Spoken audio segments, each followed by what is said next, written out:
The game's emblem appeared when someone noticed that one day, a new game had caught everyone's attention. The protagonist looked at the tower as the story continued about adventure and romance, various locations. Also about hidden dungeons and unknown secrets, monsters and battles, and monsters that become stronger each time. The game had a variety of fresh content. However, no matter how popular this game was, the lifespan inside it was fixed. The game, dominating the entire industry, could not keep up with the passage of time. Therefore, many players' interest in the game faded over time, only experts remained in the game. The protagonist said that he was one of them. Then he added, the worst of all. The guy turned his back. The monster bared his teeth, and the protagonist thought that this is why this very expert begins to boil. He looked up at the monster. The beam pierced the space, and the protagonist thought that he was now returning to the time when the game had just captured everyone's attention. The guy sat on the ground and thought that this was all in order to start all over again as a newbie. The game's emblem appeared when the protagonist noted that he was a pro, a god machine. It was a virtual reality game that came out 15 years ago.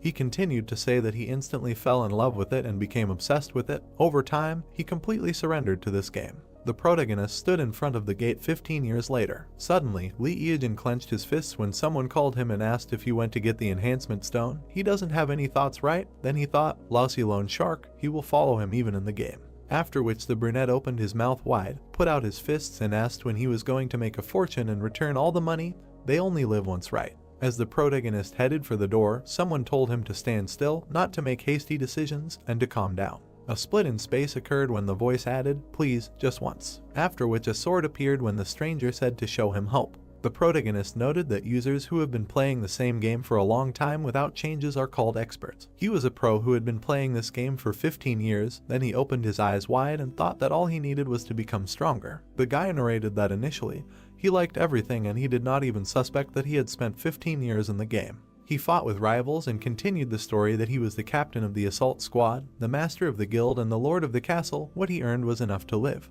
But now, the protagonist held a stone in his hands, looked at it and talked about a 7-fold increase. If everything works out, then the debts will be over. Then he closed his eyes and thought that he could end his life in debt. After which he threw the crystal into the urn. A notification came about the creation of the item, plus 1 executive sword. Then he frowned and thought that he had a good feeling from the very beginning.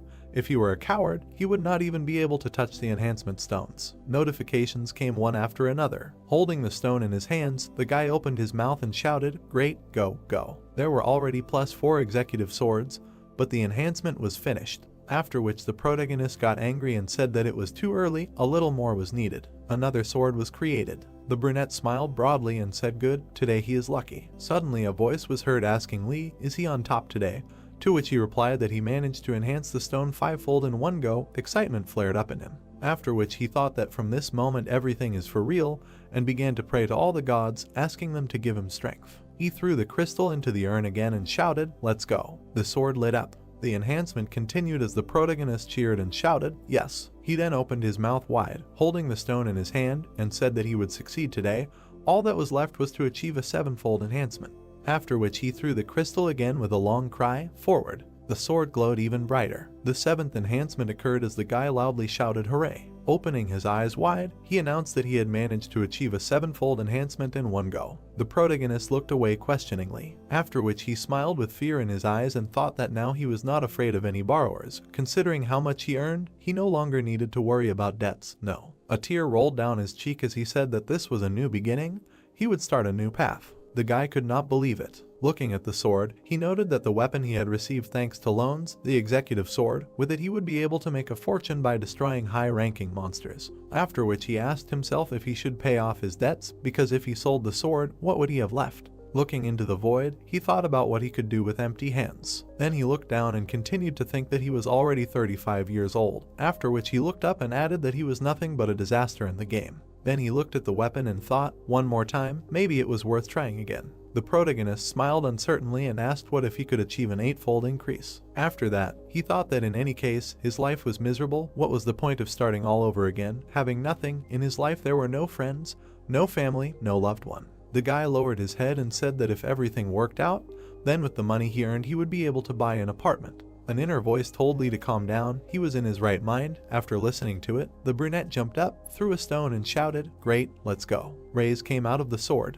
Then they shone very brightly, after which a notification came about the completion of the 8th enhancement. The guy's eyes were bulging out of their sockets. The protagonist began to cry, spread his arms and thought, thank the gods, they really exist. The virtual voice was delighted and asked if today was really his lucky day, to which the guy, with tears in his eyes, replied that he, too, about what kind of day it was. Then he opened his eyes and looked at the notification and the burning sword. Then he narrowed his eyes. The protagonist exhaled in relief. Then he bared his teeth, grabbed a stone and shouted, "Go," to which the voice asked if he was crazy, and he replied that he told you, a man only lives once. The voice ordered him to stop and asked what he would do if everything went wrong. After which the protagonist thought that the enhancement +9 is an extreme probability. The probability is 12/100ths of a millionth. If everything works out, then he can get money that is not comparable to an 8-fold enhancement. He would be able to afford a luxury apartment in Gangnam, and he would be able to restore his old relationships as well as make new ones. The guy continued to think about absolute luxury, a life without worries, the legendary 9-fold enhancement. The brunette gritted his teeth, frowned and thought that he would create this with his own hands today. He would become the most special. Then he felt the power and realized that no matter what he did today, this was his day. But suddenly, darkness appeared around the guy and an error occurred. The sword disappeared and a notification about the enhancement failure came. The protagonist's eyes diverged in different directions. Sweat ran down his hand when he asked why the 9th enhancement did not occur. The guy was confused and thought that apparently today is not the day when everything is possible. A voice in his head called him and said that it was time for him to go. The protagonist fell into a stupor and asked himself where to go, into a barrel filled with cement or into a chicken feed grinder. He continued the thought that a new life would await him if he could stop at 7-fold amplification, and if he stopped at 8-fold, he could buy an apartment in an elite area, and then asked what happened to him. His thought continued with the fact that if he could stop, he would start living like a human. But suddenly he interrupted his thoughts and thought that everything was wrong. He should not have done amplification from the very beginning. He punished himself by having to use private loans. He should not have started this game at all. After which he cried bitterly and said that if he could go back 15 years, he would never have come to such a life, but it was too late. Everything was pointless. Although he was an expert, he screwed up at everything. Then he caught himself thinking that his head was spinning. He began to fall and asked, stress hypertension. The protagonist jumped out of bed in fear. There was confusion in his eyes. He saw an IV and a badge on the bed. Then he looked ahead and asked where is he? A voice was heard saying that he had woken up. The doctor looked at Mr. Eugene and said that he was worried. The red-eyed man asked what, to which the doctor answered him, he does not remember, he was in an experimental capsule of virtual reality. The man looked at the guy and continued to say that he later came to them at the hospital because he had a seizure while going through the beta version. The brunette opened his eyes wide and thought, experimental beta version, what is he talking about? The stranger in the suit and glasses laughed and said that their company would provide him with a new capsule and a small amount of money as an apology. The capsule he used was rejected, but in any case, the incident must remain a secret. The protagonist mentally asked if this was deja vu, then looked at his watch and thought that the realization of reality was slowly coming to him. Then he smiled and asked, so only 15 minutes had passed since his arrival in the capsule. The guy narrated that when he was conscious, he was a being rejected by society, without family and friends. After which he opened his eyes wide and thought, really, he got into the past. Then the main character realized that it turned out that all these 15 years were just a dream. The city stood against the backdrop of the sunset.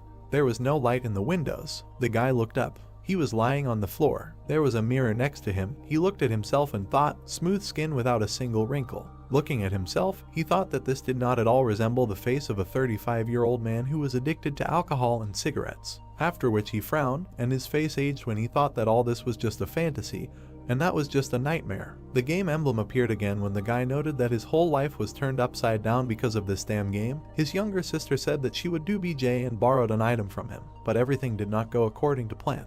The girl was threatened with a knife when the guy kept thinking that she went into the hunting area alone and caught the eye of an enemy guild. After which she was attacked by a PK, and dropped the item when the player who kills other players picked it up and disappeared. The guy said that after, in order to somehow recoup the loss of the item, they tried hard to catch a high-level monster and sell its item. Then he remembered how they even took out a personal loan later. The protagonist said that all he knows how to do is play games. He was going to break this wall between the game and reality. He said that more than 15 years have passed since the game was released, so each time it's online was lower and lower. The ratio of 10 to 1 turned into 100 to 1. It was becoming increasingly difficult to pay off the interest, not to mention the debts. But in the end, he still bought an executive sword. He thought that he would increase its power and resell it. Then he remembered all the events and added that in the end. The protagonist stood at the mirror. He frowned and thought, it really was just a dream. Then he closed his eyes, after which he opened them, clenched his teeth and shouted that this could not be. The evil guy thought that the most promising game had become useless to anyone in 15 years, all that time spent together had become his whole life. Then he looked away and said, whatever. The protagonist looked at the capsule and said that he needed to play once, after which the game emblem appeared. The protagonist was falling into the portal. Suddenly a notification came from the machine god that she welcomed him. Dragons were flying in the multicolored sky. A bright beam appeared on it. The guy landed on a rock, looked at the tower and said that all this was not a dream, after which he thought that everything remained the same as it was 15 years ago. However, he walked up the stairs, looked at the columns and said that he didn't know how far he could see into the future. What if it was a completely different game? The protagonist frowned, thought about the inventory.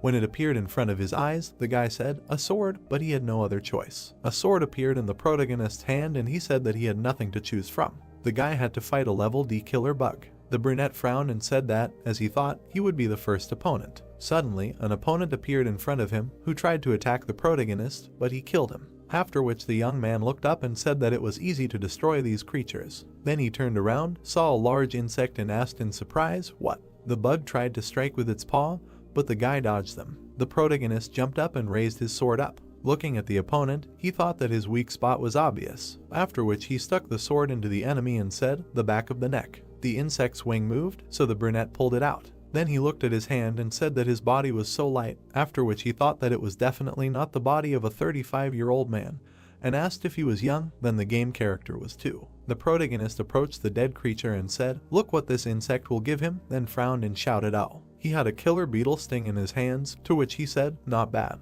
The guy stood up and said, good. Then he smiled and said that he would do everything from memory, after which he noted that he really went back 15 years. The brunette realized that he was given one last chance. At first he was going to have fun, but in the end everything went in the opposite direction. However, this time everything will be different. The main character smiled, extended his hand and said that he would take all the delights of the game, hidden places and objects, all this for himself, and only after that he would truly enjoy the game. The training tower includes 10 floors, with each rise to a new floor. The difficulty level and the number of monsters increases. Having passed all 10 levels, you can go out to the main world as a player of level 10. The monsters in this game were created strong enough and are given 5 minutes to survive this fight. Usually he is controlled much faster because he already has enough information about this game. You need to attack the monster at vital points to minimize the time spent on its destruction. Lee Eejin saw the sign of the 3rd floor and thought that there were 3 monsters. He saw the sign of the 6th floor and thought that there were 6 monsters. He smiled and thought that there was nothing special even if there were several monsters. Killer bugs were approaching him from both sides. Damaged killer bugs were lying on the floor. The protagonist looked up, trying to catch his breath. He turned around when he heard an announcement that a new record had been set in the training tower on the 9th floor,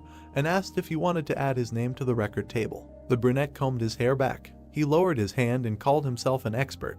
He looked straight ahead and heard that the username had been registered, and that it was possible to select a difficulty level on the 10th floor. He turned around and thought in bewilderment that he did not remember this before. He remembered that before they simply called the rank, the next mission, there were not many hidden privileges with hidden items in the training tower. Lee Eejin stared thoughtfully at the notification and said that, apparently, these privileges were available to those who managed to break the world record. A C rank boss is 10 times stronger than a D rank boss, and a C+ boss is 1,000 times stronger than a D rank boss. A person in his right mind would never increase the difficulty level too much. The boss was raised to level C+. The protagonist threw his hands on his hips and thought that he had become almost a pro, and people like him could fight a plus and S rank monsters in the future. He ran up the stairs asking why he should be surprised by things like C+ rank monsters. He smiled as he went up. Darkness appeared and people began to discuss the protagonist. They were surprised that there was a hidden boss in the tower. Only a little time had passed since the game was created, and something like a hidden boss had already appeared. And recently a new world record was set on the 9th floor, and as expected from the Koreans, his nickname is Expert. So little time had passed, and he had already bent everyone over, and someone asked if he was streaming the walkthrough because it would be interesting to watch. The girl opened her mouth and said that she had not seen anyone inside, and if this really happened, then everyone would have noticed it. The man opened his mouth and said that it was impossible to choose a C+ rank boss on the 4th floor. The man looked askance and thought what the hell was going on. He had just passed the 10th floor but was hearing this news for the first time, and how could this even happen? All the players from the newbie village knew each other well. His identity would be revealed one day, and once he appeared, the scouts would take over. The monster was holding an axe in his hands. Then he struck. The guy struck the monster in the eye and said that he knew about the attack pattern and wondered if it would work. Once he got used to the weapon, he would not be able to take damage at all. Lee Eejin struck one after another and said that with his strength, he would be able to defeat the Skeleton King. The brunette swung the sword and then said, "The tasteless power of power," and then asked if this is what people who pass high levels feel. Then he threw me on his shoulder and said that now he can defeat him. The Skeleton King was sitting on the ground defeated. The guy got chest protection and he said that for an expert it was nothing. Protection appeared on his legs. He said that he could get excellent items. He put his hands in front of him and said that it was time to leave the training tower. The protagonist put his hands on his belt and said that in this game items are much more important than statistics, and now that he has C+ rank armor, maybe he should enjoy a tasty morsel. He ran away saying that before leaving this place he needed to check something. The guy started crawling on the floor trying to feel something with his hands. Then he ran over a tile with a picture and shouted that he found it. He clicked on this tile because he heard about this information in an interview with top-ranked players. If you successfully clear the 10th floor of the training tower in the shortest time, you can open another floor. The 11th floor opening notification sounded and a huge gate appeared in front of the guy. The protagonist looked at it and said that he hadn't gone through it himself, but he was curious. It was the highest difficulty level among all the hidden quests. He kicked and said, "Go ahead." Then he smiled slyly, but then something flew into his head. He lay on the ground in bewilderment. A huge fist hit him next to him. He tried to dodge. Lee Eejin started running and said that he had gone back 15 years and therefore all he could do was attack C+ rank monsters, and he didn't understand how this monster could just jump out. There was an explosion. The guy fell from the blast wave. He opened his eyes wide and said something like, "Making fun of me, and how could he possibly defeat him?" A huge monster stood in front of him. It was a dragon prison advisor. The protagonist looked at him in amazement and said that the monster in training was S rank, but did not finish and suggested that maybe it was created by mistake and that the world slapped him again. The advisor swung his fist. It flew over the protagonist's head. The monster hit the ground and the guy flew off. The executioner of the dragon prison, belonging to the dragon family, makes this monster one of the few dominant ones on the entire continent. It officially became part of the game only 10 years after its appearance. Then the players gathered in alliances and went on a campaign against dragon-like monsters, and unlike his obese physique, he was very fast and difficult to defeat, so the players were instantly defeated. The fist landed right next to Lee Eejin. He opened his mouth and furiously asked what mecha he should defeat him with. But the monster struck again, and the guy flew off. He curled upside down. But in flight, he turned over and landed on his feet. He looked at the bridges and noticed that something was wrong. The advisor growled loudly. The protagonist looked at him in confusion, and then he smiled and said that this is it. The guy saw the bracelets on his arms and thought that his strength was being restrained by these things, and he had them all over his body. Apparently that was why he couldn't move quickly. On his back there were the same spikes as the bracelets, and the guy thought that, in other words, this creature was not a tormentor, but just a low-ranking monster. The monster stretched out its hand to the guy. It took out a sword and shouted that the developers made the game really fun and there definitely had to be some kind of Easter egg in it. Lee Eejin swung the sword, and then he struck. The advisor looked at him in surprise. The guy was scared at first. Then he smiled. The monster struck, and the brunette thought that even though he had combined poison, a sword, and chainmail, this blow had only lowered his HP by 25 points, and the monster was much stronger than he thought. The monster's fist flew past the guy, and he thought that if he focused on its attacks, he could easily dodge them. In addition, his sword could not break, and at least he did not have to worry about that. Initially, he had the ability to regenerate, but now he was in an area where he could not use this skill. The protagonist lowered his sword and said that from now on, a long battle awaited him. The guy jumped on the monster and thought that this was how his battle to the death with this creature began. The ability to regenerate S-rank monsters is beyond dreams, but since this skill does not work in this zone, everything went differently and he will have to fight with it for several days. Now the regeneration ability does not work on him either, and if he touches him even once, he is dead. So the most important thing for him now is concentration and speed. If he stops concentrating, he will be thrown out of the game, and if his physical abilities fall, the same thing will happen, exit the game. He does not pay attention to anyone and does not expect anything. He rushed at the monster and thought that time was on his side. 3 months later, there were clouds around the tower. The monster was lying on the ground. A drop of sweat was dripping from Lee Eejin's face. His face was drawn, and he said that it was tough. He sat on the ground and was surprised by the notification that came. It said that his level had increased to 32. The maximum level he can have at the moment is 25. Anyone in such a time could not rise above level 26. The guy got up from the ground and said that strength, agility, and magic all grow proportionally to the level, but it is not so important. He held a cutting flurry in his hands and said that all this is because he now has a weapon that decides his gameplay. He squeezed it in his hand and said that the razor is the weapon of the god of calamity himself, a cutting flurry or razor weapon that strikes fear into anyone who dares to challenge you, the weapon of the god of calamity who held the whole world in fear. This sword is at the top of the dark ranking of the god of calamity. In terms of attack power, it did not fit the S rank, it pulls at rank B, because to get it, it was enough to collect 900 points to the attack power. The brunette looked at his hand and said that fear of the razor is not the only thing that guarantees victory. No one would believe that having a C+ rank weapon you can get an S rank weapon. Then he paid attention to the notification that came. It said that the guy was leaving the training tower and he was offered a choice of 2 camps to join, dragons and demons. He folded his arms across his chest and said that he was not going to go to any camp. A notification came asking if he wanted to stay with the human. The protagonist smiled and said, of course. He continued to smile and thought that in this way he would free himself from the control of demons and dragons, and said out loud that although he would not receive various privileges now, and besides, when would he be able to catch monsters from a friendly camp? He made a face and said that because of this, the pleasure of farming would decrease. The sun flew off in the village of newbies. All the people looked at the guy in surprise, and he thought that there was no need to complete the starting quests, and he did not have time to run from point A to point B. People looked at him with disgust, asking what was wrong with this pervert, and the main character thought that from that moment on he fought high-level monsters that no one could defeat, being at the same level as him. The woman covered the child's eyes, and the naked guy thought that if such creatures touch you even a little, then you are a corpse and no armor will help. In such situations, gloves, shoes, and various accessories would not hurt. He turned around when he was called out, calling him a pervert. The man looked at him and said that he saw him auction off a rather valuable item. The other man asked where he got it, because at this level it was impossible. Lee Eajin looked at them in confusion and did not understand what they were talking about.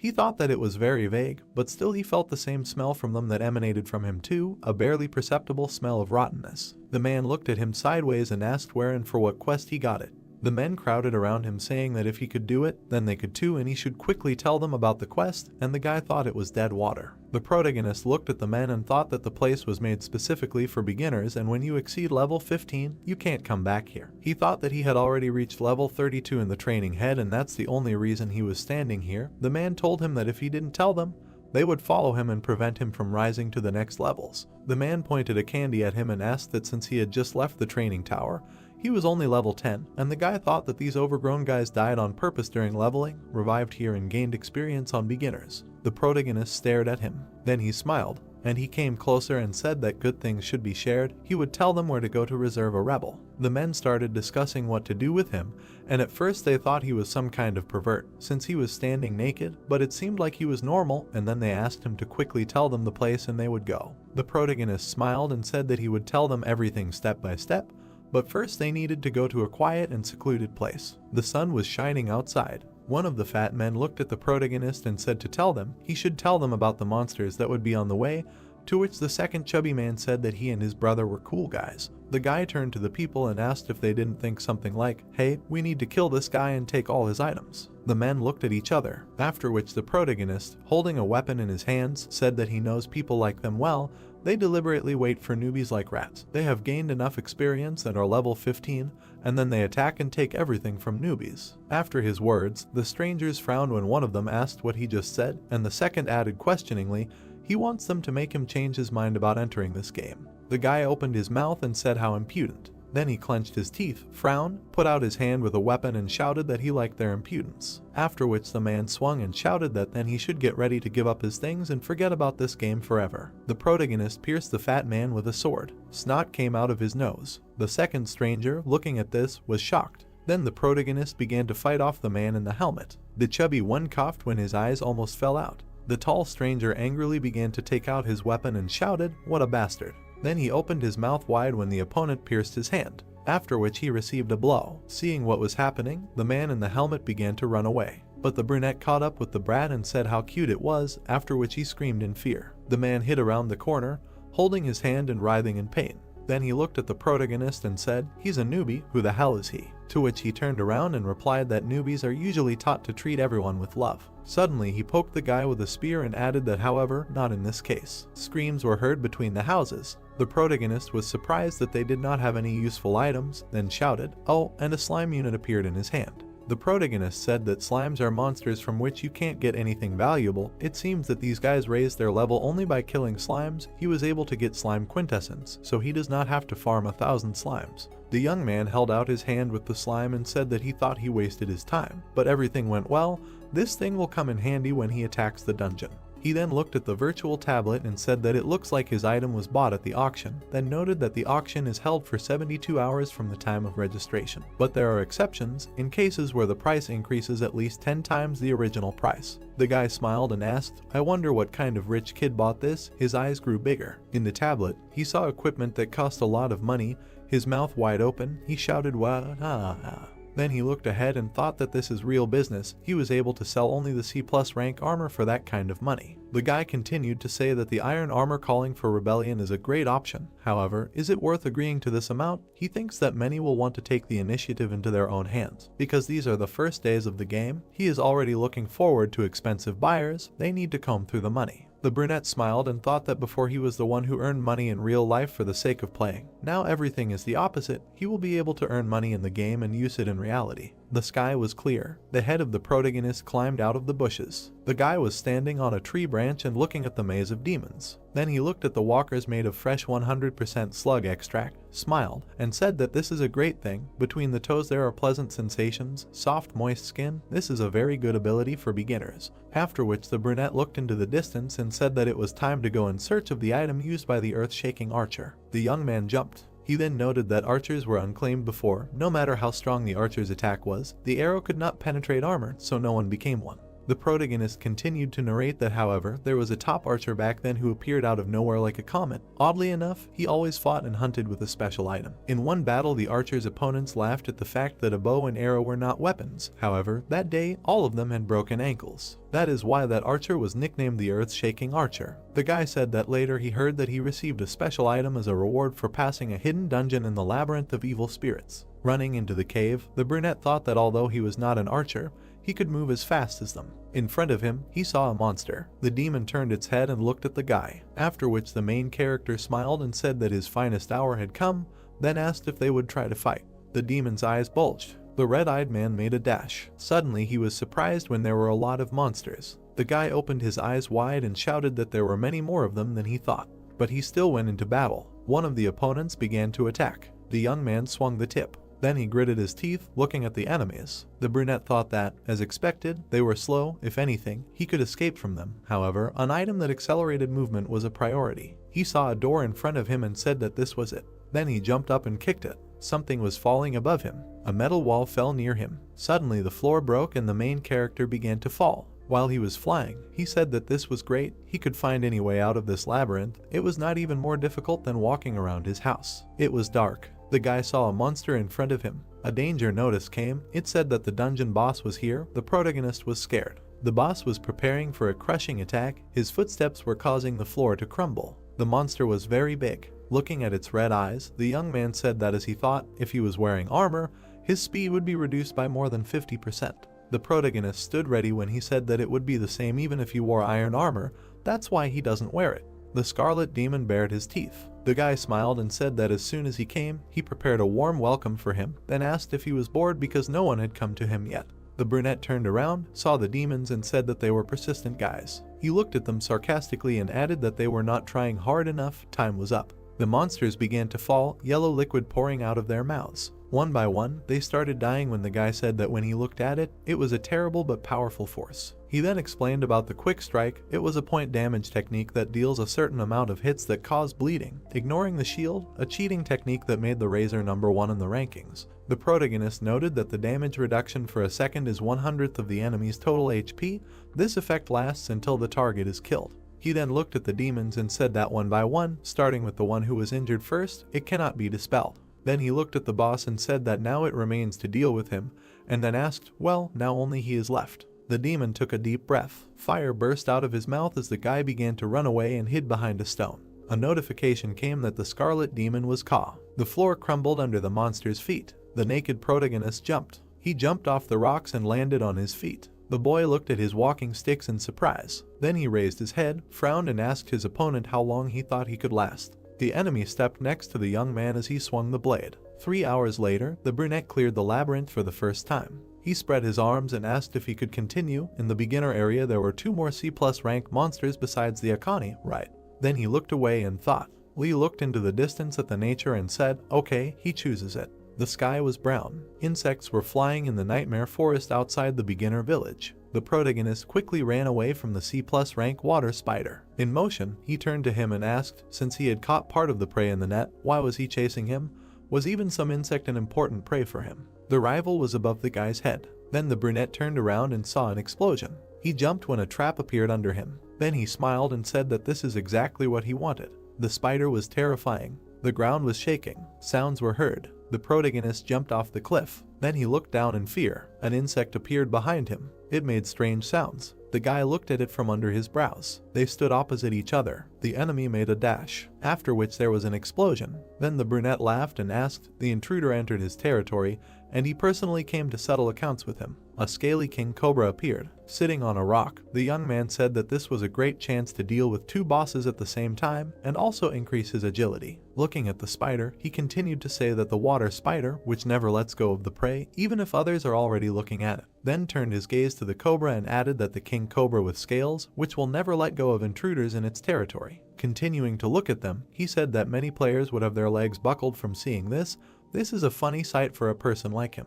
Then the protagonist opened his mouth and said that seeing how they both die, a notification came about receiving the exoskeleton of the soothsayer and the scaly dream without blood and tears. Everyone was surprised that these are C+ rank items. People looked at this in surprise, wondering how he was able to get this and what monsters he killed, and also that this is impossible and this is just a bug. The man clenched his fists and shouted, 3,000, 5,000, are you kidding me, 6,000, 6,500, 7. Lee Eajin leaned back in his chair and said that he had only just started and the stakes were already rising. How much more could he raise? He pressed his lips together and asked if he was really like that. The guy looked to the side and wondered if the poor guys who were shaking over the crumbs that others were throwing down, was that really what they looked like when top players like him were looking at them? Then he looked closely. The phone rang. It was his uncle. The protagonist took the phone in his hand, scratched his head and said that he didn't want to pick it up, but if he didn't answer, the guy would start to annoy him even more. He brought the phone to his ear and said, hello. His head was blown off from the scream that when he was demobilized from the army, he should have stopped by to see him. The guy awkwardly looked away and said that he was just busy here and there. The uncle started yelling at him, asking what he was busy with. The uncle, sitting on the floor, started yelling that after demobilization, he probably did nothing but play with toys. The guy closed his eyes and thought that the uncle was right, and he said that there was a memorial service soon and he should come the day before it. The man continued yelling into the phone that Lee Eajin was already a man and it was time for him to grow up. The guy took the phone away from his ear, and the uncle continued yelling that it was time for him to start earning a living and he should look at his cousins. They all went to prestigious universities. The brunette said that it was as if he himself earned his living and did not raise him on his parents' inheritance, which he eventually took for himself. He sighed with relief. The protagonist laughed and said that he was a top player and raised the bar. The light on the stream was blinking and he said that he had a long way to go. The protagonist leaned back in his chair. Then he looked seriously and said that there was nothing more to do in the beginner's area and it was time for a real game. He looked at the capsule and his uncle was indignant that he was not listening to him at all. Merciless desert, Zone B, abandoned ruins of an ancient civilization. Lee Eajin looked through binoculars and said that if all his calculations were correct, then it should be somewhere around here. Since the player cannot enter this dungeon alone in the usual way, he will use a trick that only he knows. He looked at the camel and apologized to it, after which he killed it. The camel's bloody body lay on the sand. The protagonist smiled and said that he was there. Explosions began to occur in the sand. The guy looked at all this, saying that he was glad to see him after a long time. A huge sandworm towered over him. The worm opened its mouth. It looked up and said that he had successfully caught it and then ran. And he began to run away from the monster. While running, he turned back and said that he would not be able to catch it if it came back. It had thick skin and no matter how much he hit, he would not be able to cause damage. The worm screamed and crawled after him. The guy grinned, saying that he could not defeat it unless he lured it out of its habitat. He saw the pyramid and said that therefore there was no need to think about anything and just run to the goal. The protagonist was rapidly approaching the pyramid. He ran up the pyramid. There was a roar, and the brunette disappeared from sight. He looked inside the passage. Then he smiled. He stepped inside the tunnel and said that this was great and he was able to overcome the path. He went in there and was surprised. These were abandoned ruins of an ancient civilization, the 7th floor underground. The protagonist looked into the tunnel and decided that this was the place where the sandworm came from. He ran there and said that thanks to the sandworm he was able to get there easily. If he could meet the boss there, it would be great. He looked at the door. He was surprised and thought that the door to the boss room was open and there was already someone there. A conversation was heard from there. The brunette's eyes widened in surprise. The girl looked at the protagonist and said that there really was a person who could get to this place. The guy also looked at him and asked if all his comrades were buried. They both stared at him silently. Lee Eajin looked at them in surprise, and then he frowned and thought that it was Yu Da-hyu. Nuna looked at him and said that it was a coincidence and asked if he wanted to join the raid. They had been waiting here for several days for the last remaining boss. The protagonist wondered what this woman was doing here. He remembered how she asked to take her to the boss, how she was going to stream the walkthrough and asked to borrow a knife, and how she apologized for faking like a fool, and how she offered to borrow money. The guy moved closer and asked if he was interested. Lee Eajin rolled his eyes and thought that he had gone back 15 years and these people still didn't know him. Yu Da-hyu winked and said that he and his sister had died here twice already trying to kill the boss. It was problematic for two people. The protagonist frowned and thought that he needed a human shield for convenience. Then he smiled and agreed to go through the raid together. He grinned slyly and said that he would help them. After the red-haired man's words, the protagonist realized that they were brother and sister, after which the girl looked at him and asked if they would go on a raid together. The main character's head was spinning with thoughts that it was very hard in his past life because of them. He needed to throw away all these feelings and focus on something more important, namely, how to remove them both at once. After which he smiled sarcastically and said, "Okay, they will go together." People looked ahead. In front of them in the darkness stood a throne and a voice was heard that it smelled disrespectful guests. A monster sat on a chair and said that it smelled prey. Then he clenched his teeth and took hold of a spear. The blue-eyed man closed his eye, opened his mouth and shouted that he was coming. The end of the queue sparked. The earth shook. The girl opened her mouth wide and shouted that they were all good at close attack, so they would come close to him. Let's go. The brother and sister turned around. There was no one behind them. The boy frowned and asked where the bastard ran off to which his sister looked around and replied that he was just here. The thought occurred to her that if there had been at least one more of them, they would have caught him. The girl got angry, frowned, and thought that she should use this idiot as a shield. The red-haired ones looked forward in surprise, screaming. Looking at the door handle, one of them asked what it was. Nuna opened her mouth wide, stretched out her hand and shouted that the handle was broken. This bastard, he was up to something. Then she clenched her teeth. The brother looked at her when she clenched her fists and said that nothing could be done. There was only one thing left. The boy narrowed his eyes and replied that he understood her. If they caught this monster, they would officially become pioneers. The unnamed B-rank queen rose up with a spear in her hands. The brother stepped forward and shouted that he was attacking. The monster swung as the boy raised his shield in front of him. The opponent struck. His weapon glowed. Then he used magic. Yu Chang defended himself with all his might. Suddenly, the monster's weapon and the boy's shield collided. The young man, gritting his teeth, shouted to his sister, "Forward!" The blue-eyed girl dashed forward with knives in her hands. Then she jumped up and swung at the enemy. A scream was heard, first with the spear, after which the brother opened his mouth wide and screamed. He made a strike with his weapon. The red-haired girl turned around, opened her mouth and said that he had low HP, so a few hits would be enough. In response, the guy said that he understood. They would go like this and headed towards the opponent with a shield. Someone's voice was heard that the connection was really a worthwhile thing. The protagonist, peeping at what was happening through the crack, asked, "Are they now level 30 tanks, right?" Then said that if you skillfully use the tank's ability, then there will not be a single monster that could not be defeated. After which he frowned and continued, "But there is something to be afraid of in the Nameless Queen." The monster's eyes glowed green. He dealt many blows to the guy. Gritting his teeth, the young man shouted that her attacks had changed, and the speed had increased sharply. They would not be able to avoid all the attacks. The queen dealt a blow, after which there was an explosion. The fragments flew apart when the guy, closing his eyes, screamed. His sister tried to attack her rival. Then she opened her eyes wide and said, "Damn, they have already gotten used to her previous attack style. Now it will not be easy to dodge her blows and her speed." Suddenly the enemy appeared in front of the girl when she closed her eyes and said that it was too late. There was an explosion when the lady opened her eyes. The monster was lying on the ground, blood was flying around him. The protagonist was striking and saying, "Checkmate." The blue-eyed girl opened her eyes wide, stared at the protagonist and asked him. Then her gaze became angry and she continued, "He appeared at the very last moment." Her brother, gritting his teeth, shouted in rage that this coward was sitting in ambush the whole time. They could not get out of here because he broke the door handle. Throwing his sword over his shoulder, the guy replied that thanks to him they defeated the boss, and after all, it was he who saved their lives. Suddenly, a notification came that the nameless queen was successfully defeated, and there was another female player in their group. They were able to discover a hidden quest of forgotten ancient ruins. The heroes asked in surprise, "Female player, hidden quest, what kind of nonsense?" The red-haired ones turned around when the guy said that this bastard ran away again.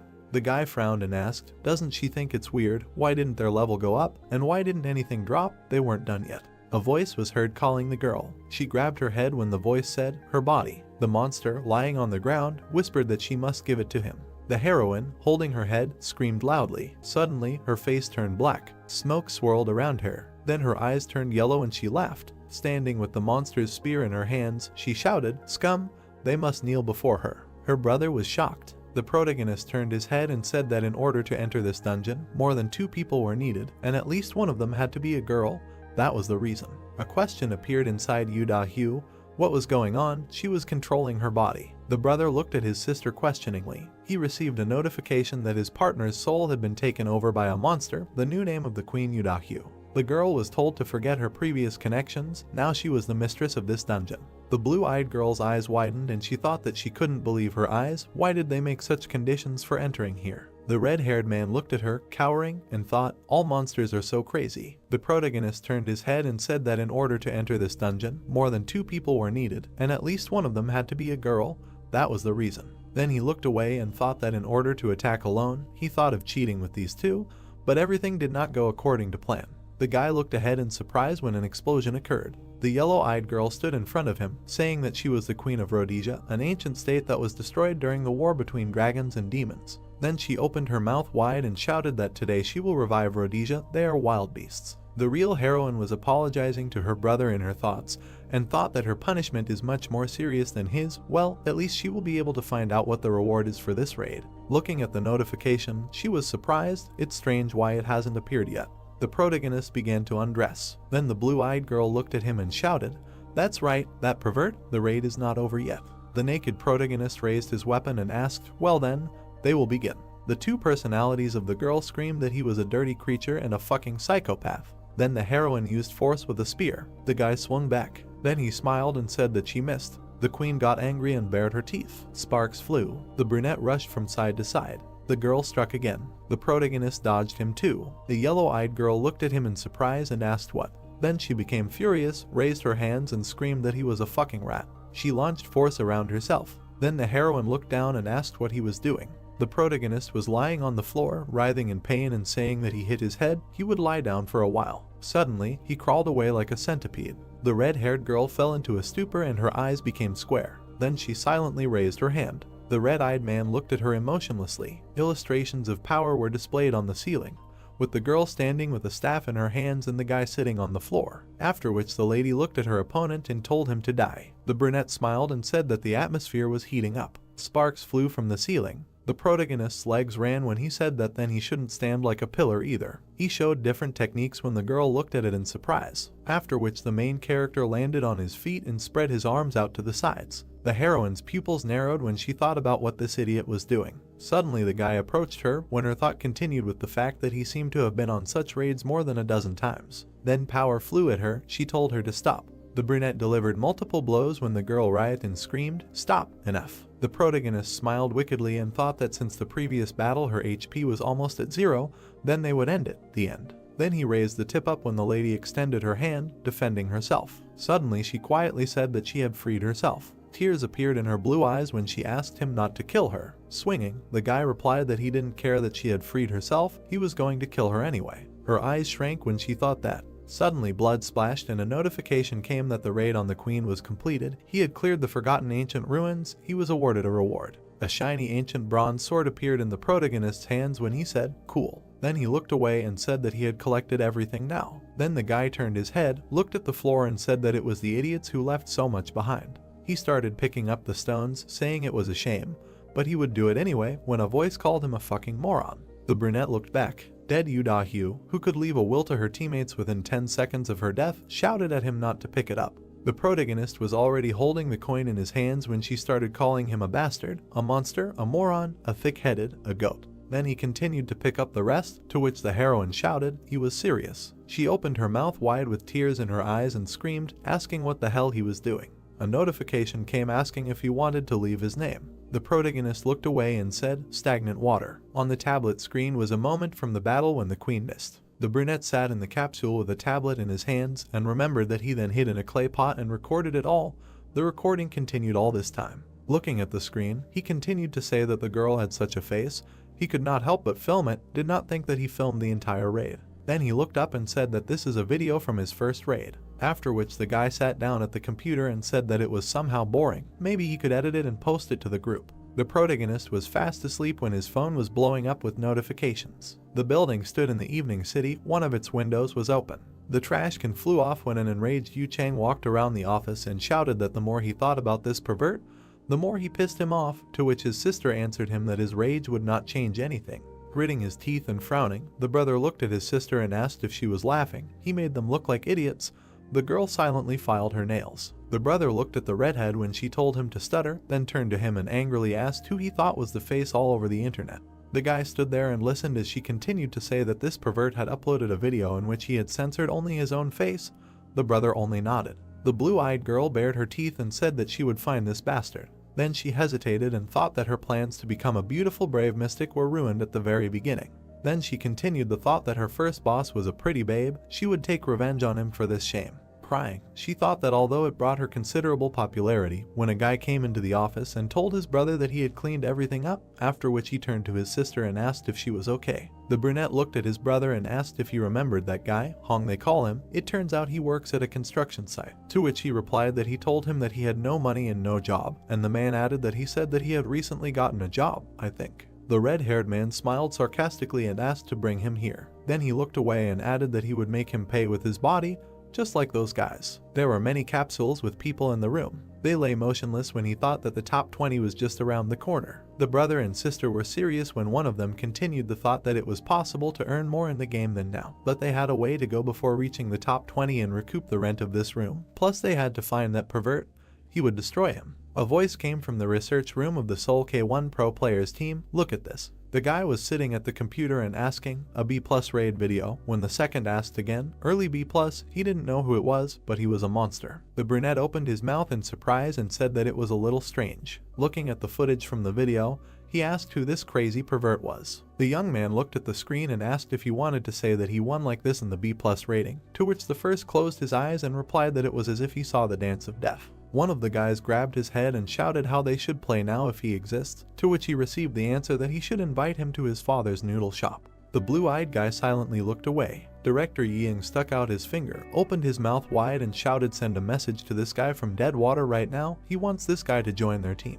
The man, looking at the main one, asked what salary to offer him, to which he replied that it was not negotiable, give him whatever he demands, to which the first one asked, one message would be enough. The director got furious and shouted that he was stupid. He was sure that at the moment he had been sent 1,000 messages if they sent him just a message. They were already out of luck if the Chinese took him away because of their slowness. The brunette was making a call at that time. Then the employee said that he received a response from Deadwater. It said that the hero agreed. The blonde silently looked at the phone. The brunette stood with his arms folded across his chest, wondering what those monstrous movements were, when a voice came from behind him. "Oh, director, we need to call a medic." Scrolling through the moments from the video in his head, the blue-eyed man thought, unbelievable, it looks like he's raided the boss 100 times, he's sure. Then he looked ahead and continued thinking that this guy was a step. No, he was several steps ahead of him. His hands tensed. It was on a floating island of unknown rank. An incomprehensible creature appeared. The protagonist was fighting a C-rank sewage snake.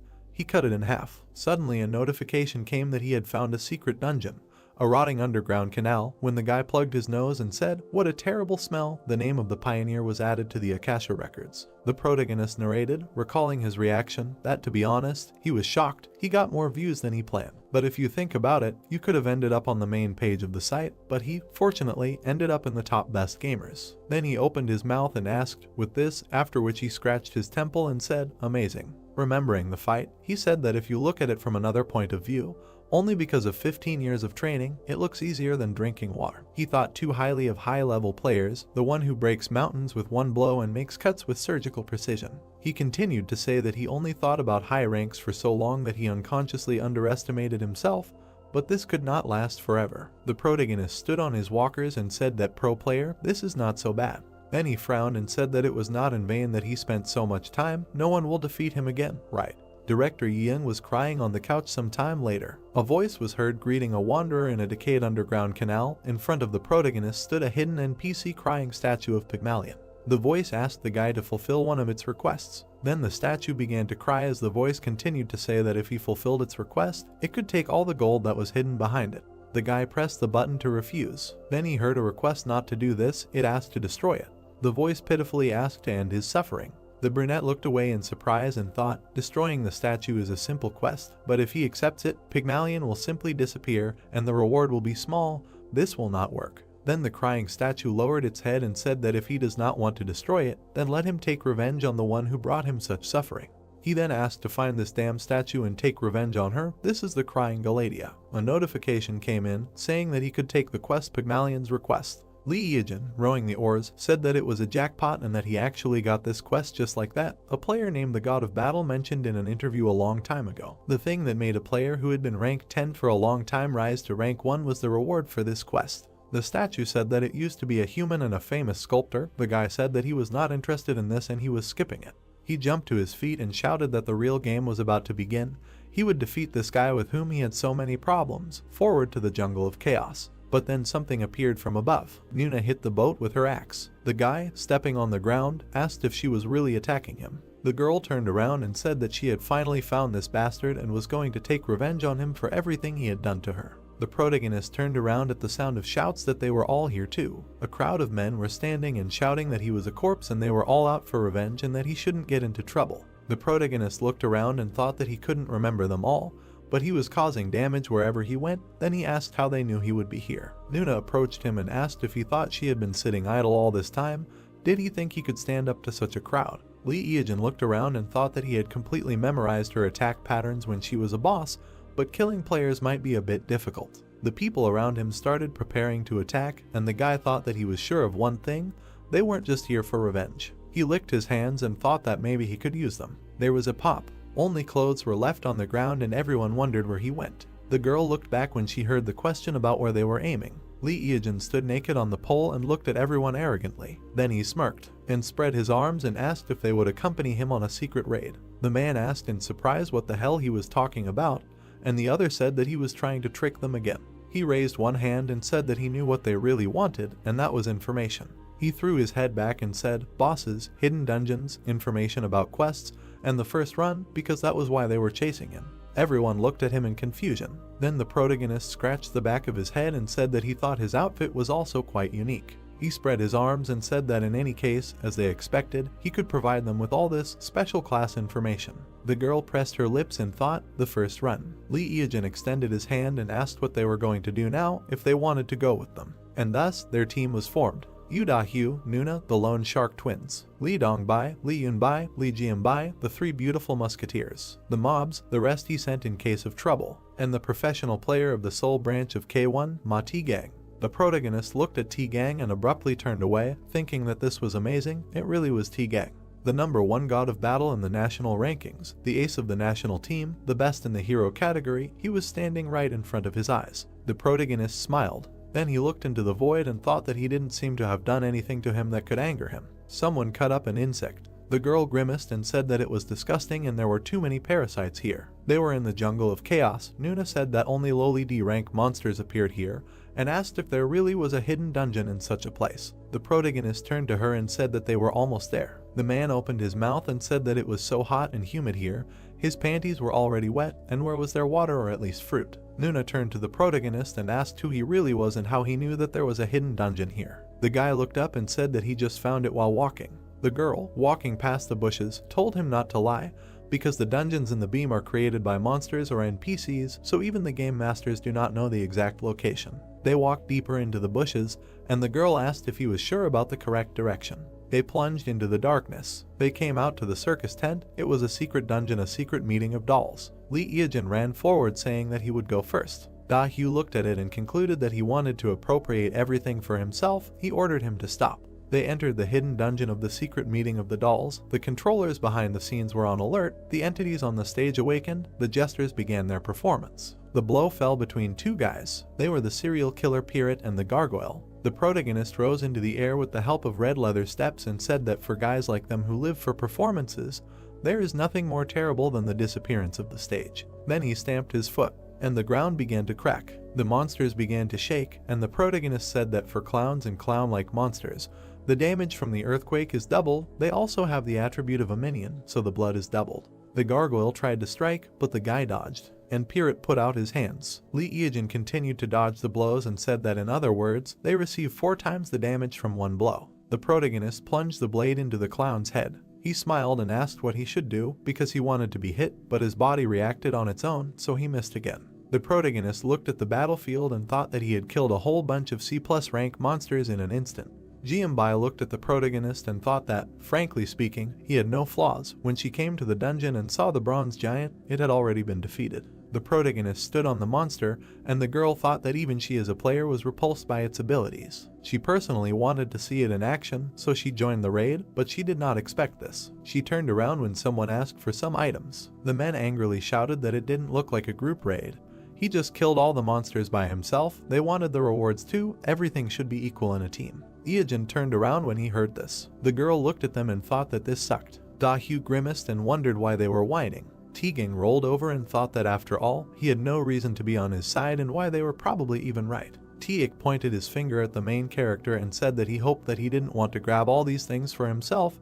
The guy replied that he would give them to him. The man's eyes widened when he heard this. Iajin smiled and said that they could split everything equally between them. He was a team after all. The man grimaced. Then he rubbed his nose and said that he was better than they thought, and the guy replied that since they were a team, they should be honest with each other. Dahyu looked at them and thought they were idiots. She bit Booga and thought that it was impossible and he couldn't be that kind. He definitely had skeletons in his closet and he was definitely trying to use them. The man came up behind the main character and told him to open the door to the next floor. The girl thought that he was now acting like a simpleton. The door opened. There were many columns in the room. In the center there was a statue of a girl who covered her face with her hands. They found themselves in a secret meeting of dolls too. Everyone began to walk around the statue, saying that they didn't think it would be so spacious, and from a distance the statue looked like a piece of cloth. Everyone scattered around the hall and began to study it, saying that it looked like a room with a boss. They wondered what kind of chairs these were. The hall began to fill with smoke. The controllers behind the curtains began to express their anger. The man looked back and asked where the boss was. A headless man appeared behind him. He fell to the floor. Everyone looked at it in surprise and did not understand what happened. And now the second person died and fell. No one understood what happened. The girl opened her mouth and said with surprise that it was her doing. She aged to a statue and said that this was not an ordinary statue. Blood was wrapped around her hands, and someone shouted that it was a monster and they did not understand how it moved and was already standing in another place. Everyone stared at the statue. The protagonist smiled and thought that, as he expected, Tegan quickly understood everything. This boss cannot be defeated for 5 years, since he was found. It was a statue of a crying Galantia. It was invented based on the Weeping Angels from the Doctor Who series. The girl swung her sword and said that the statue was a monster. They were parodied many times, especially in Dem, and after it was upgraded, it began to look damn scary. The girl struck,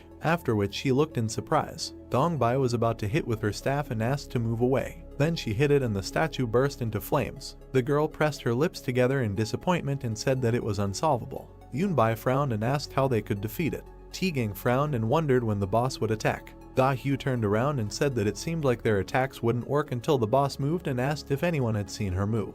Everyone stood tense and the girl said that she didn't know when she would move, but they definitely wouldn't be able to block the attack and they needed to calculate the time to attack. The man raised one eyebrow and asked how they could make her move. Everyone stared ahead silently. Then they turned their heads towards the sound. Iajin was standing there wearing a cloak and smiling. Chang opened his mouth and shouted what he was going to do, and anyway, he was the one who dragged them here. The door was locked, they couldn't get out. Then they asked if he had a plan. The protagonist cleared his throat. He raised his finger and said that there were only 2 ways to leave this dungeon. The first was death. The guy raised his second finger and said that the second was to defeat the crying Galathea. The girl opened her mouth and shouted that if they could, they would have won already. How are they going to defeat her if they couldn't see her attacks? The protagonist chuckled and asked when he said that they would defeat her. The girl asked again in surprise, to which the protagonist showed his middle finger. He continued to stand there and he said that he would destroy her himself. Dahyu looked furious. The man clenched his hand into a fist and asked why he brought them here at all. Dahyu was surprised when she heard that they were useful. The protagonist smiled sweetly. Then Lute closed his mouth and said that they should give him all the money. Everyone looked at him in surprise and Dahyu asked what the hell he was talking about. The protagonist folded his arms and said if they hadn't sat on the belt, so she should pay, he would defeat the crying Galadia, so they should provide the payment for survival. Chang clenched his fist and said that it was his fault that they were stuck here, to which the guy in response asked who made them come here. They only came here because of their impudence, they should hurry up and pay. He was sure that they did not want to play a staring contest with a monster that was too tough for them. The girl looked at him silently, then she cleared her throat and asked how much he wanted. The protagonist smiled evilly and said 100 million gold. Da-Hyu looked at him furiously. Chang rushed to the guy and said that he was completely out of his mind, he thought that he could do whatever he wanted. The brunette cowered in fear and said that he was very scared. But then Chang's head was torn off. Da-Hyu closed her eyes and thought that this idiot should have calculated the situation, and the guy told her that now she had to pay double. Then she opened her eyes and wondered why she had to pay for her brother, to which she replied that they were one family. A dagger appeared near the protagonist's face. The girl looked at him intently and said that he shouldn't play with her, she could just share the punishment with the others and finish him off here. How could she even believe that he would keep his promise? Then he grinned and said that if she didn't believe him, she could make a deposit. The DEM deposit system allows you to deposit the promised amount into a third-party account until the transaction is completed satisfactorily. In other words, it is a security deposit. If the payer is not satisfied with the recipient of the payment, the money is returned to him. The third-party account to which the deposit is received does not belong to anyone, it is protected by an absolute rule. The girl remained silent. The SU stared at them in surprise. The boy glanced at everything and continued to say that she could take the reward for defeating crying Galadia. He moved his hand to the side and said that he did not claim it. Everyone stared at him and thought that crying Galadia seemed to be a B+ rank boss. Also due to the advantage of being the first in the world to defeat her, the reward should not be less than B+ rank. Tegang stared at him. Everyone stood silently. Out of all the items in the market, the current highest rank is C+. This is crazy. If they can get it, they will be one step ahead of everyone else. The girl gritted her teeth and put it that she can't fall for this. Why would he refuse a B+ rank item? It means he has something better. Iyajin stared silently. When a player is in a team, he has the right to distribute the reward from defeating the boss. Also, if you upload a raid video, you can expect to get views or even ad revenue. If you leave the raid halfway, the video is automatically deleted. You cannot refuse it. The girl began to slowly put away the dagger. Then the protagonist raised his finger and said that this is the right choice.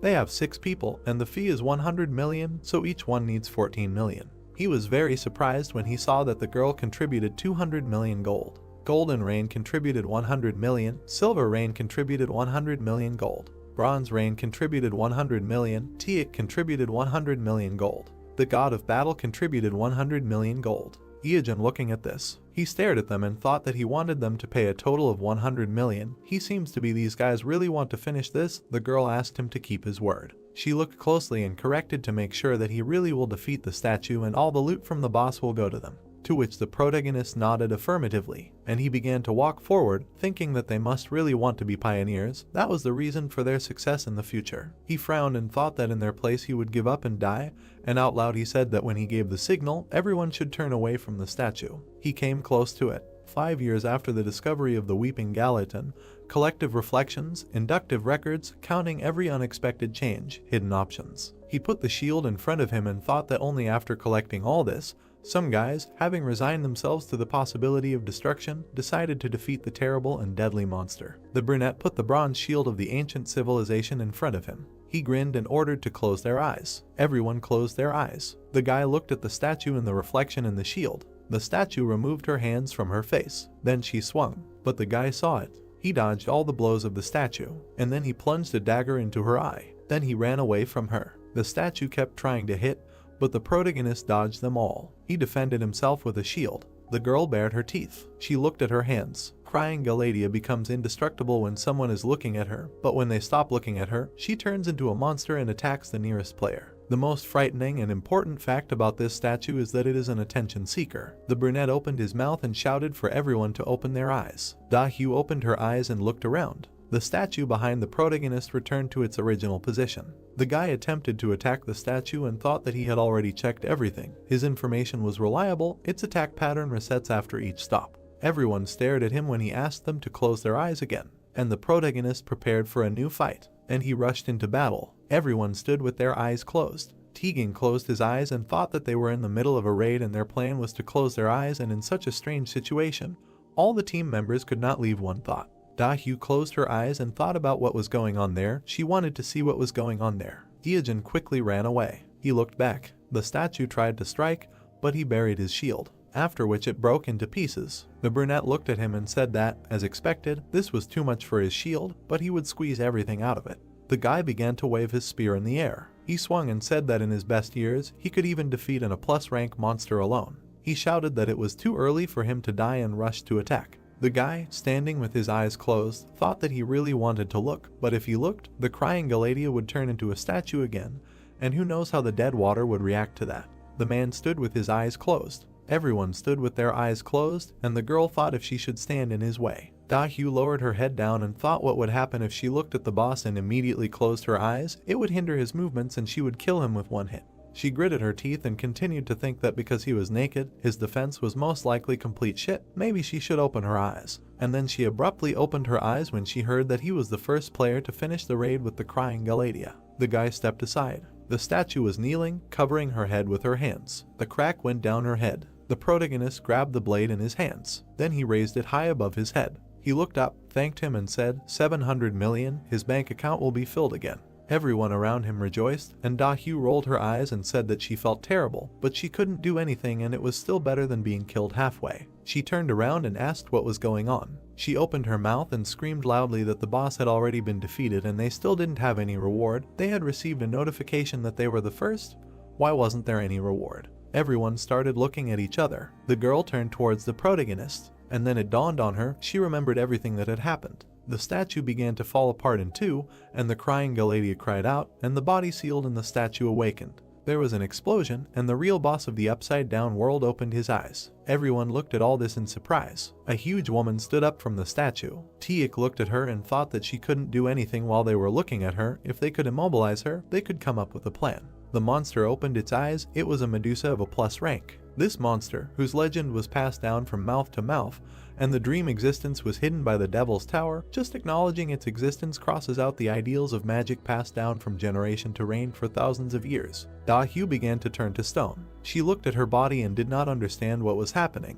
Jianbai opened her mouth and shouted that her body was turning to stone.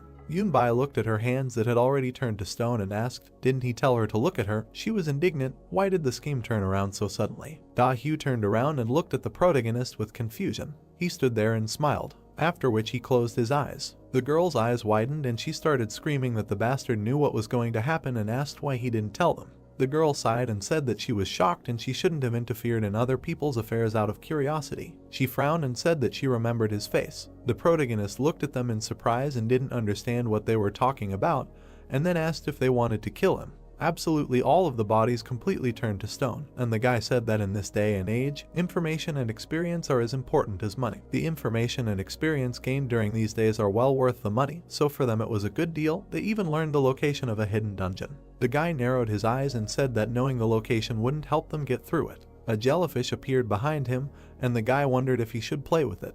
Iogen smirked and thought that after awakening, Medusa does not move for about 30 seconds. Since her specialty is burning mana, you cannot look her in the eyes. He clenched the blade in his hands and thought that even knowing all the patterns of her attacks, now he has a great chance while he has a bronze shield. He clenched the shield in his hand. After that, he looked forward. At that moment, a roar was heard. One of the columns cracked. The protagonist jumped to the side. He looked at it in surprise. Then he opened his mouth and said in surprise that this was simply impossible. The man hit his knee. Tegan rose from under the rubble and hung in the air. He stared at the protagonist. He looked at him and did not understand how he could stay alive. Then he smirked and assumed that this guy realized what was happening and also closed his eyes. Tegan opened his mouth and said about dead water. Then he put his hand in front of him and offered to fight. The guy stood in a confident pose. The hero thought, Tegan, how did he stay alive? The brown-haired man's gaze was determined. With a surprised look, Iogen thought that this guy realized what was happening and also closed his eyes. In the haze, he thought about what it meant. The guy's cheeks turned red as he recalled the images of what had happened, thinking that while everyone was absorbed in greed, surprise, or fear because of the new boss, he was the only one who was openly watching him. The brown-haired man pursed his lips. A swift movement. A fist flew past the brunette's face. A mark from the blow remained on his cheek. Iogen managed to dodge a new attack. His gaze was surprised. Tegan hit with his knee. Iogen held the shield. The opponents stopped opposite each other. The hero grinned, thinking that he needed to calm down. He just needed to use the increase in movement speed. The brown-haired man stood with his arms bent, and then he quickly rushed into the attack. He repeatedly hit the shield. cracks appeared on it. Looking at the shield in surprise, the brunette thought that it was about to collapse. He had to dodge the kick. The guy in the cloak jumped back. He thought with a frown that he relied on one of the red leather feet options. How could he become so cool after playing for such a short time? Standing nearby, Iajin thought that he could easily go solo raid a C+ mob now, and he really was a monster. Clenching his fist, Teaging said that as he thought, he was not that strong in a one-on-one fight. He could not withstand his attacks with such bad equipment. He would finish him off. The brunette held a knife in his hand, and then he smiled. In the haze, his words appeared that he thought so. Smiling, the hero said that he was wearing top-notch loot. His eyes widened in amazement. He saw a glove with a round stone and thought it was a wanderer's glove. The boy stood in a confident pose, while the hero thought that he was wearing smooth stone armor, a victory helmet and cheater's shoes. He had expensive loot, but lacked experience. His gloved hand was clenched into a fist. Iajin thought that he was a big fan of the god of battle Teaging. The brown-haired man raised his hand. The hero thought that when he defeated countless strong opponents, rose to number 1 in Korea, he was even more excited than others. Iajin remembered how he cried in front of the monitor, and thought about how much he cheered for him and called him his mentor. Although he was even older, the attack style of the god of battle was firmly stuck in his head. He chuckled, thinking that a series of strikes that he repeated over and over again. With a wide smile, the boy asked, how can he forget this? The hero dodged the bright attacks of the enemy. Teaging frowned, thinking that it was impossible. He was avoiding his attack as if they had fought 100 times before. It felt like he was fighting a huge fly. The guy with red eyes was getting closer. Iajin smiled slyly, and the opponent thought, what kind of unnerving smile? Was he enjoying the fight? He gritted his teeth. Striking with his fist, he asked, who is he? A knife approached Teaging's throat. He waved his hands, closing himself. The brunette thought with a smile that he had a fragile chin. Squeezing the weapon, he thought that the fatal flaw that made Teaging, a former boxer, retire. Because of this, he is very sensitive when he attacks him in the chin. The brown-haired man's gaze became amazed. He sweated, realizing that his HP was falling. Touching his stomach, Teaging asked, what is he doing? Approaching, the guy with the knife said that they will see each other. He looked ahead attentively. Teaging smiled. His fist collided with the shield. Glancing at it, Iajin thought that he knew that he needed this bronze shield to fight the crying Galatea. The shield shattered into pieces, and the brown-haired man said that he would not die. There was no more shield. He lost. He would get this bronze shield faster and kill Medusa himself. With a slight smile, he said that no one could defeat the monsters that he had not defeated. The hero looked at him silently. The guy confidently clenched his fist, and Iajin thought that it resembled the spirit of the mountain, as expected of a hero from another era. Continuing to watch, he thought that it was admirable, and said what to do now. He knows that he can defeat her with his eyes closed, right?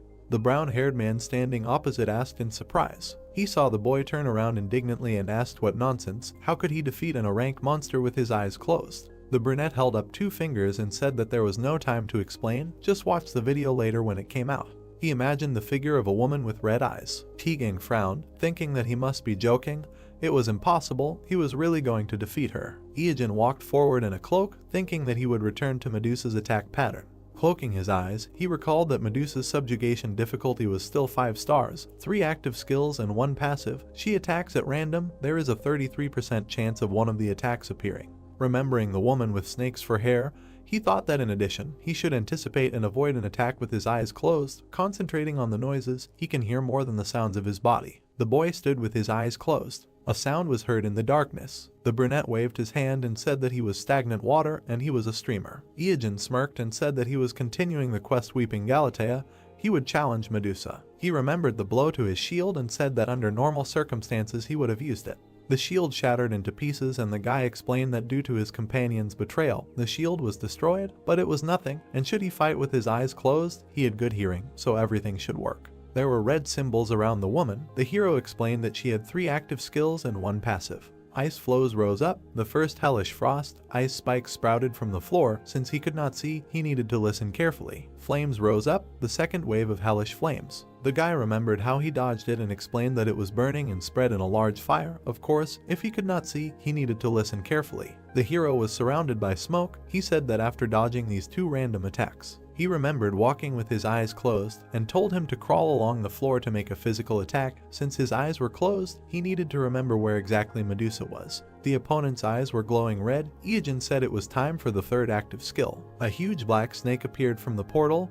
He said it was the summoning of Jormungandr. Holding a knife, the guy explained that if they were afraid that they would see its size and their fighting spirit would be broken, then they should not worry, it was just a summon. This guy's attack pattern was very simple. The tail moved quickly, the hero said it was a tail strike from top to right. The snake moved along the ground, the guy continued, writhing his body from bottom to right. The cloak flew up from the attack, the hero continued, a headbutt and again repeat, until they can't see, let them dodge. Poking the snake with his weapon, Iajin explained that since it can resist magic, physical attacks are its weak point. To defeat it, one must be focused and attack continuously. Sparks flew. The snake's head fell to the ground. Medusa appeared next to the boy who had his eyes closed, who said that after avoiding the endless hellfire and frost, an enraged woman would approach him. He imagined her waving her arms, turning him into stone, and explained that she would try to use her passive skill, mana burning. Raising his thumb, Iajin said that this meant that her HP was almost depleted, now should he fight her. He remembered holding the shield, and said that he was originally going to use the bronze shield to finish her off,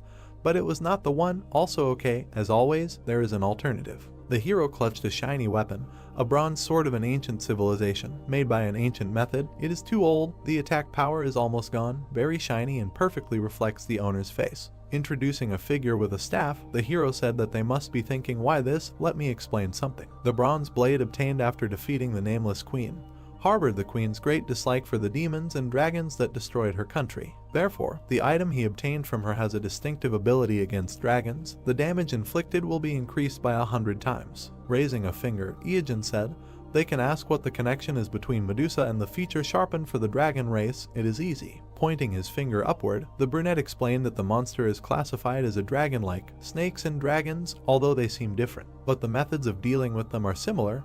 To be honest, he thinks that there is some kind of error in the settings of Medusa. He presented the sword, saying that the bronze sword's basic attack power is 80, adding the one-time boost that applies to the dragon flame. He presented the shining sword, saying that it would increase to 8,000 in one hit. The sword was surrounded by a shining haze. Iajin said that on top of that, Medusa also has snake characteristics. She is a monster that is weak to bronze, so the damage is 8,000 and will be increased 4 times. The attack power of the bronze sword from 80 will increase to 32,000. The hero swung the sword, saying that the final attack is finally here. Medusa's eyes glowed red. Iajin grinned with determination. He clutched the sword in his hand. His body turned to stone, and he screamed. A quick movement. With a sharp movement, he cut off the monster's head. The system reported that he was the first player to hunt Medusa. This was the world's first solo Medusa hunt. He was the first to completely clear the secret doll collection. Iajin happily raised his hand with the sword and said that with persistence, fortitude, and a little cunning, they completed the raid. Smiling widely, he said that it was all thanks to the companions who accompanied him. Let them remember that the body is perishable, but the soul is eternal. Stagnant water was with them. Let them subscribe, like, and press the bell. A spark of a fading screen appeared. Iajin happily raised his hand, and then indifferently lowered it. A ring with a red stone appeared in front of him. It is a spirit sealed in a Ranka ring, calling the name. The gray fragment is a piece of the sculpture of crying Galatea. The ivory fragment gives off some ominous feeling. Iajin crossed his arms and said that there is no need to show them the rewards. There are already quite a few ways to deal with the dungeon. He is not sure what to publish, so later. The guy looked in another direction, saying that now. He sat down on the ground. Opposite him was Medusa's head. The guy looked at it carefully. 3 hours later, he was still sitting opposite the head. He grinned and asked if he thought this was the end. He was waiting. Let her show him what she has. Medusa's eyes were closed. They glowed slightly red. The head said that he was still here. Why didn't he leave? Showing his fingers, Iajin said that didn't she have something to tell him? He waited 3 hours to hear it. The gray head was silent. Sitting opposite, the guy heard that she couldn't die like this after being deceived. Since he was the one who killed her, she was sure that he would listen to her request. She imagined the silhouette of a woman entwined with a snake and said that she was originally a human. She fell in love with a black dragon and gave birth to his child. Imagining a baby in a swaddling cloth, she said that now, on her deathbed, she can't stop thinking about this child and can't protect and leave him alone. Medusa with red eyes said that she asks to kill them and send them to the underworld to her. Wincing, Iajin asked again. She asks him to kill the child, let him not talk nonsense. The woman's lips slightly curved into a smile. A notification about the hidden quest Medusa's mother's love appeared. The system said that the task is to kill the child, the reward is unknown, and offered to accept or decline. Smiling, the brunette said that in any case, he finally got it, another secret quest with a sequel. He imagined a blue monster and thought it was a bronze golem. He remembered a skeleton with a staff and said that the permanent queen. The statue covered her face with her hands. He said, crying Galatea.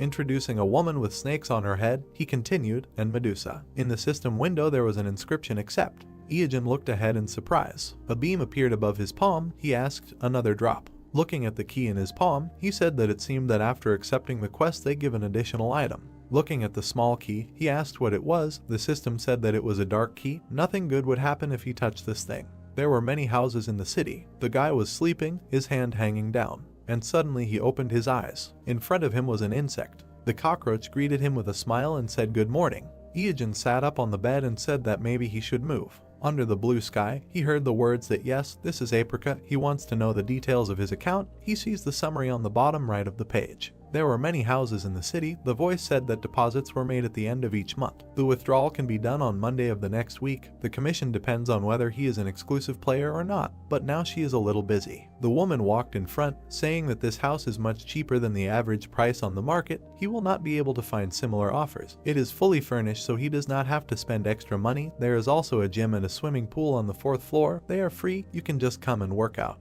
Later, she will personally send him the details. Let him say his nickname. Standing in the room, Iojin said that the floor is excellent. He does not think there are insects here. The woman said that this is great. When does he plan to move in? The words were heard that the streamer stagnant water. A little later she will transmit the data through, and then the question is who. The man sweating held the phone, saying that his name was Hyung Jun. He was the head of Apricot's support service. It was a great honor for him to talk to him in person. He enjoyed watching his broadcasts. Rumors of the emergence of a super newcomer spread like wildfire. The number of views is constantly growing. They set a new record for the number of donations. It's amazing. If he can spare some time, let him somehow drop by the office, or better yet, let him just say where he is, come to him no matter what. Holding the phone to his ear, Iojin asked to send him all the information by mail and to comply with the payment deadlines on time. A voice came from the phone in his hand, agreeing, saying that he should not worry if he still finds time later. The hero looked at the screen with displeasure and said that he had only uploaded a couple of streams and even published them under a non-exclusive tag. They were already acting like this. He was sure they wanted to appropriate the rights to his streams or offer him a partnership or something like that. They thought he didn't understand that they would leave him with nothing. Holding a glass with a straw, he said that he had already been through this and would never fall for it again. An organization that unites players, streaming platforms, television, none of them could be trusted. He spat out the drink when something fell in front of him. There were fragments of a monitor on the ground. Looking up with displeasure, the brunette asked what would happen if an honest citizen were passing by. A scream was heard from a window on the top floor. The guy looked up, stunned. Awkwardly walking further, he said that he was not hurt, so he thought maybe he should forget about it. He could distinguish between a game and reality, so it was better to ignore it. Good coffee. Someone at the open window suggested shouting. The guy looked at the burning girl, asked why she broke a perfectly good monitor. Enraged, Da-Hyu clenched her fingers, saying that she would kill this bad man. It was unfair. He had deceived them, but the views on this guy's video continued to grow. There was a tab with videos open on the screen. She asked if he was winding them up. How did a paid video end up on top in the trending tab? She was curious, so she paid too. Chang closed his eyes, hearing that he had gained popularity thanks to Medusa, which they were all hunting for. Covering her eyes with her palm, the girl said that she was so angry that she felt like her head was burning. The brother replied that she was distracting, so let her just calm down and drink something. He looked at the man, who said that he had returned from a gathering event and noticed that his sister was also there. She was lying on the table, confused, and heard that he saw her in the dungeon on the video of the Medusa hunt. Showing the phone, he said that after that he watched all the videos in which his sister was killed, and now he was her fan, and he also joined both the guild and the fan club. The guy calmed his sister down, saying that she knew that he meant well. Da-Hyu froze with a bottle in her hand. Frowning, the red-haired girl heard her ask how many members there were in the guild. Chang answered that there were about 300. Her laughter was heard among the glow. Smiling slyly, the red-haired girl said that there was still a way out. Stagnant water would not get away with it. Her eye was glowing blue. The body of a monster was lying on the ground. A green body was also lying nearby. Words were heard that this was strange. The snake lay with its mouth open. The hero said it was a king cobra with sharp scales. Walking past the bodies, Iojin said, the horned lizard and the camel lechiel, all strong C+ rank monsters. Why are they all dead? He was walking through an abandoned land somewhere in the eastern hemisphere of the Den of Immorality. Looking to the side, the brunette thought that he did not think that someone would visit the dungeon before him. Jumping down, he thought, who came here first? Iojin landed near the blue monster. The blue Oni turned to him. Grinning, Iojin said, what a surprise, he is so huge, I bet no one will get close to him. The hero was surprised when the monster attacked. Dust rose around. Looking at the monster, the hero said that he was lucky, he has business with him. The blue giant swung his leg. With a smile, Iojin said about the earthquake. Raising his foot in a red boot, he said that he would see how it goes. A bright flash rose. Clouds of smoke flew away. The guy in the cloak attacked. About 3 hours later, the monster's head fell to the ground. Looking ahead, Iojin thought a squad was here. No, it looks like one person worked. Besides, arrows were stuck in the monster's body. In the legs as well, the hero realized that he was an archer. In the rapid movement, the guy thought that some archer was trying to make a solo raid. It can't be. The guy in the cloak stood among the rubble. A blinding flash appeared ahead. The hero covered himself with his hand, and then looked away in shock. Hiding, he drank a potion, saying that all he had was this pair of stone slabs and potions. He was naked and completely unprotected. He almost died in the stupidest way. The monster lowered his huge hand. He had white teeth. Sticking out his tongue, the guy thought that it must be. He had never fought him before, but this is Gorgon. Ahead was a horned one-eyed monster. The hero thought that this monster had everything balanced. Strength, speed, endurance. He also had special abilities. He can even use mana burning. Looking from behind cover, he said that in general, he is not an ordinary guy. This is a top-level opponent at the moment. A long-haired guy appeared ahead. The hero thought, who is this? There was a blue scarf around the guy's neck. He held a crossbow in his hand. The brunette's eyes became surprised. Sparks appeared near the stones. A trace remained from a quick jump. Iojin looked ahead in surprise. Having jumped, the player shot at the monster. It raised its head up. The long-haired guy confidently held the crossbow, and then, looking to the side, he exhaled. Iojin smiled, thinking that this was Drake, a professional player who is at the top of not only the official rating. The guy shot at the one-eyed monster. Having mastered the non-standard type of character archer, he became the undisputed #1 in the rating, and many players recognized him as #1 in the world. A paw flew near the fair-haired man, so he received the nickname 1 in 7 billion. A blade appeared in his hand. He became so popular in Korea that he even received a cute nickname Drakey. The paw reached for the guy. One day he suddenly disappeared from the game, but no one knew why he left. Drake looked with yellow eyes. He is a real mystery. This made him famous as a legend. Iojin looked away and thought that he was cornered. The guy stopped, stretching out his hand. The enemy, opening his mouth, ran towards him. Drake grinned and quickly attacked him. The monster looked surprised. It fell sharply to the ground. The brunette stared forward, thinking that it was the same. There was transparent mucus on the paw. He thought it was the gel of snail skeletons. There were many sharp weapons on the ground. The guy thought that there were sharp spikes on the floor. Looking forward, Iojin thought that it was impossible. Such a short period of time, he was able to set such a trap. He remembered how the guy slipped under the paw of the monster. Drake stood with the crossbow in his hand, while the hero thought that this was incredible. The blonde-haired man smiled, thinking that Gorgon's HP had decreased to 5%. Great.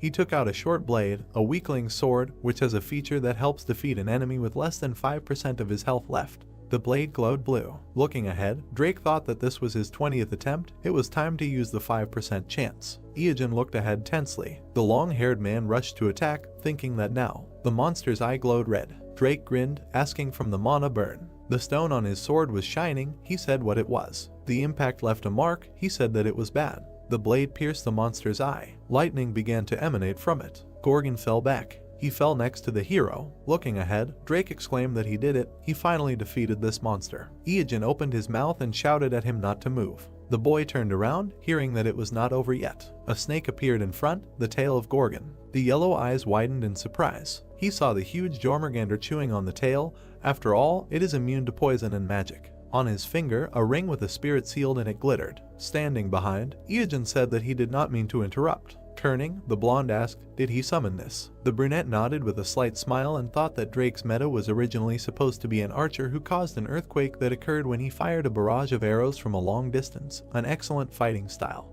He imagined a red boot and thought that the red leather feet were the item he used. Imagining the blue monster, he thought that if he had defeated the red Oni first and got the earthquake meta, he might not have had to fight Gorgon for so long. With a slight smile, Drake said that he had no use for it. If he died here, he would have nothing to do because the game would block access for a while. The brunette looked surprised. A notification appeared saying that he had successfully completed the world's first Gorgon raid. The solo raid rankings were compiled. Drake in first place, 7 deaths, 182 surrenders, 62 hours 3 minutes 21 seconds. The long-haired man reached for the dropped item, a fragment of Gorgon's horn, and said that they have a saying in their family, pay back a debt twice as much and revenge tenfold. Smiling, he said that he saved his life, so he would definitely save him twice, no less. Iojin looked at him with a slight smile and thought that this was not bad. As a character, he mentally raised his hand and thought that the #1 player in the world promised to save his life twice. In comparison, the reward for killing Gorgon was nothing. On the outside, he smiled calmly and agreed, saying that he would probably use it once, probably right now. Standing next to him, the guy in the cloak said that he planned to reach the very depths of the den of immorality. Drake turned to him and asked again, "Isn't this the lower floor?" Iogen passed by. He approached the stone building.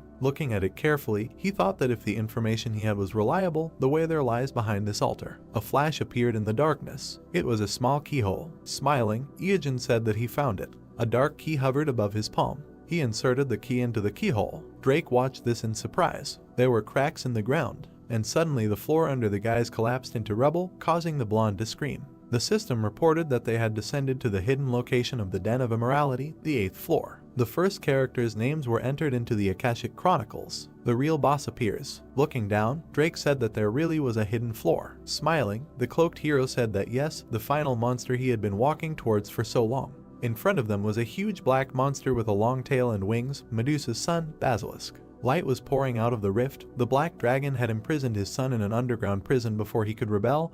His mother Medusa he had sealed in a statue, so Basilisk was separated from his mother after his birth. The black silhouette of the monster appeared. All this time it had been building up rage towards the black dragon. Iogen exhaled and said that it was quite cruel to imprison his son in the sewers out of fear of being usurped. The black dragon is a coward. Drake added that he did not know about this hidden boss. Smiling, he said that he was excited. The brunette chuckled and clarified what he said. The guy shot down. A spark flew off the monster's armor. Drake looked away questioningly. Iogen, who was standing next to him, said that it was because of his ability called Immorality. Looking down, he continued that it was a passive skill that returned 90% of the damage to the attacker. His defense was high, so he would not suffer much damage anyway, but this skill was annoying. A fire ignited in the monster's mouth. Iogen clenched his teeth, saying that he was about to exhale. Flames burst out of the monster's mouth under a cry to dodge. The hero ran away in fear. Sparks flew around the boss's head. Looking there, Drake said that it was a strong poison. He could take damage from a simple impact. He turned around, hearing that the hero would go first. Iogen resolutely jumped into the pit. The confused brown-haired man said that the entire 8th floor was flooded with this poison. There was no room to stand. Looking ahead in surprise, he asked what he was planning. The guy in the cloak stood on the snake's body. The black snake had a red eye. Words were heard that the immunity to Jormungandr poisons was beyond his wildest dreams. Smiling, Iogen said that there would be no problem with the poison as long as he was here. Flames burst from the monster's mouth. The hero's cloak fluttered. He grinned as he clutched the weapon. Suddenly, the ground rose up under him.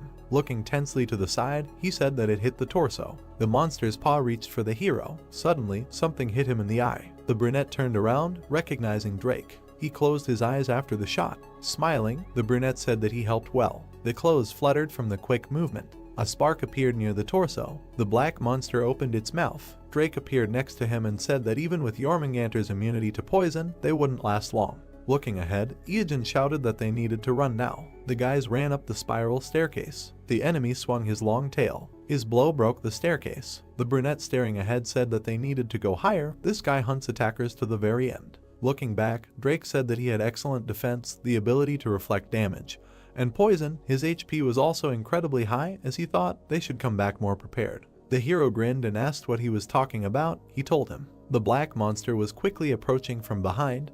A question was heard, was he really going to hunt him? Glancing back, the long-haired one asked if he was sure he could survive his poison. Iogen clenched his fist, saying that he was actually thinking about it. He imagined the boss, thinking that exiting the dungeon through the basement would take about 2.5 hours, plus the time it would take to finally reduce his HP with point damage. Together, about 3 hours. This would significantly undermine him. Is it possible to avoid Basilisk's poison for so long? Iogen grinned, saying that there is a way out. He will see for himself if he goes with him. Drake grinned and said that he will trust him. The 6th floor. Glancing back, the hero said that this sound is him spraying poison. Let him hurry up and jump to the 5th floor. Green smoke burst out of the monster's mouth. Drake turned around and asked how he could tell the difference between spraying poison and inhaling it. His comrade replied that it could be understood by the sounds, obviously. The hero clarified what he meant and received the answer that when he uses the exhalation of a club of poison, the FPC is 50, and when he sprays poison in the air, 370. Didn't he know that there is a difference of 20 FPC? Not to mention that his tongue moves up and down before exhaling and slightly right and left before spraying. 5th floor. The heroes spread out from the rapid movement. The brunette said that this is the sound of the 3rd octave. These are grenades made of scales. All the scales fly at an angle of 45 degrees, so it is enough to just lie down. 4th floor. Flames flew above the guys. Drake said that every monster on this level could destroy enemies just with a breath of poison. The item said that they were all so strong that he could not kill a single one. 3rd floor. Basilisk's face appeared in the darkness. Looking down, the brunette thought that he still had 80% HP left, and in the meantime, there was less than half to go. The comrade standing behind exclaimed that he would be caught if he just stood there. Iojin turned around and said that he would take a look. He thought it was about time. There were 2 cracked columns ahead. Running up to them, the guy called there. Looking at him in surprise, Drake thought, isn't the exit on the other side? Why here? Suddenly, Basilisk appeared in front of the hero. Sparks fell. Lightning appeared in the haze. Iojin smiled, saying that it was great, just in time. A bright beam shone among the lightning. It crashed into the ground between the opponents. The monster clenched its fangs. He smiled and said that thanks to it, he could buy some time. Standing behind the blue monster, the guy exclaimed like a Pokemon that he chose it. Drake was shocked, turned around to the guy who shouted forward Blue Oni. The blue monster rushed at Basilisk. A reddish haze in the darkness. Blue flashes appeared. Red and blue zigzags merged. The system reported that the fusion of items was complete. Blue Oni stood in front of the monster. Smoke surrounded its muzzle. Drake looked at the brunette in surprise and asked if he had really thought this through, to which he received the answer that of course. Fortunately, they arrived just in time for the Blue Oni to regenerate. Looking ahead, Iojin declared that he would simply attack everyone in his territory, even if that creature was Basilisk, which was 10,000 times stronger. The black paw squeezed the blue one. The hero thought that besides, its strength was enough to mistakenly classify it as a rank higher than C+. Basilisk squeezed the Oni's hands. Iojin thought that he hoped. Black fingers squeezed the wrist. The blue monster screamed. The boss opened its mouth. A stream of flame burst out of it. It surrounded the head of the screaming monster, and then everything disappeared into the haze. Basilisk was standing next to the remains of the skeleton. Iojin quickly ran forward, saying that great, he bought them 10 seconds. The heroes ran up the stairs. The guy thought that Basilisk's HP was now 50%. They had fallen significantly. Turning back, he thought it was worth a try. The monster was smashing the steps. The 1st floor. The guys stopped in front of the huge boss. Drake said that Basilisk was still alive and kicking. It was a shame that they did everything they could. His comrade giggled and asked what he was talking about. They had exhausted themselves so much to get here, could they give up now? He imagined the image of the red monster and thought about his secret item he had patiently prepared all this time. A blue monster appeared in his memory. Imagining the fusion of blue and red, the hero thought that his finest hour had come. In front of him was a boot. The system reported that it was the skin of the legs of Jormungandr, rank B+, attack plus 500, movement speed plus 50, and the ability to use the earthquake skill. These shoes were created by fusing the skin of the legs of red and blue Oni. The boot was put on the hero's foot. With a determined look, looking forward, Iojin said that his preparation for a full-scale dungeon raid was finally finished.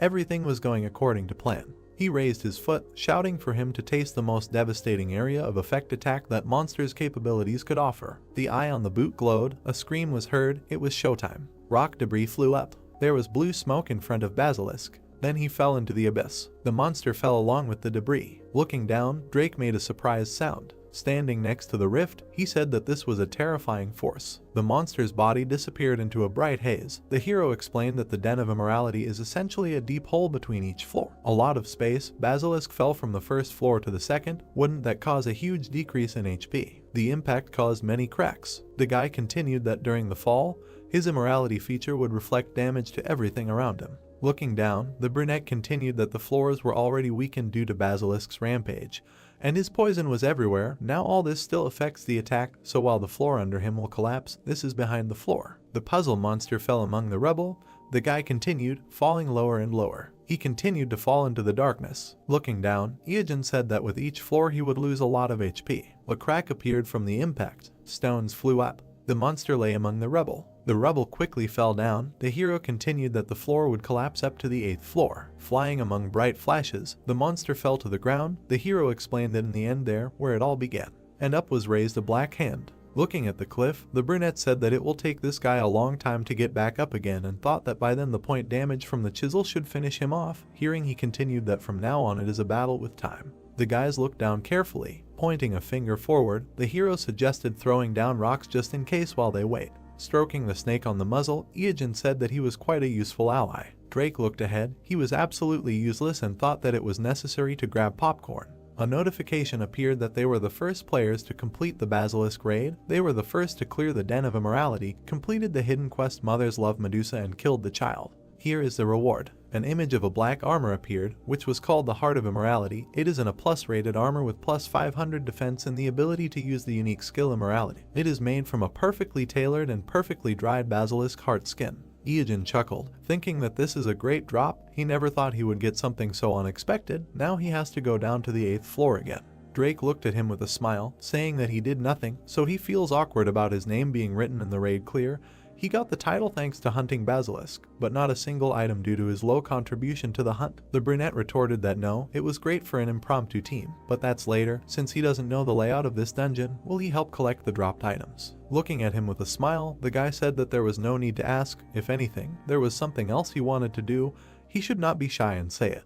The hero looked at him with a slight smile, thinking that he was quite polite. A question was heard, that earlier, when he entered his name in the rating, he said stagnant water. Without turning around, the brunette answered that yes, what? The fair-haired touched his chin. Shifting his gaze, he said that recently many large guilds ordered his murder. Ijin raised his eyebrows in bewilderment and thought, an order to kill. Staring at the guy in shock, he asked what he meant. He did nothing like that. Waving his hand, his comrade replied that he also received everything simply with a reward. A notification appeared that they were looking for any player with the name Stagnant Water who behaved unusually and rudely. The list of crimes: trolling, stealing monsters, stealing items, killing players, showing off their naked body, stalking, and so on. They are waiting for players who can deal with this problem in cold blood, and then there is the amount of the reward. The hero stares at the system window in bewilderment, saying that this is ridiculous, and there is not a single accusation that he agrees with, except, perhaps, showing off his naked body. Looking to the side, Drake said that it seemed like a lot of people would come for him. How about hiding for a while?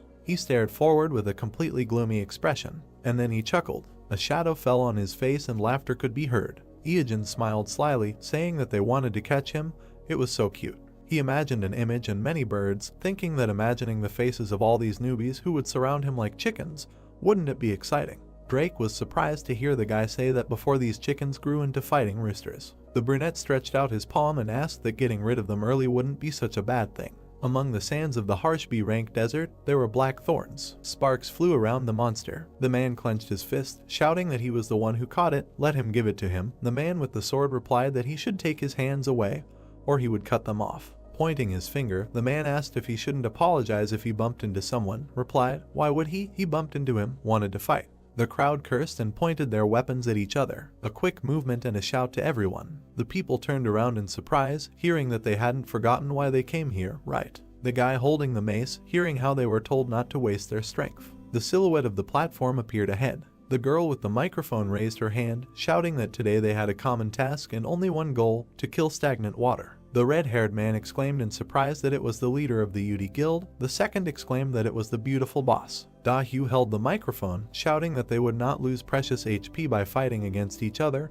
Who should they point their blades at? The men resolutely shouted stagnant water. The air echoed with a shout in response to the question, who should feel them together? The red-haired girl shouted, who is the bad person they are going to kill? The men raised their hands and shouted. Clenching their fists, the people cheered, shouting the hero's name. The man with the sword asked how she found so many people.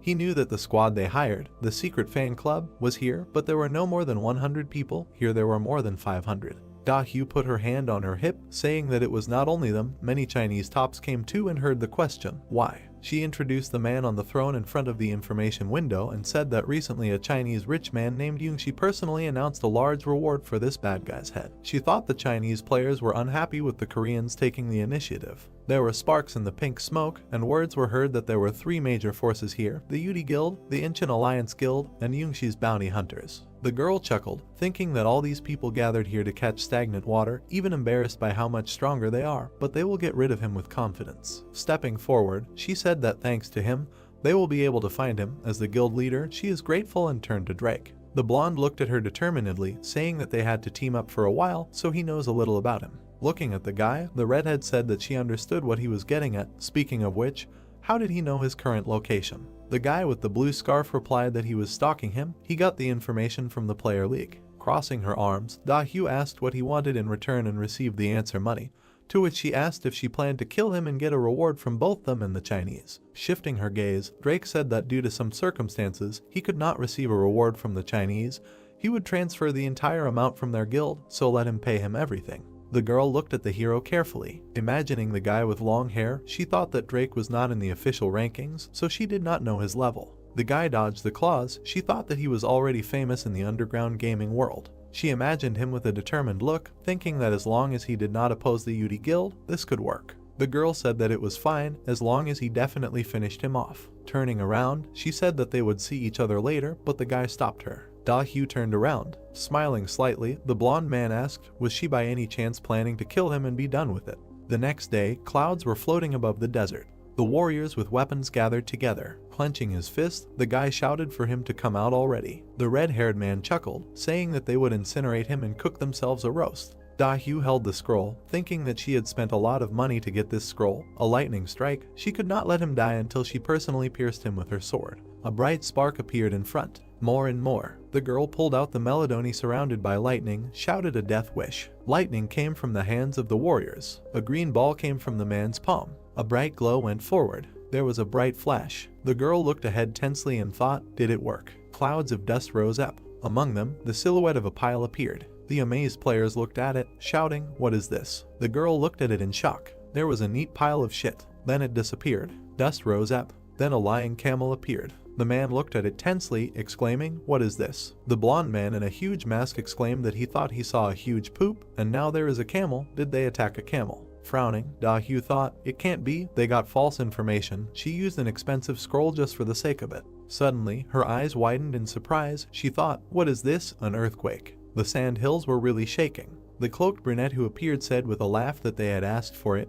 This was a gift from him. Let them enjoy the horror of their first encounter with a monster. A huge monster burst out of the sand. The guy stared ahead in shock, thinking, wasn't it daytime now? It had suddenly gotten dark. He and his comrade looked up in surprise. A huge worm appeared in front of the players. It opened its round, toothy mouth. The girl looked up tensely. With an expression of horror, she screamed, what is this? Sparks of energy flew forward. The worm attacked, scattering parts of the players' bodies. In the desert, there were stone cliffs the day before the raid on stagnant water. Dust rose near the cliffs. Iogen turned around and asked, did he get all the rewards? Drake, who was standing behind him, said that yes, the United Guilds actually wanted to stab each other in the back. They all put a price on the heads of the group leaders. The brunette chuckled and said that of course he expected that from them. In front of him was a whole list of kills with a reward for killing each of the guild leaders. The guy in the cloak looked at his comrade and asked if he had spread the information that he would be there at 2 o'clock, to which he heard the answer that yes, they believed it even easier than they thought.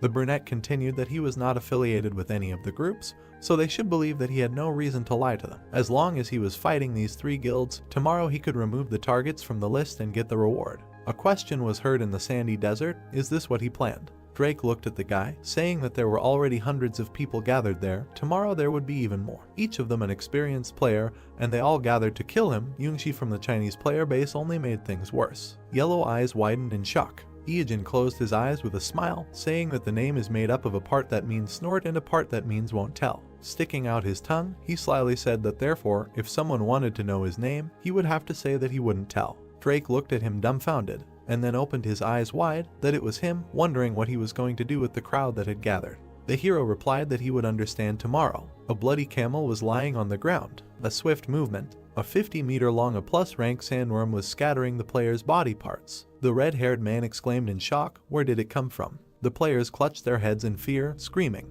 Chang frowned, ordering everyone to attack. In front of him was the round mouth of a monster. The people felt an earthquake, and they fell sharply into the abyss. A huge worm towered over the desert. A cry was heard that the monster was causing an earthquake. The blonde man in the huge mask cursed in confusion. The brown-haired man asked with tears on his face, how should they persuade the melee squads to lose their lives in such a way? Da-Hyu, who was standing behind them, exclaimed at them not to panic. With a determined look, she shouted that it was an earth or mud-type monster, which meant that the damage from ice increased 4 times. Let the magicians use ice attacks at once. And flashes of bright lightning flew. The man hit the monster with an axe. A cry was heard to gather all the guild members. The crowd gathered around the monster, hearing that it was rank A+. Sparks appeared on the monster's body from the attacks. Swift movement. The girl stretched out her hand, ordering to defeat it. The guy added that after spreading the news about the monster, they received more advantages. He grinned slyly and said that when the people who started the battle would soon die, a new wave of the team would end up taking their place. The leader said with a grin that they still had a lot of shells. Lightning surrounded the worm.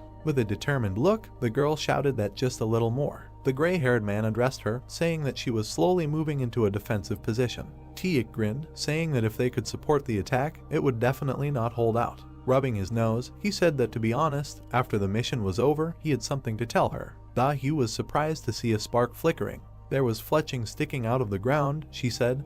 This arrow. Turning around in displeasure, she exclaimed, Drake. Gritting her teeth, the girl said that even if he couldn't kill stagnant water, why kill Tiik now? Now she would have to team up with someone else even if they were almost all dead weight. She saw the arrow hit the guy and exclaimed, about her brother. The girl turned around in shock. Behind the rock was the figure of a guy. Drake was holding a weapon. Looking at him in shock, the leader cursed, shouting that he was originally on stagnant water's side. A spark came out of the weapon. A swift movement. Iajin in a black cloak said that if even a newbie like him managed to defeat the sandworm, this kind of pinpoint approach works well. He imagined the lying pile, thinking that stagnant water did not realize that he had summoned Jormungandr to hide, thanks to its immunity to magic. Introducing the camel, he continued that for a monster, it had low physical resistance. Things would be a lot easier if they had an archer. Thinking that in the midst of the confusion, he attacked and awakened the sandworm, as those with bounties on their heads, they should have come for it, but now the crowd of newbies seemed to be delayed. Clouds floated across the sky. The monster's mouth was black and scorched. It scattered into ash. The monster fell on its side. The players watched in surprise as it fell next to them. The man in the helmet asked in fear, did it work? The blue-haired player exclaimed, was it defeated? The people raised their hands joyfully, shouting that they did it.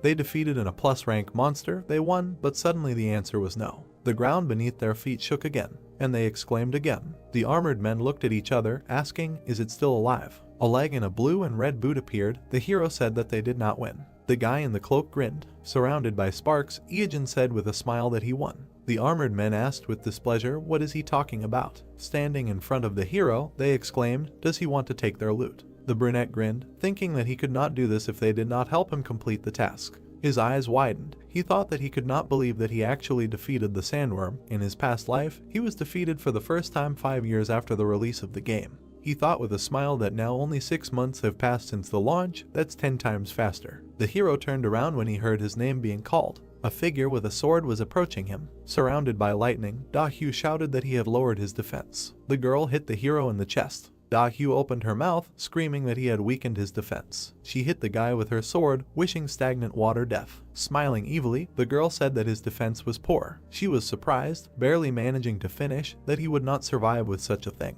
The sword surrounded by lightning touched the armor. She thought that his skin was covered with something black. Sparks flew, a calling sound was heard. Looking down, Iajin asked if she was not looking at someone's body too openly, so shameless. Red rays threw the girl back. Throwing her head back, she screamed. Looking up in shock, Da-hyu thought why she was taking damage. Could it be that this was a reflection of the damage? The black spikes glowed red, and then they began to dissolve. Looking down, the brunette exhaled. Information about the armor of the Heart of Immorality appeared. Looking at the black palm, Iajin said that it was a bit of a worry, but this relic was amazing. The trait of immorality reflects over 90% of the damage dealt to the attacker. The guy in the cloak heard someone excitedly exclaim that he was alive. Drake looked at him, asking if he hadn't been critically hit.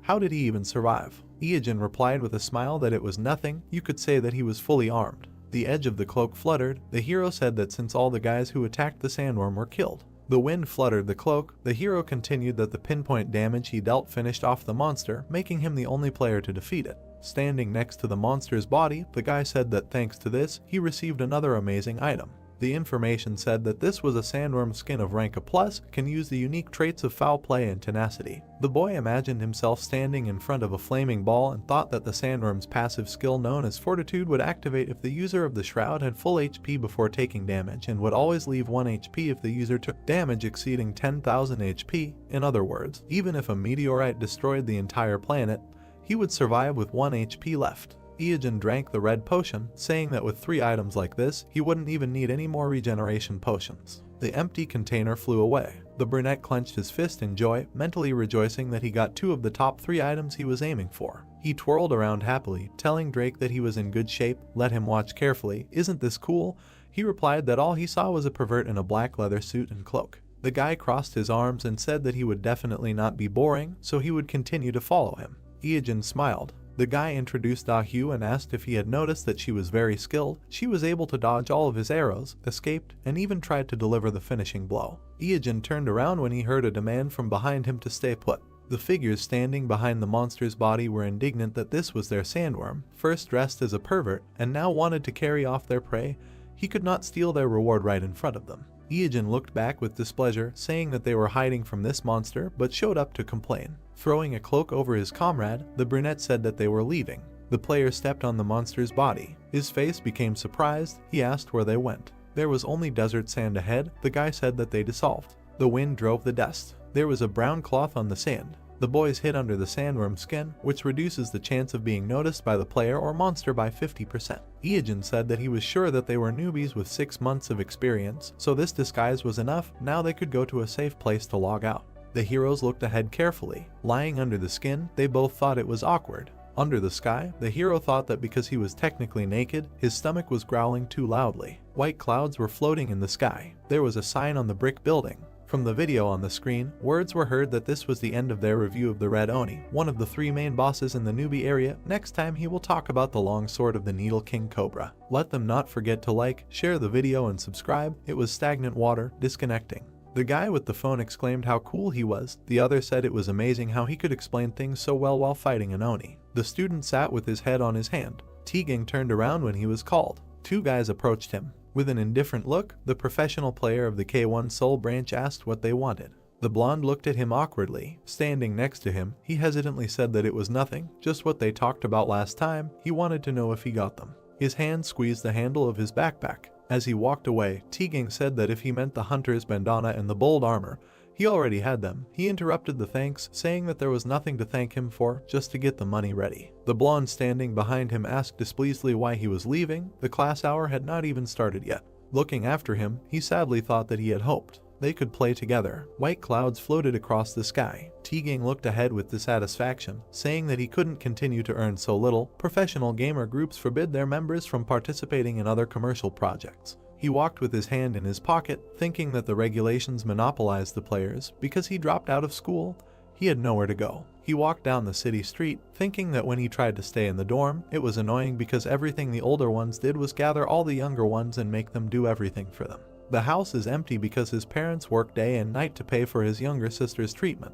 There was a bright building ahead. Tegang thought that he wanted to debut quickly to participate in tournaments, but with his history and the school's interference, even that would be difficult. He closed his eyes and said that since he was a rookie who hadn't even debuted, he couldn't get anything from sponsorship or advertising. He had to earn money somehow. Something black was flying quickly. Tegang caught it with his hand. He looked at it and asked, "What is it?" He was holding a blue poster of the East Pacific ship, Toto League, which said that there was a cash prize of 1 billion won and that they were looking for the best young professional players in Korea. If you wanted to bet, all types were allowed. Feel free to call, come and become a superstar. White clouds were floating in the sky. There was a car parked not far from the house. The woman in pink was shouting discontentedly, so this is how he decided to spend his father's inheritance. The man in the tie reminded the older man that he had said that he could get a bigger share. The man angrily shouted that he had his own needs too, if he had forgotten, and besides, he was the oldest of them. He should give them a bigger share. Ijin heard someone shouting with an awkward smile. Did they think that this conversation was not only about them? The guy held the phone to his ear, thinking that for the first time in a long time he decided to come visit his uncle. On the phone, he was told that a memorial service would be coming soon, so he needed to come at least a week before they arrived. The displeased uncle asked the hero if he thought he had crossed the line. The guy awkwardly asked again. The man opened his mouth in displeasure and shouted that he was already at the age to go to college, find a job and become completely independent.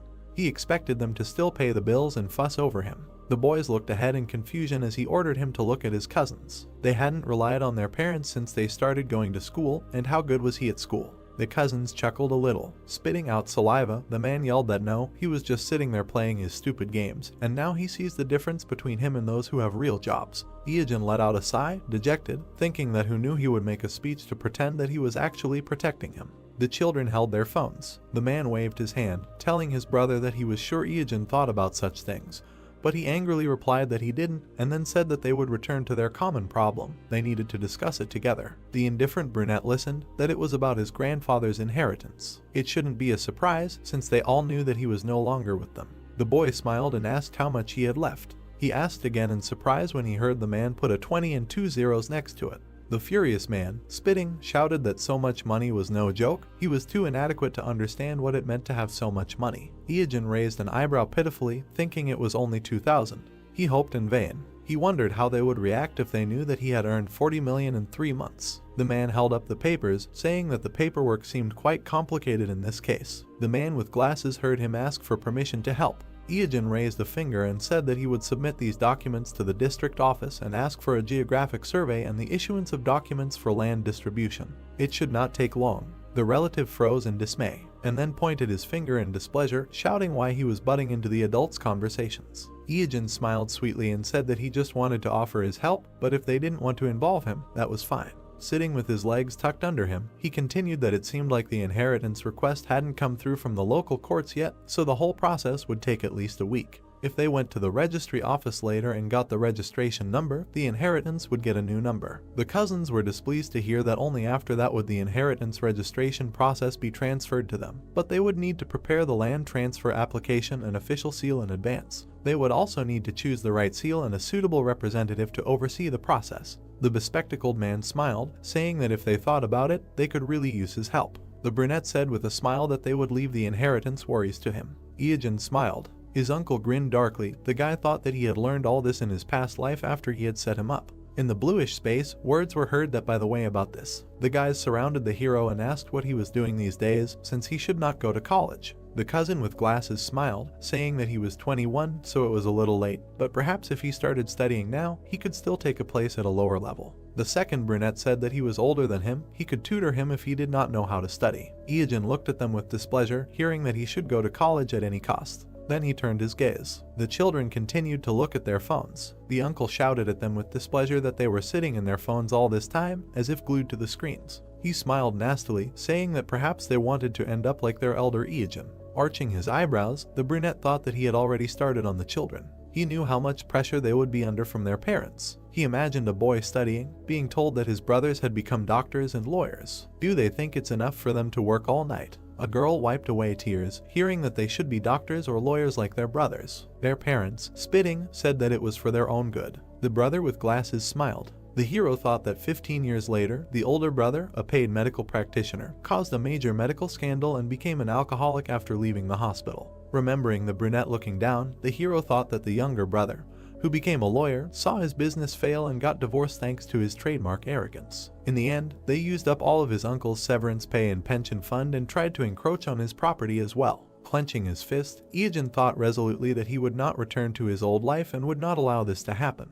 The uncle turned around with displeasure, asking who was there. Hadn't everyone arrived? Throwing open the door, he yelled, "Who is this guy who parks so loudly in front of someone else's house? If they want to park, can they do it somewhere else?" Opening his mouth, he saw the truck, asking which house did they even come to. Ijin, who appeared behind him, smiled and apologized for that. With a sweet smile, he said that in fact, it was to him. A shout was heard to the dear customer that his order had arrived. The headlights of a car appeared. In the cabin of the truck was a luxury car. The cousins' mouths opened in shock, exclaiming that it was a Morse Crocodile L3021.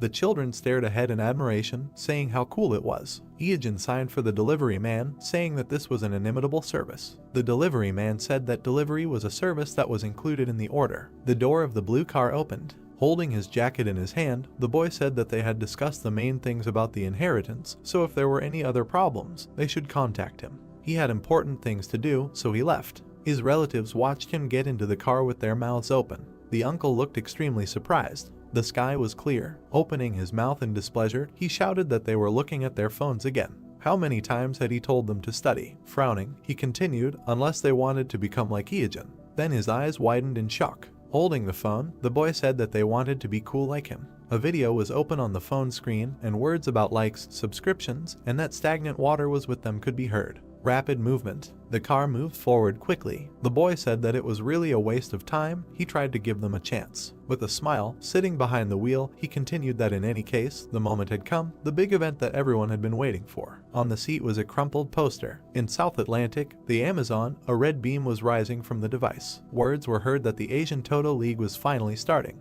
The man spread his arms, saying that he thanked everyone for joining them today, whose decisive victory would bring the player a huge prize of 1 billion won. The girls had masks with ears on their faces. Words were heard that today's match had already begun. This was the first duel in honor of the opening of the event. A long-haired man in armor stood in a confident pose. Words were heard that their first player was a private league participant with impressive skills and past experience defeating opponents in this tournament, number 48 PK Joe. The man smiled widely. The guy was warming up his hand. Words were heard that on the other side was a newcomer to the event, number 9 Machios. The guy looked forward with determination. The words were heard that this was the first duel in honor of the opening of the event. The brunette grinned predatory. The host continued, number 9 Machios against number 48 PK Joe. The participants stood opposite each other. The audience chanted PK Joe's name. Someone asked, who is the second? In the stands there were blue figures of temporary avatars to hide the identity of the participant. A question was heard, didn't they hear that he had a Korean accent when he spoke earlier? Another exclaimed that there was no way he would bet on Korea. Japan would definitely not lose. This was probably a child with a fake avatar created to bypass the law on the closure. In the orange glow, the order was heard to get ready and begin. PK Joe with a predatory smile pulled out a sword, saying that everything will be over in an instant. A quick move, a quick draw. A powerful energy crumpled his face. The guy standing opposite attacked. The fingers were clenched into a fist. The man thought he couldn't even react. T-Gang looked forward resolutely. The brunette frowned, saying that he was an impudent child. A bright flash came from the attack. The brown-haired man hit him in the side. A glow appeared next to PK Joe's face. The blow threw his head back. The screen showed the intro that number 9 Machios had won. A scream was heard that it was incredible. Against all expectations, the fan favorite PK Joe had been defeated. Number 9 Machios had won. The guy was standing next to his prostrate opponent. The spectators in the stands were discussing where he came from. Someone was betting on him. The chances that he would lose were 8-1. The brown-haired man frowned, thinking that this was to be expected. In tournaments like this you have to hide your identity. So the standard attack patterns of fake avatars are used. A bunch of nameless ones who awkwardly adapt to unfamiliar equipment. No problem, the victory will be his. A red beam emanated from the device. The host said that it was unpleasant to lose money, but they should not be so sad. Now he had better try to win the next fight. Who will be next? The guy smiled, thinking that out of a total of 50 participants, 25 survived, another 12 people were eliminated, then only 7 remained. Being part of 3 participants who are claiming the prize money, he needs to win 3 more times. The host with a mustache exclaimed that the atmosphere is heating up. The next confrontation will begin soon. The bet number 9 Machios appeared on the screen against number 21 Stagnant Water in Korean writing. The guy's eyes widened. He said not to tell him that this guy is also here. A man in a black cloak appeared. There was a black mask on his face. He heard the words, stagnant water, is it really him?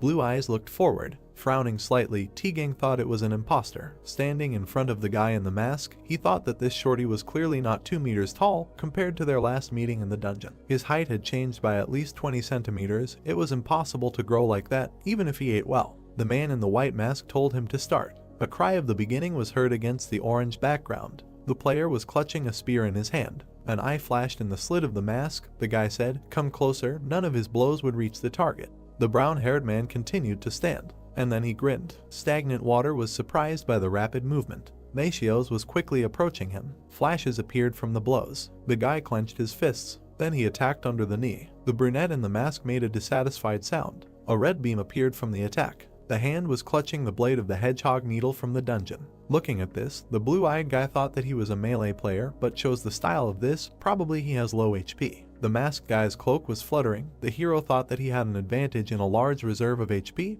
That's why he should develop melee skills. Not to mention that this guy's speed is much lower than the real one. He dared to pretend to be naked in front of him. Clenching his fist, T-Gang thought that he asked for it himself. Resolutely knitting his eyebrows, he offered to dance. The stone on his forged glove of rank C+ glowed. An orange haze surrounded the enemy. The masked guy cursed that he had become even faster. The fist was surrounded by bright swirls. The glow was getting brighter. Clenching his fists, the guy appeared on fire. The avatars in the stands were discussing that this guy was a professional player. These were fire fists, amazing. The round stone on the glove was shining. The guy thought about a full charge. Flames were coming from his fingers. Gritting his teeth, T-Gang thought that this was the attack he was waiting for. Let him receive it. A vein bulged on the brunette's neck. People were discussing that Stagnant Water was so weak, he came here for 2 rounds. The brown-haired man's eyes became amazed. He remembered scenes from the past, a dark figure, a guy in a cloak, flying debris, the brunette's rapid attacks, flying bright sparks, the way he frowned forward, and how Iajin showed him 2 fingers and cursed in his mind. Flashes appeared in the fire. The man in the cloak slid back. Clenching his fist, T-Gang thought that the one who could beat him in a one-on-one duel, which he thought was impossible, the one who could complete dungeon raids on his own and succeed where professional players failed. He looked forward resolutely, thinking that he was missing even a part of his aura, and demanded to reveal his real face. The face of a dissatisfied man appeared. The spectators asked, "How is this possible?" The avatars in the stands were discussing the Lord of Western Chukos. He is a professional player who ranks 3rd in China, 6th in Asia Coast. The man chuckled, and then cursed. There was a white pattern on the round shield. He said that he was tired of hiding his style. Sparks flew from the tip. The man continued that in a situation like this, it would be pointless to give up on victory, right? He would get the prize money, but the bettors would cut him out. T-Gang looked forward resolutely. The man in the golden armor told him to come here now. This time it would be different. T-Gang clenched his fist. A bright flash appeared near the armor. Kos only chuckled. Smiling, he asked, decided to tickle him.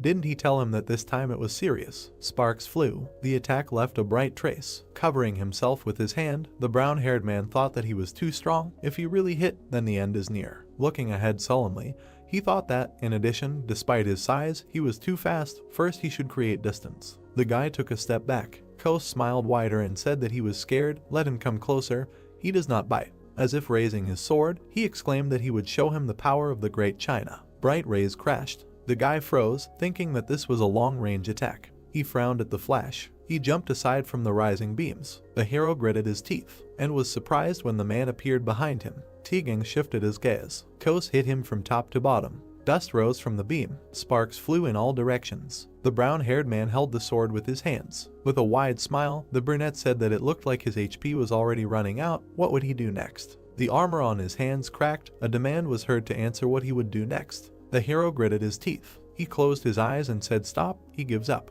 The screen showed the inscription that number 21 won. Words were heard in the blue glow. Who could have thought that the ruler of the West Coast himself would be here? They saw the expression on the guy from Korea's face when he gave up. But we need to go back to the question, what is a professional player with a 6-figure salary doing here? The man in armor said that this Korean does not have an ounce of courage. The avatars in the stands heard that the next opponent would be the contestant number 3. Who is it? He hadn't seen him before, and besides, he barely got out of the nameless group.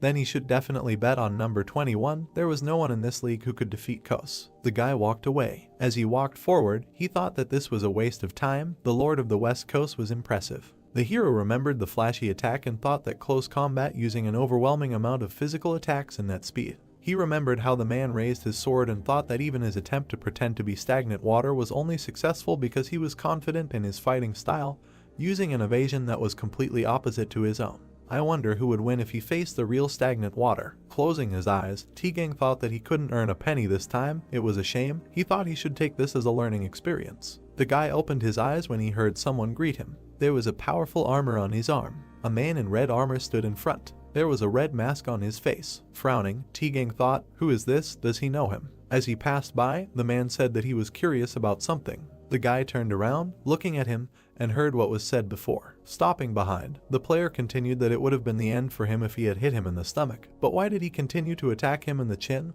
Why did he make such a mistake at such an important time? The brown-haired man's eyes widened in surprise. He thought about this guy. How is he? Thoughts flashed through his mind that perhaps stagnant water is not that strong. The guy clenched his teeth in displeasure. Then he turned around and said that he didn't know what he was talking about and why did he care about his fight. He opened his eyes when he was asked to let him say one thing. The armored hand rose and the man said that in the next round of betting. The guy looked surprised when he was asked to bet all in on him. The man walked forward and showed 2 fingers. The guy remembered Iajin showing the same gesture. His eyes became amazed. Turning to the man in armor, he exclaimed that he was stagnant water. The screen also showed the images of the participants and heard words saying that the next fight was now participant number 21 Goinmul against number 3 Madingwang. Kos scratched his ear and said that the Koreans have no courage. Did he agree? The masked player was silent. The man opened his eyes slightly. He made an inviting gesture and said that he was so confident. Let him start. The man in red knelt down on one knee. The weapon on his hand touched the ground. Bright rays flew from it. The brunette clenched his teeth, thinking that the arena was shaking. His knees were shaking. He exclaimed that he could not stand. The enemy approached him. The eyes of the slit of the mask were burning, and words were heard that he had begun. He grabbed the man's face with his hand. On the screen was a video splash screen. Words were heard asking to like, subscribe, and not forget to like other videos. On the screen were preview images. The hero thought that all his broadcasts were becoming popular, each of them gaining more than 1 million views immediately after publication, and this despite the fact that you have to pay to watch them. Iojin ran forward, thinking that the sponsorship and advertising revenue he received was impressive enough. Running forward, the hero thought that, however, such income would not be enough for his plans for the future. He had a long way to go. Rapid movement, the guy thought that there must be a better and more profitable way than just streaming dungeon raids. Suddenly, a piece of paper flew into his face. He took it off and saw a blue poster. A red beam was rising up. Iojin thought that this was a private and illegal tournament for players. The Toto League. He still remembers all the pro players from the ratings, so he knows with almost 100% certainty who will win and who will not. In short, victory is in his pocket.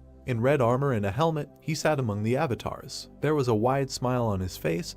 The guy thought that he joined the league to bet on the winners and losers of each fight. The brown-haired man stood in the ring. The hero thought, isn't this T-Gang? Sitting in the stands, Iojin thought that he registered in an illegal league of players. He did not think that this could happen, although he is not very familiar with his personal life. The brunette had a mask on his face. He thought that judging by the incredible height and nationality of his opponent, it was probably the overlord of Western Chu. No wonder such rumors spread. After all, he really participated in an illegal league. Crossing his arms, the hero thought that he was undoubtedly still #1 in Asia, but at this moment, the overlord was the one who, he may be a fan of T-Gang, but the money he bet was on the line. The hero's eyes widened. He raised his hand, encouraging Machios, although he himself bet everything on Kos. 10 minutes later, flashes erupted from the blows. Iojin swung his fist, shouting, why is he going on the defensive? What is his problem? He can't stay so quickly. The guy's fist was engulfed in flames. He hit his opponent in the chin. The armored guy froze, thinking why he suddenly changed the trajectory of this blow. No matter what, he would be able to keep his 3 million thanks to T-Gang's mistake. Moreover, his investment would double. As a result, his next opponent, a certain one, would make a noise. A swift movement. The hero hit the opponent's face. Blood splashed out of Kos's nose. The sword was surrounded by fire. The brunette clenched his teeth. Bright flashes remained from the movement. T-Gang looked ahead in surprise, thinking that he understood. The arm in the armor was glowing. On it was the golem's infinity gauntlet. Looking ahead carefully, the brown-haired man thought that they had great attack power, but after a successful attack, the recoil causes the player to be paralyzed for half a second. That's why he wanted to cope with powerful attacks from a distance. It turns out that the best tactic against the guy is. The guy attacked the enemy in the cheek. Clenching his fist, the red player voiced his thought, close combat. In close combat, half a second is an eternity. A bright blow crushed the cheek of Kos, who said about long-range attacks, he needs to close the distance. A flash appeared between them. Iojin in a red mask said that it was a pity, but he would not let this happen. On his hand was a weapon in the form of antlion claws. He said that he would not escape from him. Many lightnings flew around. Kos gritted his teeth, saying, another earthquake, how can he still do this? He fell to the floor. His hand touched the ground. His fingers touched white crumbs. He thought that the earth was turning into sand. Bright flashes of special claw skill, whirlwind flew around the hero. Imagining the silhouette of a warrior, he thought of Dongwang. When he thought of who to pretend to be in this league, a specific person appeared in his mind. Indeed, he was the symbol of the macho of the game. While imagining the men standing back to back, he thought that along with T-Gang, he was one of the top players in the Korean rankings, but unlike Tuzan, he could not earn recognition. Iojin imagined the armor, thinking that just a year after his debut, he was quickly forgotten in the gaming industry when it turned out that he was involved in a match-fixing scandal. While imagining the armor details, he thought that because of him, the professional league almost went through a terrible crisis. It took a year and a half before he was allowed to participate again.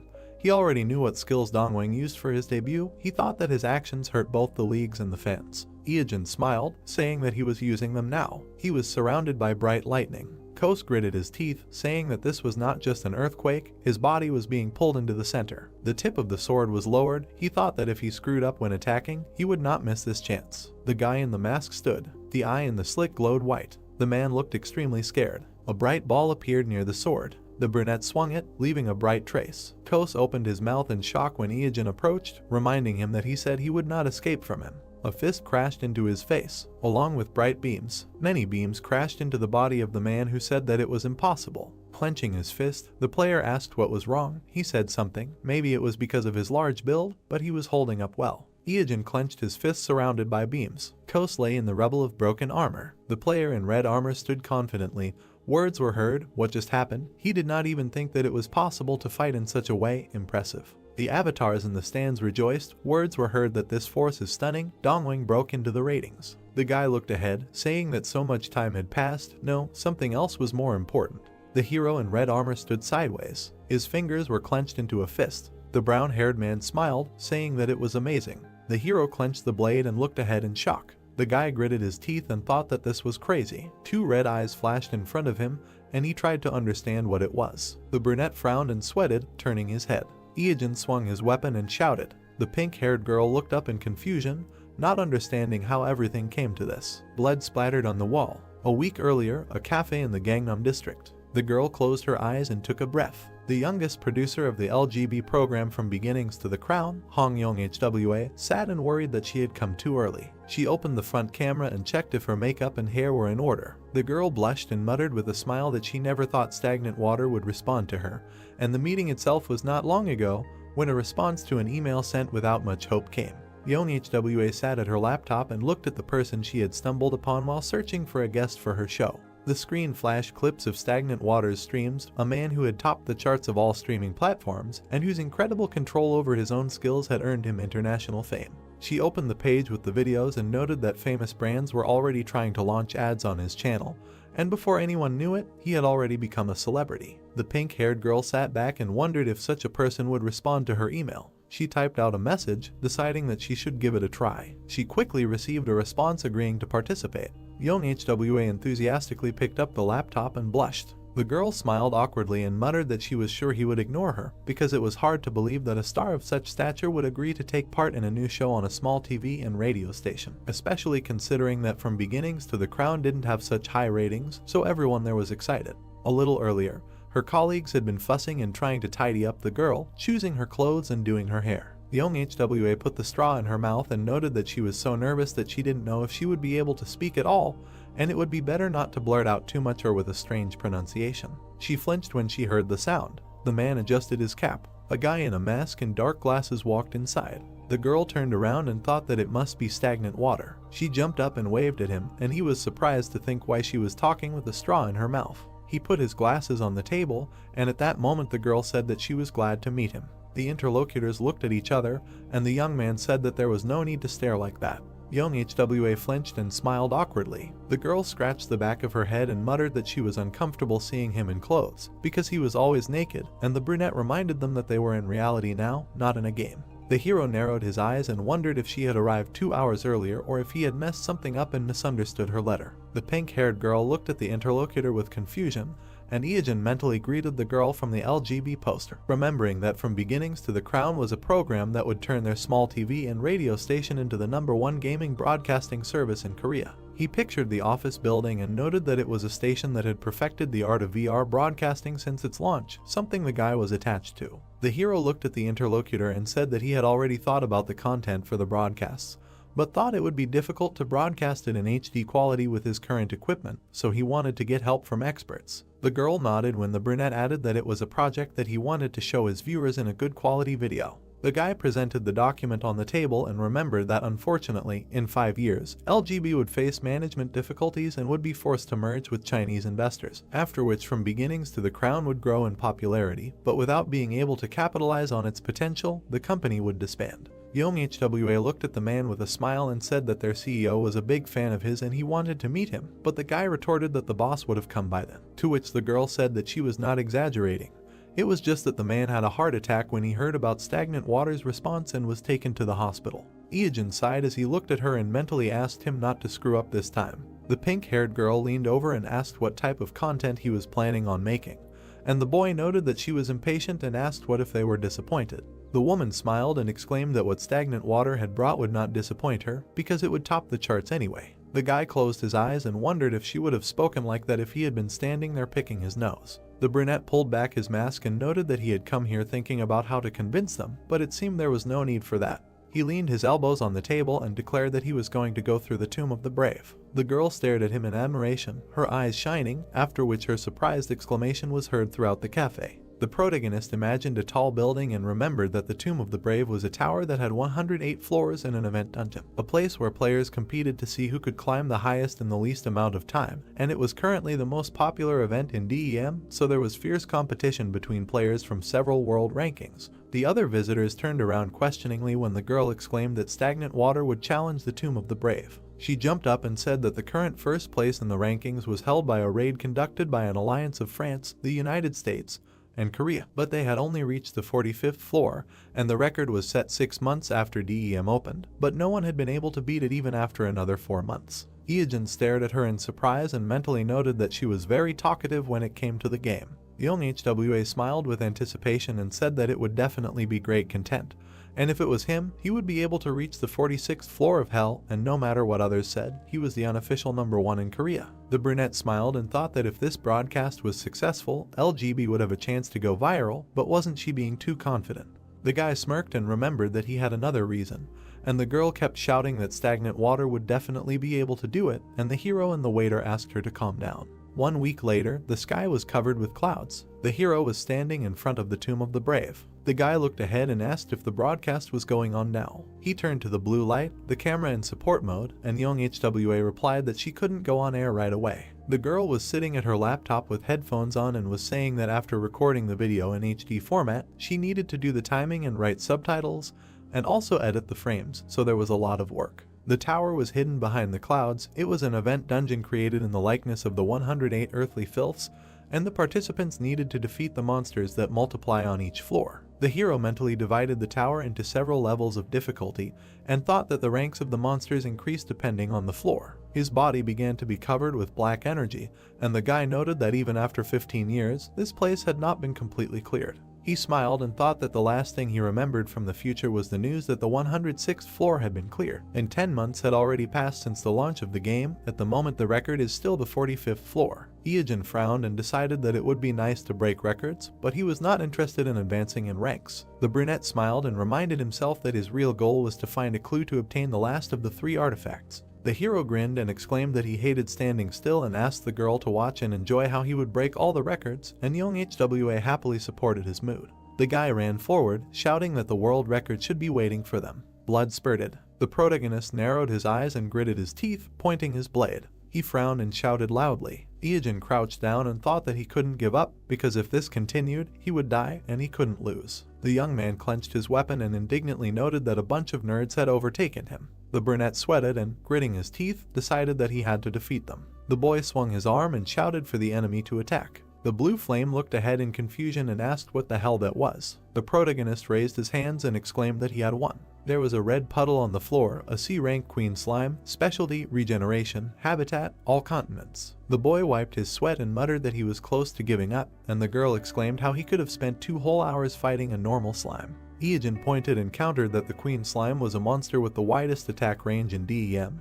and there was no strategy to dodge its special attack pudding packet. Young HWA smiled tightly when the protagonist said that he would have definitely been flattened if he had gotten caught in her attack range, after which the girl muttered that he tried well, but the protagonist thought that he had wasted too much time on the first floor. The brunette moved forward, saying that it should be easier from now on since they defeated a relatively cunning monster. Then the monsters followed one after another, but the hero won until he received a notification that he had ascended to the 46th floor of the Tomb of the Brave. The guy stood in front of a huge creature. Young HWA looked at her companion in shock and exclaimed that he had passed from the 2nd to the 46th floor without damage. The black monster opened its mouth. It was a B+ rank Kaidamaru, with the features of giant, demon, stealthy, earthquake, hybrid. Its habitat is the burning rotting lands in the kingdom of giants, and its size is 45 meters. The hero grinned and muttered that he hadn't seen him for a long time. The guy looked at the enemy and noted that he did not expect this guy to appear here, which was an unexpected bonus, and offered him a dance. The monster broke 2 columns in front of him. The brunette bit his finger until it bled and frowned. The young man waved his hand, brushing away the blood, because one of the basilisk's features is poison, and it poisons the blood of the one you aim at. The monster stepped right on the drops of blood on the floor. Kaidamaru roared and flinched, feeling pain. Ieogen grinned and exclaimed that this is the basilisk's poison, which is 2 ranks higher than his. The enemy stepped hard on the ground. The monster spread its paws and released powerful energy. The protagonist crouched to the ground, and his cloak fluttered. The brunette grinned and noted that his physical strength was incredible, but his attacks were too easy to predict, so the outcome of this battle was determined. The guy looked warily to the side and remembered that one of Kaitamaru's features was stealth. The monster was sitting on the ceiling, and the boy thought that their habit of hanging upside down like bats did not seem like a natural distinguishing feature given their size, which is why other players were getting too close and letting him strike first. The brunette frowned and tensed up. He bared his teeth and thought that they could not hide their distinctive smell. The monster suddenly jumped out and struck. The monster opened its mouth, sparks appeared around it. The creature screamed and attacked with a fireball. The hero raised his hand with the spirit sealed in a ring, which has plus 300 magic power and can summon Jormungandr, and shouted, "Not so fast." He frowned, and the attack passed him by. The boy took out his blade and swung. Iogen began to run around the enemy, delivering slashes. With a sharp movement, the boy cut off several limbs of the monster. He jumped up and plunged the blade into the monster's head. The brunette bared his teeth and declared that his surprise attack had failed before it even started, so he had no chance. All that was left was to die in the shadows. Sparks flew to the side and the ringing of the blade was heard. System windows appeared in front of the young man, stating that for the first time among all servers, the boss of the 46th floor of the Tomb of the Brave, the lone Kaitamaru, had been defeated.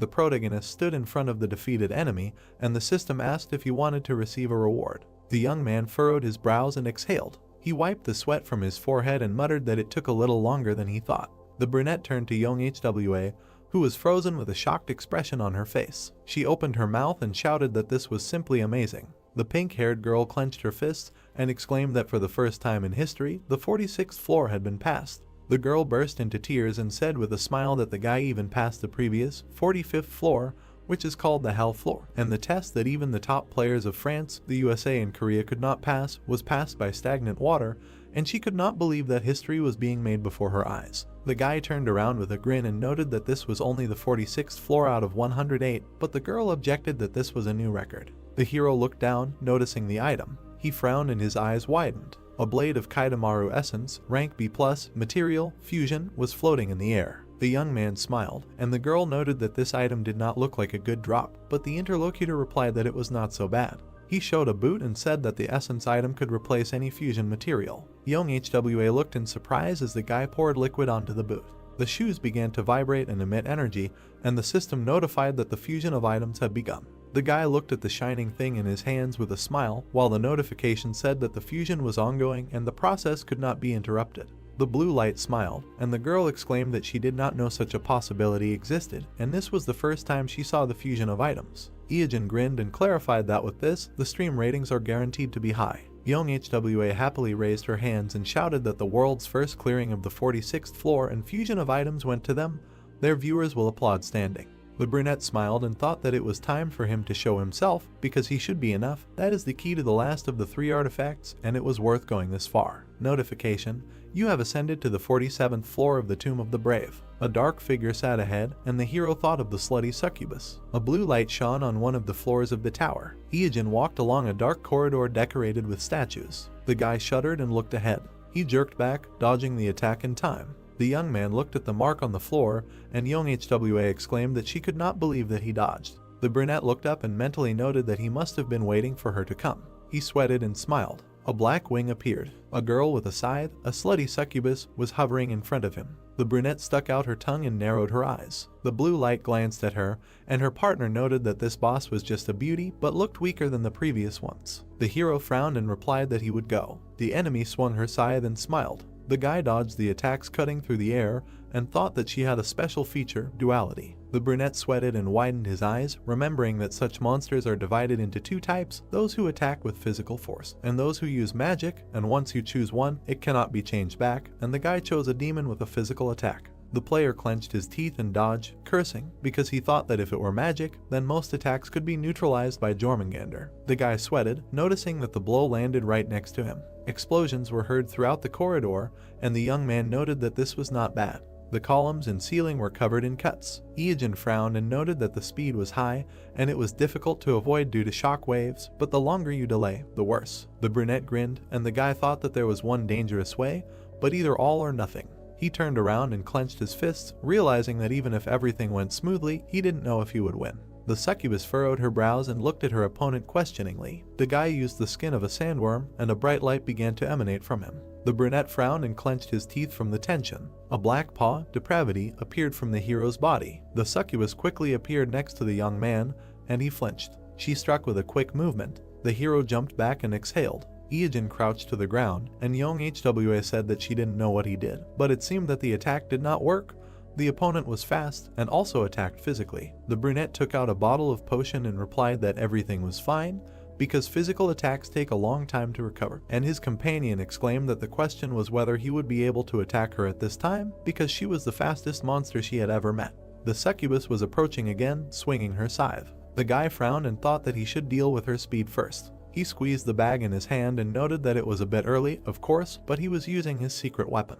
The hero clenched his teeth and poured the contents into the air. The succubus frowned, looking at him. The contents flew to the enemy. The brunette looked in surprise at the pink liquid on her body, and it was slime essence of level D, which allowed her to block the enemy's main forces. The blue light widened his eyes, and the producer asked if the guy really wanted a warning from the Korean Communications Commission. She flew up to the hero and exclaimed how he could do something like that, to which the guy replied with displeasure that the enemy was too fast. The succubus frowned darkly, while the interlocutors discussed the fact that young Hwa was a pervert, since she saw something more in this than a sticky substance. The opponent frowned and widened her eyes. The hero turned around, noticing the approaching attack. He gritted his teeth and dodged. An explosion sounded near them at the sight of the blow. The guy jumped back, and young Hwa noted that her attack power only increased, and the hero assumed that it was due to one of her features, increased sexual desire, which increases strength when getting into an abnormal situation, and the interlocutor noted that the enemy was simply angry because some suspicious liquid was poured on him.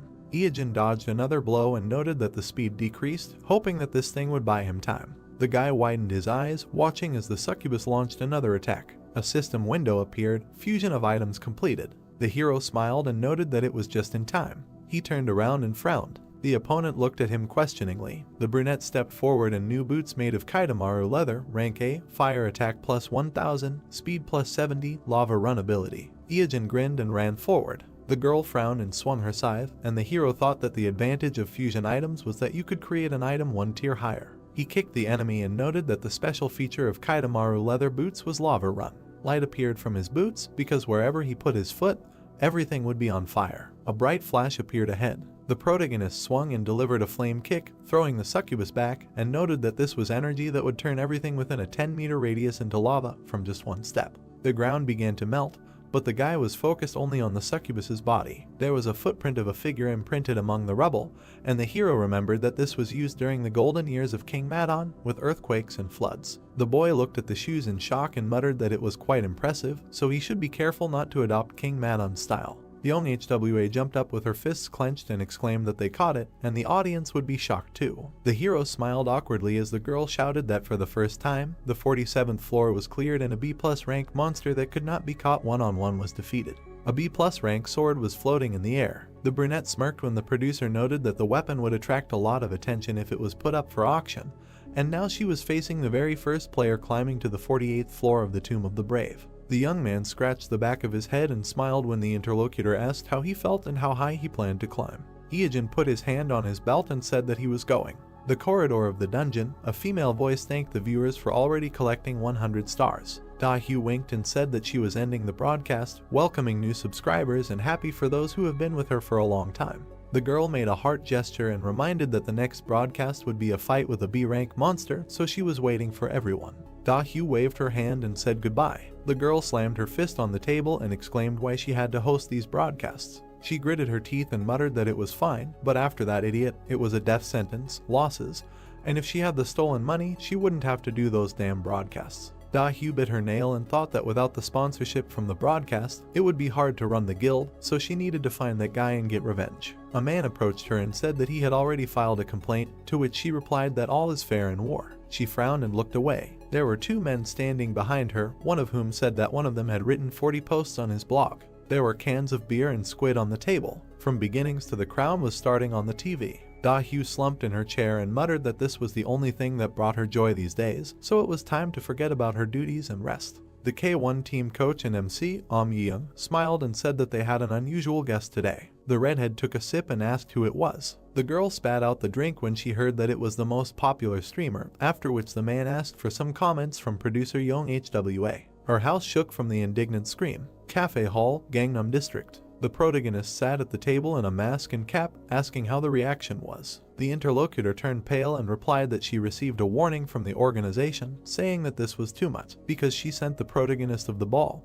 But they turned a blind eye to it thanks to him, and the guy thought that it felt like everything was getting worse. The girl smiled and leaned forward. Young HWA grinned and said that the ratings were fantastic. Even if the broadcast was a little unusual, people still watched until the end. The pink-haired girl smiled awkwardly and added that the ending was shocking. The interlocutor looked away and remembered what she was talking about. A week ago, the blue flame glanced at the young man with displeasure and asked why they needed to go back, since they were already on the 108th floor. The brunette looked at her and said that the girl already had enough material for one episode, so he needed to get a reward. The guy smiled and thought that it would be a bit of a pity to lose this valuable material, since every time the record was updated, you just go and set a new one after 1-2 floors, so it's good that you can create content alone. They stood in front of the sword hovering in the air, and Young HWA asked why he came to the ascended room.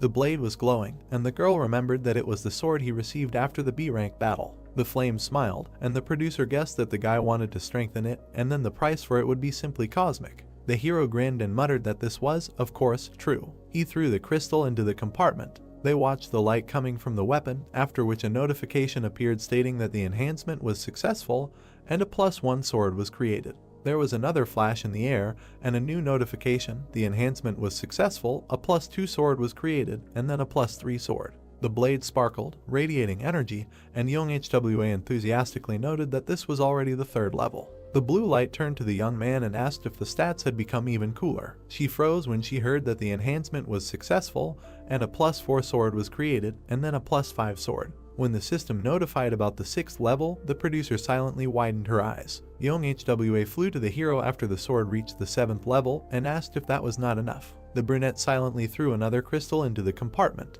The weapon glowed brightly, a new notification, the enhancement was successful, a +8 sword was created. The pink-haired girl questioningly looked at the monitor, not understanding what was happening.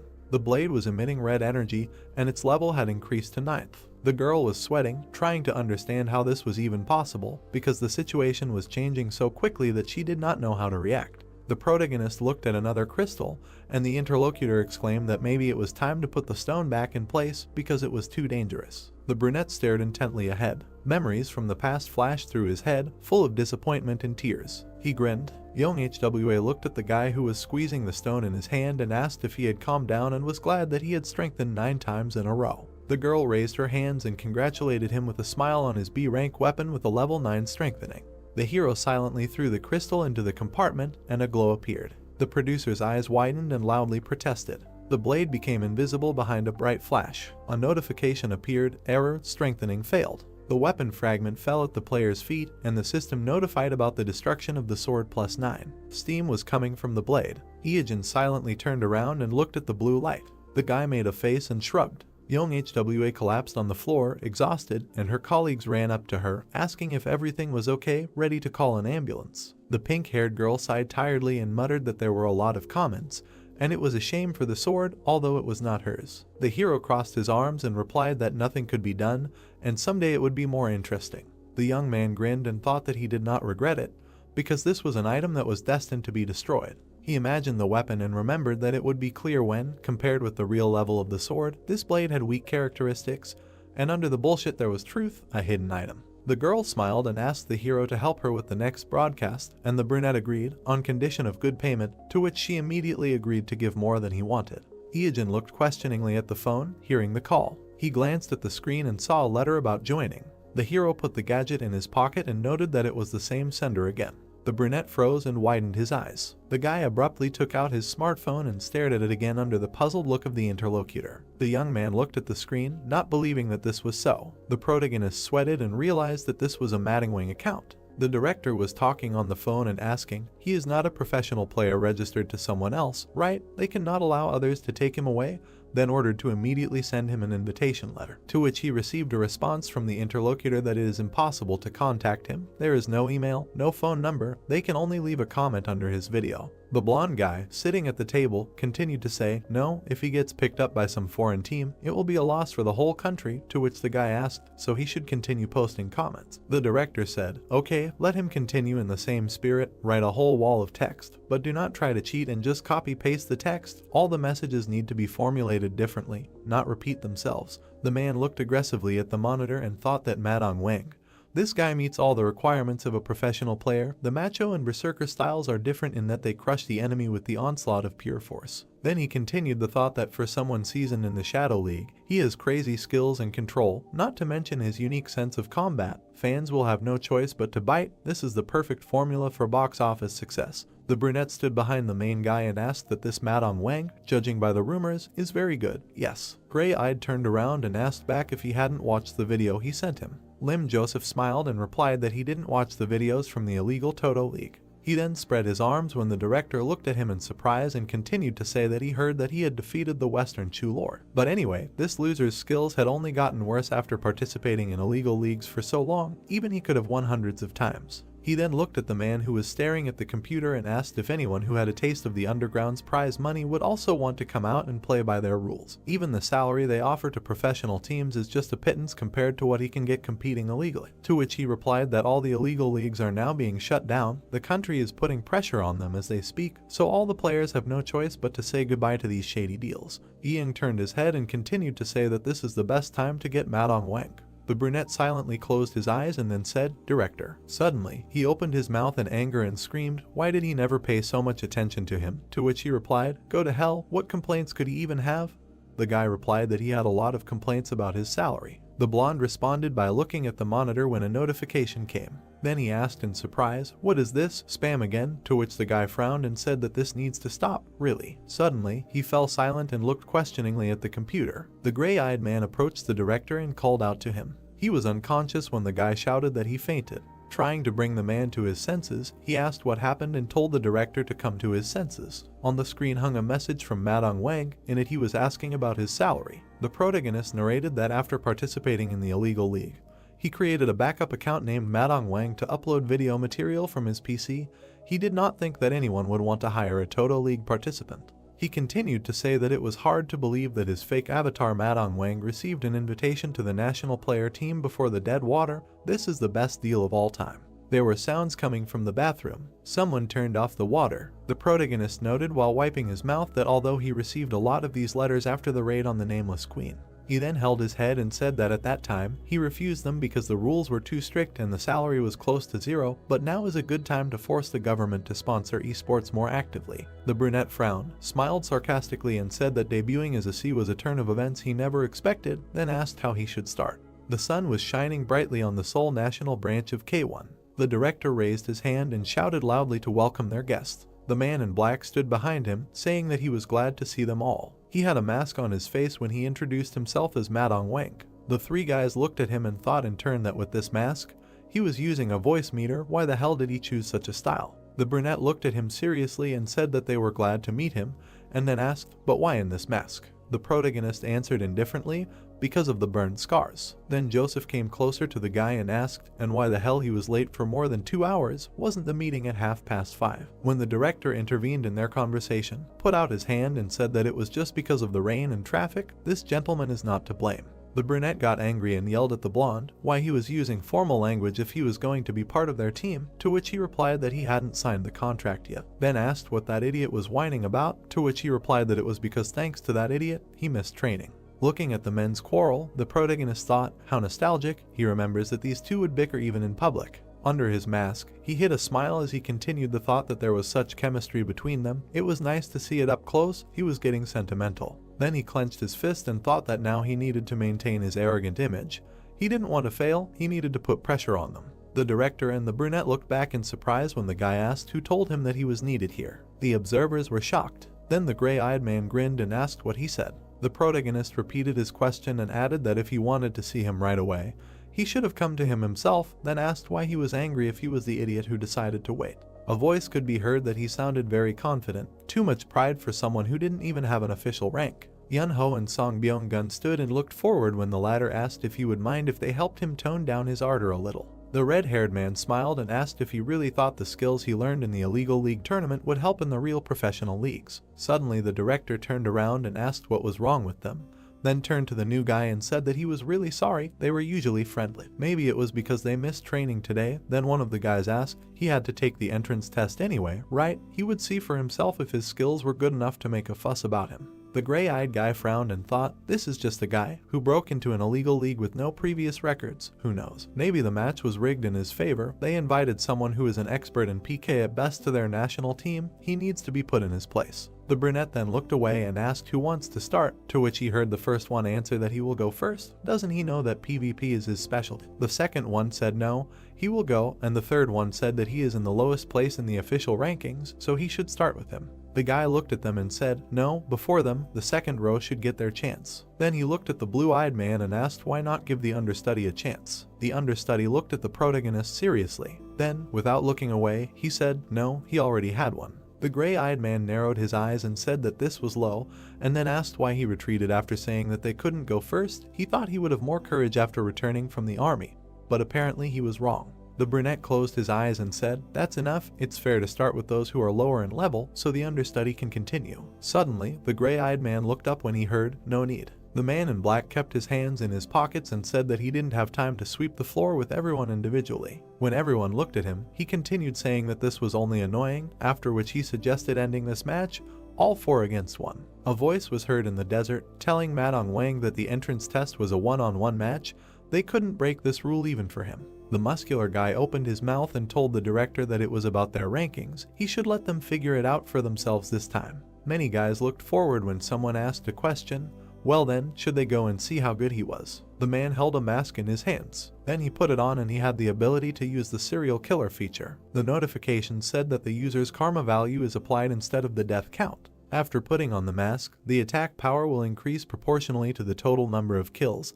The attack power increases by 1 for each kill. The kill counter will only be applied to the player's active avatar. With the mask, the hero turned into a strong player. Song Byung-gun looked forward with a smirk and asked the guys, fighting 4-on-1, isn't it too much? Yunho smiled and replied that the director's position should also be considered. If he was punished too much, it would be awkward to face him later. The protagonist turned his attention to Yun-seok and said that he could be a healer, but he has more than enough agility and attack power to defend himself, plus he is probably armed with a powerful sword that is currently hidden. He then talked about Joseph, who can both attack and defend with 2 shields at the same time, thanks to his absurdly high HP, the title of Poker Face, and the famous bullish charge. He received the additional nickname of Overlord. The protagonist in the player's body looked forward and said that this lineup is definitely dazzling. What can a noob who does not even have a rank do against number 1, 5, 7, and 9 at once, not to mention he is alone? The guy then smiled and asked if this is what they think, right. People were watching the game from the observation room. The director gritted his teeth and said that these guys, how much he wanted to team up against him. The brunette looked at Tegang and asked him why he refused to fight. With his skills, he should definitely try, it was a good opportunity. The guy opened his mouth and answered because he didn't want to which the brunette said that this was enough reason. The protagonist was a very large-scale player. A voice was heard that he would go first when the guy called Yun-seok. The blue-eyed man smiled and said that his teammate's status was higher, he was the youngest, so he would take care of it. Byung-gun got angry and said, this guy, is he serious? To which Yun-ho replied, let him. The pink-haired man rushed forward, holding a weapon in his hands. He then used his power and said that he was deeply mistaken if he thought he was an ordinary healer, after which he smiled sarcastically and continued to say that he also likes to fight, but it quickly becomes annoying. Suddenly, he put his hand forward and shouted that it was time to end it and launched a shockwave. The protagonist's fist clenched and glowed. An explosion occurred. The blue-eyed man looked forward questioningly. Then he jumped. Then he smiled and asked if creating earthquakes was his main fighting style. Looking forward, he continued to say that it was stupid, anyone could dodge it by simply hanging in the air. The protagonist found himself on par with the enemy and extended his hand. The ground began to split. The shaking intensified. Suddenly, the hero made a blow that sent the opponent flying down. He screamed loudly as he fell. Their powers clashed. The guys watched the explosions. Then one of them frowned and asked what, and the other added what happened. The director and the understudy looked at the screen. A head was visible from under the rubble. The first person was added to the protagonist's kill list. The basic attack was increased by 1. Then the giant took a step forward. The red-eyed man smiled wickedly and asked, "So, it's already been reduced to 3 to 1, huh?" The blue-eyed man opened his mouth and said that he channeled the power of fire into the ground right under his feet, thus lifting himself into the air. The protagonist extended his hand. Then he made a magic strike. The second opponent dodged and defended. Suddenly, the hero stopped and thought, "A rapier? This is Byung-gun." The opponent frowned and thought, "How can he dodge every strike? He won't be able to see it thanks to the camouflage effect." There was a flash. Sparks flew around. The opponents confronted each other. The brunette gritted his teeth and shouted, "Madness." Their battle continued. Suddenly, the protagonist smashed the ground. Then he carefully extended his hand. He stopped and thought that he seemed to be paralyzed. This shield is at least rank B. There must be a special skill that includes paralysis as an abnormal effect. The guy looked forward angrily. Suddenly, he transformed and used lightning strike. Gray Eyes smirked and said that he was good. He admitted it. It was embarrassing to admit, but they would have to attack him at the same time. Red Eyes smiled and said that their healer was not here, then asked if they really planned to attack in a crowd. Looking at the opponent's concentrated power, he thought that the paralysis was due to the shield, a combination of high-class magic attacks from the 4 best ranks of each class. Then he continued his thought, looking at the brunette, that the invisible assassin was at the forefront of a surprise attack. The hero stood still, then asked if he screwed up. Suddenly, he dashed and flew up. There was another explosion. Gray Eyes frowned, gritted his teeth and asked if he was using the same trick as before. Did he really think it would work a second time if he activated the earthquake nullification skill? A drop of sweat ran down his face. Then he looked down and asked what, and shouted that the ground was melting. With the help of the skin feature from Kanchimaru's legs, the protagonist walked on the hot ground. The brunette opened his mouth wide and shouted that everything was turning into lava. The protagonist, smiling, said that his skill melted all the ground around him within a radius of 10 meters, and then asked how long the guys could dance on the lava ground. Suddenly, he began to climb with his hands. Rocks were flying around the guy. Then he concentrated his power and said, "Damn, he didn't cast the defense spell completely." Suddenly, the opponent fired magic towards him. A fist appeared in front of the brunette's face. There was a commotion. A metal claw grabbed his face and he started screaming. The protagonist defeated him. The 2 guys looked at what was happening, when one of them shouted that he easily dealt with Yahello, and the second said to stay close to him. The 2 of them are not as strong in defense as he is, so they need to double their attack. They just need to get out of here. The hero took a step forward. The 50-50 skill reduces the damage of the environment by 50%. Suddenly, the protagonist smiled and asked, "So this is how they are trying to hide?" Then he, in the body of the Iron Hero, said that it was not his shift, and launched the alien skill Whirlwind. A hurricane spread across the entire area. The brunette gritted his teeth and ordered Byung-gun to quickly cancel the stealth mode. He opened his mouth and shouted that it was too late. The hero stood there and said that now he felt that victory would be too easy. Just think, this is all they can do, they will die like flies. Suddenly, a transformed man headed towards him. He realized that it was Joseph. Their forces collided. Sparks flew. The brunette held swords in his hands. Looking at him seriously, the protagonist said that in the end, he deigned to show both his shields. The number 1 in Korea is going fully armed against him. Incredible. The red-eyed man smiled sarcastically and asked, "Isn't it exciting?" After these words, the opponent began to attack. Suddenly, he ran towards the opponent. Then he swung his sword. The giant dodged his blow, and then he left. The brunette continued to strike. The hero stopped and looked forward. The opponent pulled his hand back. Then he used a force that made the earth collapse. The opponents continued to fight when one of them said that the rankings, the total league, none of that mattered. Then he smiled widely and said that in a match where 4 go against 1 and end up on the losing side, it is a complete collapse. From now on it is a matter of his stubbornness. The guy ran at the opponent shouting that he will not fall without defeating him. The protagonist with the hero's body smiled and replied that it was good, the true determination of number 1. He was not going to give in either. The brunette looked at the opponent seriously as he stood in front of him. Then the protagonist rushed forward. The gray-eyed man gritted his teeth and asked, "A frontal attack using earthquake? He can't break these shields." The battle was going on when the hero asked who said he was trying to break them. The brunette looked forward seriously. Then the iron claw touched the shield. The opponent looked at her in surprise and said that in his left hand it was. There was something glowing in the claw. The guy raised his hand up. After which the protagonist extended his hand and asked, "Well, is this a bull rush?"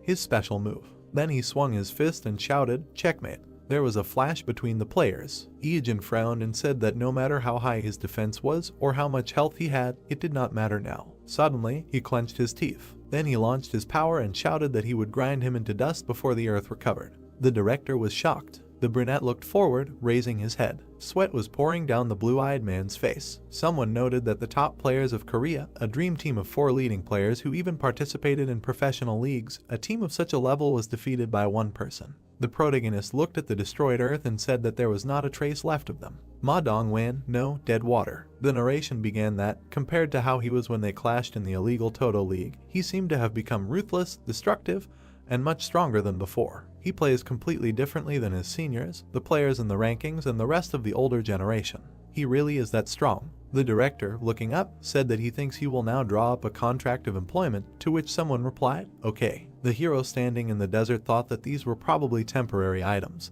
but their quality could be compared to real ones. Compared to their items, he can be estimated at about B rank. The protagonist smiled sarcastically and continued the thought that now that he thinks about it, his items were a little better, but in a 4-on-1 match, it is fair. If he only used 2 gloves and 1 shoe, he would most likely have a hard time. The brunette looked straight and thought that he wants to catch up, he wants recognition. Looking at the screen, he thought that he wanted to stand next to him. Then his fist clenched and he said, so cool. They finally ended up in the Castle of Malice. Drake rubbed his shoulders and said that he felt uneasy about this place. It was cold here despite the fact that they were in the south. The protagonist said that he got wet when entering here and they were heading there. Ieon came to the Castle of Malice to get the last of the 3 artifacts. He asked Drake if he wanted to join, and he readily agreed. People were hanging around the hall. The boys ran and the protagonist said that in the very center of this castle there was a secret passage that led straight to the boss room.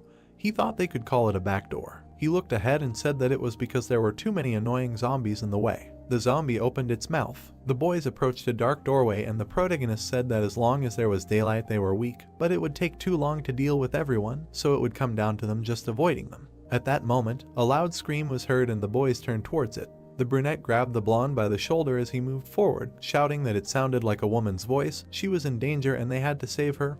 Ieon told him to calm down and wait. The protagonist stared. Strange sounds were coming from the door. They kept coming from there. The protagonist rushed there, saying to hurry up. The guy asked in confusion if he was going to help. Ieon smiled evilly and said that if it was an NPC, he would help find him later if he wanted, and if it was a player, then even better. He ran into enemies first and they should take advantage of this opportunity. Drake remained silent in response. Then he ran, saying that it seemed true, he was sorry and they would save him if he survived until they returned. They ran inside, and he asked the protagonist what they were trying to find here. The protagonist looked somewhere to the side and said that he found it. A dark silhouette was standing in the corner. It was the gossip Camilla. She rushed at them with her arms outstretched. Drake shot her with an arrow and said that she did not seem that strong, and asked if monsters like zombies like this one did not have a self-destruct function. The doll fell to the floor and he said that it was not this one, to which Ieon replied that he had a keen eye. The doll's body glowed blue and the guy said that something was appearing. Camilla the spirit appeared and asked if talking about what rumors were saying was a great sin. The guys looked at her and a notification came that they had opened the hidden quest of the gossip master. The girl cried and said that the priest punished her for gossiping. He made her climb the spire of the cathedral and cut a pillow with a knife, letting the feathers fly away, and then she had to collect them, and after failing the task, she was left to die. The girl held onto the fabric saying that this was her last regret. The guys received a quest to help Camilla collect all the feathers. They have to collect 19,910,321 feathers. Drake looked at the floor and said that now that he thinks about it, the floor is strewn with white feathers. The 2 boys looked at the floor and the blonde asked how long they had been there. He picked up 1 feather, looked at it and said that there were too many of them and asked if they needed an item like a vacuum cleaner. The protagonist picked up a few feathers, saying that this was not the way to do this quest. He clenched his fist and a notification came that they had already collected 12 feathers. He then stomped, activating the flame step. The feathers rose into the air and turned black. They began to slowly dissolve into space. Then they all turned into ash. The space around them was very mossy and a notification came that they had collected 12 out of 12 feathers. Ieon smiled widely and Drake asked if he had gone too far. If he decided to do it normally, this quest would be cheating, because it was impossible to collect almost 20 million feathers. A notification came that the quest was completed. The girl hugged the pillow and thanked him and said that thanks to them she was able to collect all the feathers. She was so glad that the cut was on the white pillow. Then she rose into the air and said that if it was a black pillow, it would be bad. The guys looked up, and the blonde asked what she was talking about. The girl disappeared from their sight. The protagonist silently watched her. A black feather fell from the sky. Then the black bag of the gossip Camilla fell from his feet. The guy grinned and said that this was the key to the boss's room. He ripped the bag open, and shook out the feathers from there. They scattered all over the space. The feathers flew up. Then they began to dissolve in the air. Drake raised his head up and said, "Wow, this is an item that can change day to night in a certain radius." Night fell, the dead raised their heads. The protagonist threw his head back and shouted that he knew that the Castle of Malice must be passed at night, the gates should open, the dead are looking at the surroundings. The protagonist smiled and said that the secret door to the boss room only opens at night, so he came to Camilla's secret quest to activate it. Drake turned to the protagonist and asked why they couldn't just come at night, to which the brunette replied that the zombies they met on the way here are much more active at night, he just wanted to make things as convenient as possible. A hole appeared in the wall. Drake clenched his fist and said that he didn't remember her being here before. Isn't she hard to notice unless you're deliberately looking for her? The ladies turned around when they heard someone calling out. The girl tried to answer, then she straightened up. The protagonist looked at her with displeasure and thought, what the hell? So it was Dahyu's scream. The girl gave up her fist and said that she was glad to run into him and ordered him to wait for her in place and not move. The guy looked at her and didn't understand what she was talking about. The boys started crawling through the tunnel and the main character suggested leaving before they got caught up in something. Dahyu ran after them shouting that they told them to wait for her. Then a lot of zombies appeared. The girl opened her mouth in fear and shouted to wait a second. She also ran into the tunnel. The zombies pressed their faces against the iron bars. The hole in the wall disappeared. Half an hour before arriving at the Castle of Evil, the girl looked at the camera saying that everyone thought she would go to the boss. It must be because last time she said it would be nice to speed up, but even a scary military march starts with a normal step. Then she stuck out her tongue and asked how they were going to get to the boss. Then she smiled at the camera and said that as she promised in her last stream, today she will record a guide on surviving against B-rank monsters. She will call it Survive the Castle of Evil. The girl smiled at the camera and said that their mission today is a full review of this dungeon filled with zombies. Most of them are from C+ to B rank, so you need to be careful otherwise they can fatally injure. Dahyu showed a heart at the camera, winked and asked to pray for her. Strange sounds were heard. A zombie appeared behind the girl, and she screamed that she was scared. She ran away from the zombie and screamed. The zombie looked at her in confusion. The zombie extended his hand to the girl. The girl looked at the camera with fear. Then the camera fell, and the girl screamed loudly. The camera turned off. Dahyu leaned her hands on the door. She sighed heavily and said that screaming over and over again was really exhausting. She slid down the wall and asked if it was so necessary. The overall message of the survival broadcast was to save a beautiful girl with her hair swinging. She looked sadly to the side and said that she needed the money and she had no choice. Then she straightened up and opened the door. Zombies were moving towards her. The girl cut down several zombies with one blow and said that it was time to teach these bastards a lesson.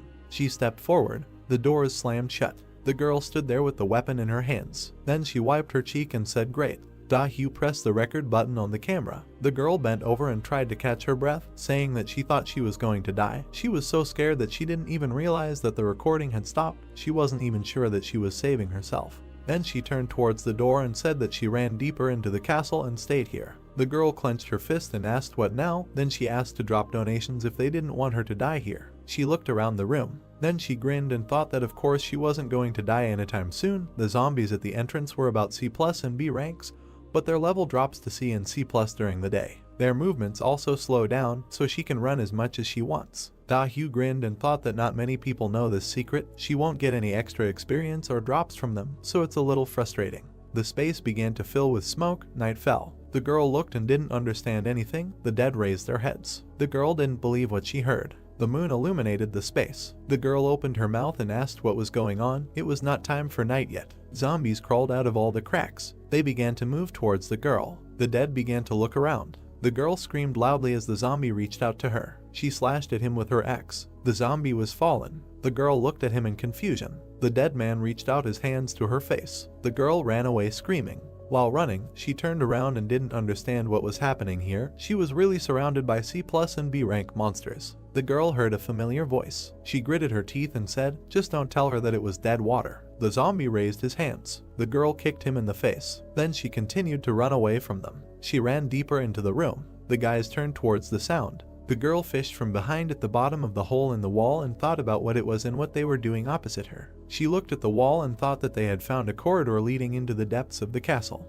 The zombies ran after her. The girl gritted her teeth and said that now was not the time to think. She rushed after the guys. She slid into the hole. She fell, hit herself and asked what this place was and realized that she was sitting in blood. Then she looked at the protagonist and asked what he had done and that the night had come too early, to which the guy asked Miss Boss Beauty to calm down, and the girl asked again what he called her. The protagonist looked forward and asked that she would not have the nerve to be angry with him here. The girl looked at him in surprise. Sounds were heard from the depths of the tunnel, and the protagonist said that in the end, this was not the safest place and she had better take care of herself. The room began to fill with smoke. The guy threw his head back. He combed his hair back, and in the depths of the corridor, a monster with a pumpkin on its head appeared, and someone said that he had found it. The blonde reflected the attack. Ijin looked away carefully. The snake grabbed the enemy. Gritting her teeth, Da-hyu struck. Splashes of blood flew past her face. The hero stepped back in surprise when she struck again. Holding the body in his mouth, the snake heard Ijin indignantly asking Da-hyu if she wanted to get rid of him, but the girl replied that he should have died when they first met.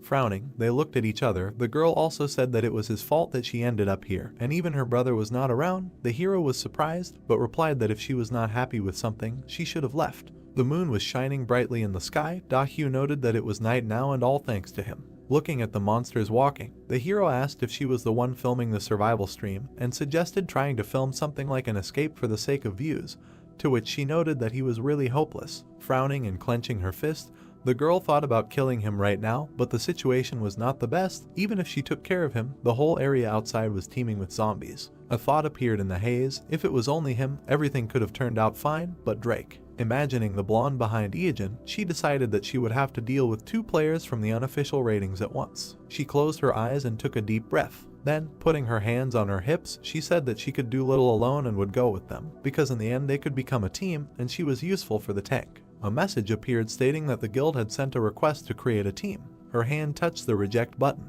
Indignant, Da-hyu opened her mouth wide, asking why he did not accept. Ijin replied that he did not want to. While striking, Drake listened with a smile as the hero said that creating teams was not his style, to which the girl objected that he was a liar. Because he had archers, Ijin replied that they were not in a team, but just walked together, to which the blonde agreed. Then the confused girl extended her hand, asking that there was nothing wrong with being on the same team. He could take any item that dropped. He wouldn't even have to share experience, so why not create a team on paper? It would be better for both of them if they joined forces. The girl opened her eyes in surprise, hearing the words about her axe. The axe was glowing brightly. Looking at the weapon, Ijin said that if the girl offered this item, he would consider her offer. Da-hyu frowned. Then she put her weapon on her shoulder, saying that he was a hopeless bastard. Drake looked at her. Then Ijin turned away, saying that if she wanted, then she could follow him, as long as she didn't get in his way. He didn't care that they didn't get along. He smiled widely, saying that she could continue like this, after which he looked at the gray walls and ceiling, drawing the others' attention to the cracks in the wall,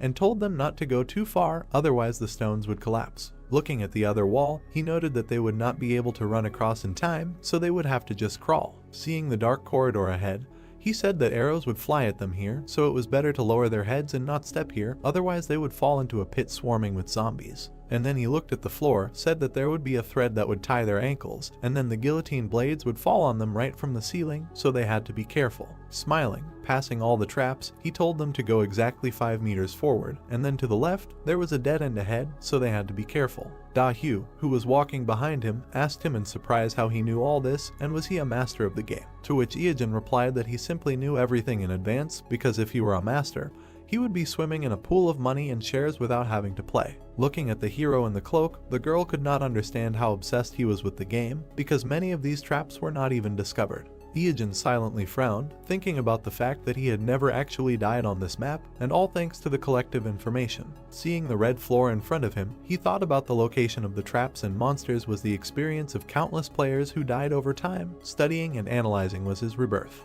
He touched the wall with his hand, thinking that it could be said that he was now rotten water, the water that had stagnated in one place for 15 years, now this was his essence. The hero was surrounded by a red aura, thinking that it made him most suitable for these sewers. Drake looked ahead in surprise, saying that he saw something there. A bright light appeared at the end of the tunnel. Da-hyu looked tiredly at Ijin, who said that they were safe and sound. The mini-boss should be right in front of them. A system message appeared, saying that they had entered a hidden dungeon. Ijin looked down with a smile, saying that a high-level monster, Jack-o'-lantern Ripper, was here, and the signal at the prison was calling for a meeting. The iron bars were cut off. He carefully looked at their sharp ends. Iogen and his companions stopped when he said that something was wrong here. A dark aura appeared against the windows. Someone's eyes glowed brightly. The monster was holding a scythe in its hands. It was Jack-o'-lantern Ripper. Drake and Iogen looked at it carefully. The guy asked if it was an awakened monster, to which the hero replied that they had not entered this area yet and that someone must have done it before them. Our hero frowned, wondering who it was. Could it be that the player who had previously planned to attack this monster existed so early? A certain sound was heard.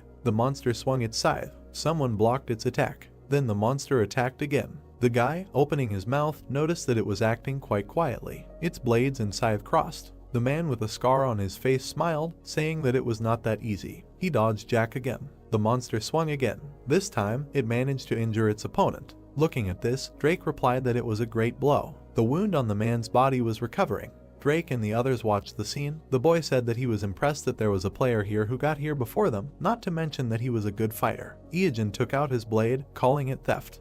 Hugh pointed at him, surprised that he was actually going to take credit for the one who defeated the monsters for him, since it was so shameless, to which Iogen replied that it was especially sad to hear it coming from her. Frowning, he also said that he believed the girl had misunderstood. He was not here for Jack. Confused, she continued to point her finger at him. The blonde asked him what he meant. Drake looked at the scarred boy's face, outraged that he had already gotten here. Staring at him piercingly, the hero decided that he had to kill him immediately before this situation got out of hand. He saw a man in front of him, saying that this is the most scandalous, the most famous player, and an unusual serial killer named Zodiac. He imagined a newspaper, thinking that he could remember the headline in it from his past life, although he does not even remember when it happened, because the number of his victims was in the hundreds, and most of the murders occurred due to conflicts on the network. Zodiac stood handcuffed. He is not an ordinary player, but a real monster. Seeing how the man fights Jack, the hero thought that this same monster continues to hunt. Zodiac repelled Jack's attack. Their blades crossed. The man fought against a Ranka monster. Wounds were visible on the monster's body. His hand was also cut.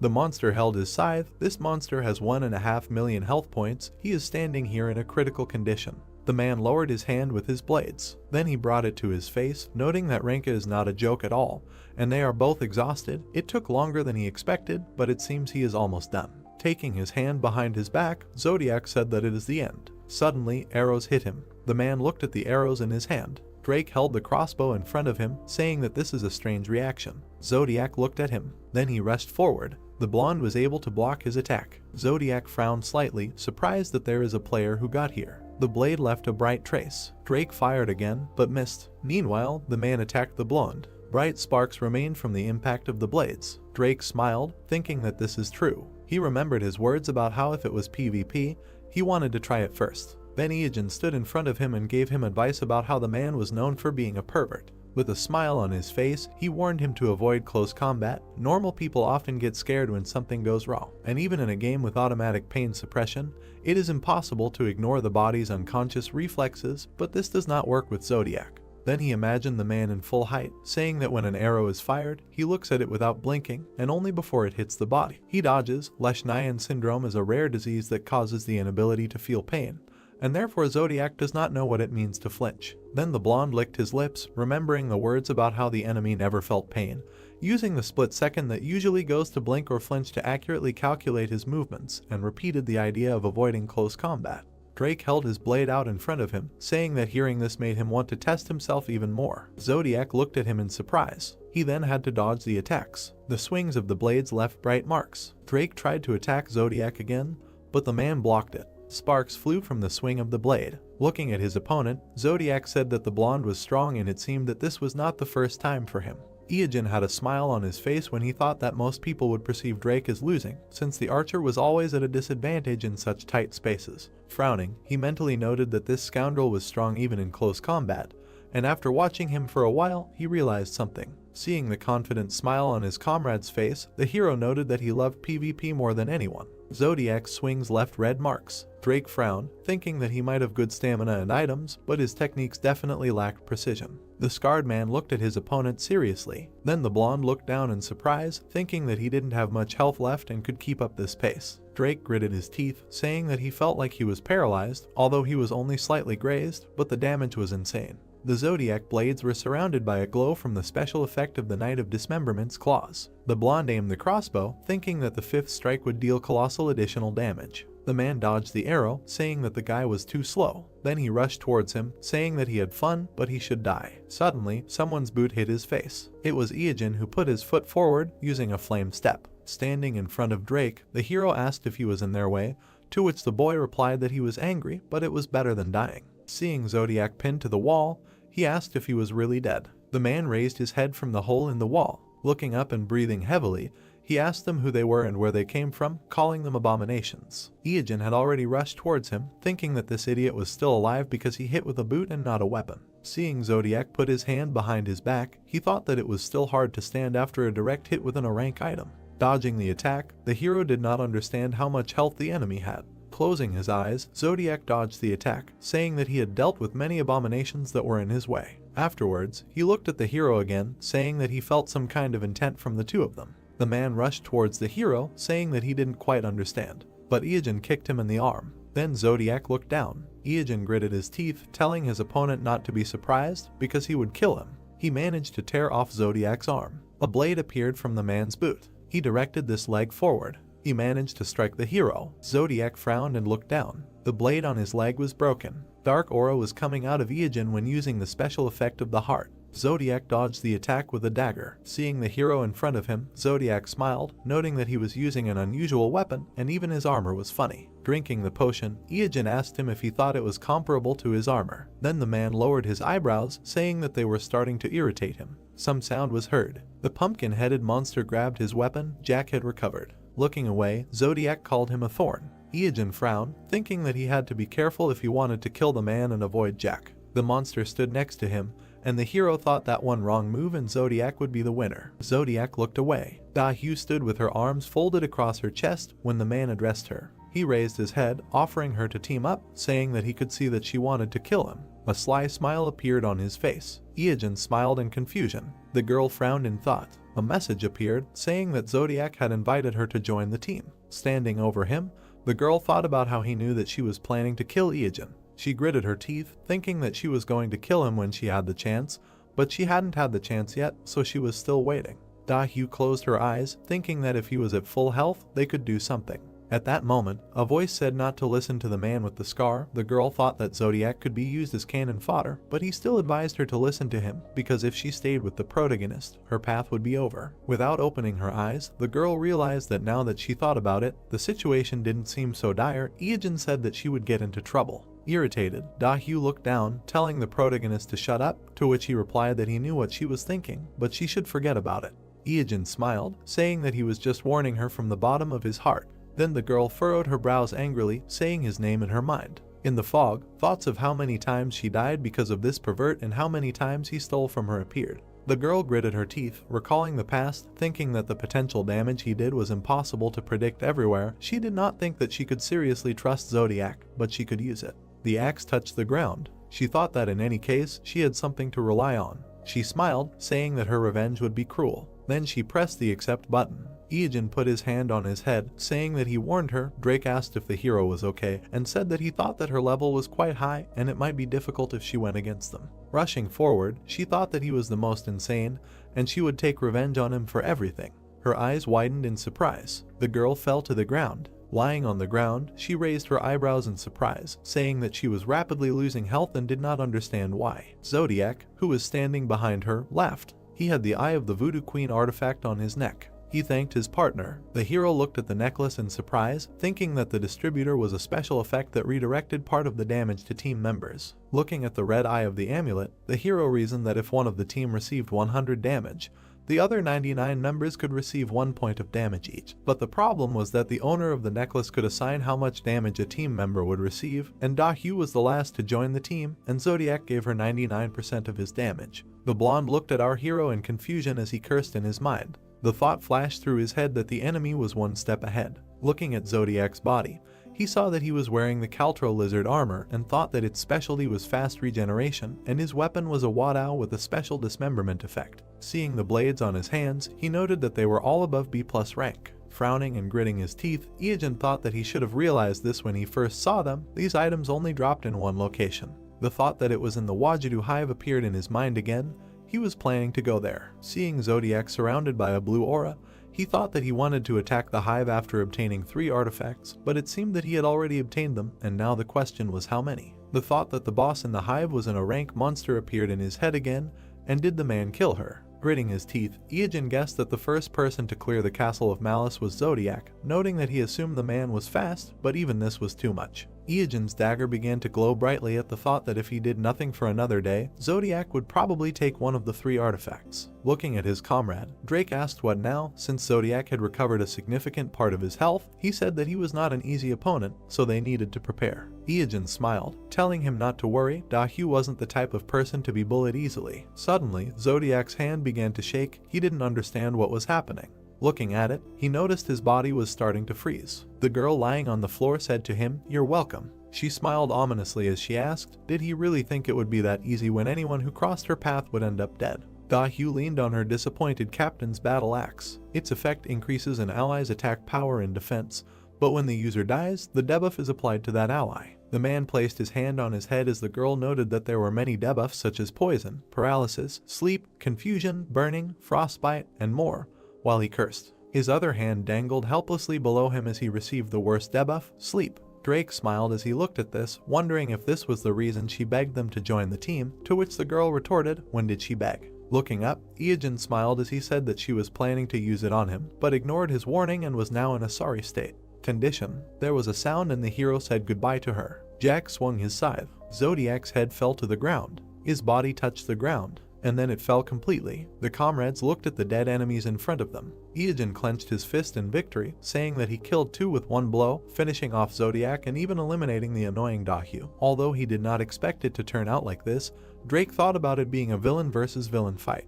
Looking at the monster in front of him, Drake said that it reminded him that Jack was still here and asked what should they do, should they attack now? The hero looked at him, suggesting that they try to fire only 3 arrows at the head. The arrows hit the target, but they bounced off the pumpkin. The comrades looked at him in confusion. Jack looked at his hands, not understanding what he was doing here and asking who these 2 were in front of him. A message appeared that the petty thief Jack-o'-lantern wanted to talk to them.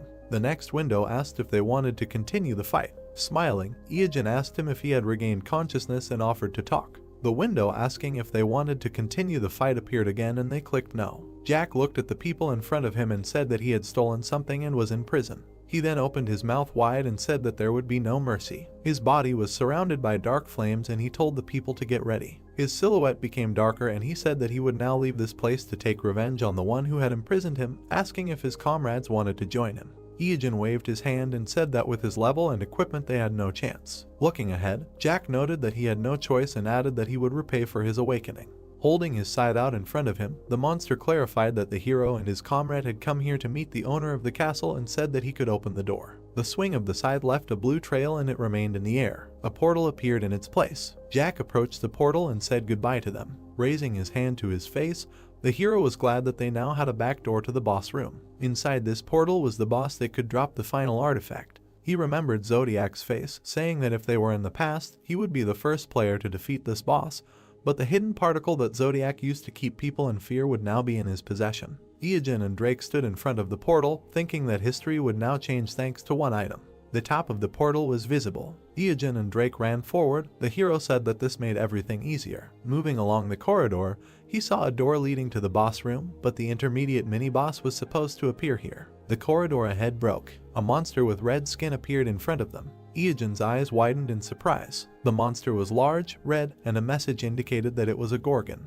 Then the hero frowned, thinking that it was strange, because if he remembered correctly, the intermediate boss that protected this place should be at the level of the succubus. Could it be that the differences appeared because they were pioneers? The monster did not look at them. In the background of the fog, he suggested that his comrade go first. Drake took out a crossbow, saying to leave it to him because he had a personal score to settle with this thing.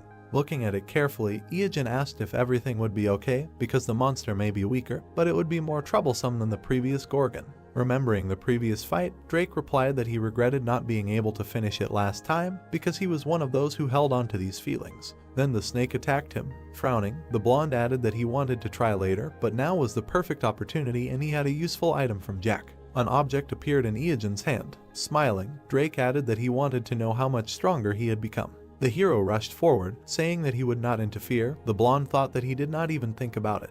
The monster turned his attention to the hero. His paw was approaching him. At that moment, several arrows pierced it. Then the monster looked at the blonde, who told him that he was his opponent. Drake smiled, saying that if he looked the other way, he would turn him into a porcupine. The monster stretched out his hand to him. Only darkness was visible. The haze gathered under the ceiling. Someone wondered who he was. The one sitting on the throne did not understand where he was, saying that he did not remember. New reports appeared that he had entered the lower floor of the Castle of Evil, the Hall of the King, and the name of the first visitor was recorded in the records of Akashic. A certain sound was heard. Iyajin was heading towards the figure on the throne. He clenched his teeth tightly. The silhouette sat motionless. Still, he was able to block the attack. The hero frowned more deeply. Sparks flew from the contact of the blades. Dark silhouettes began to gather around. These silhouettes surrounded the figure on the throne, and it turned out to be a bat from the King of Darkness. Iyajin smiled, saying that it seemed that he would not be able to finish him off with one blow, and it would not be so easy. The man began to get up from the throne, saying that he did not remember. Huge horns grew from his head.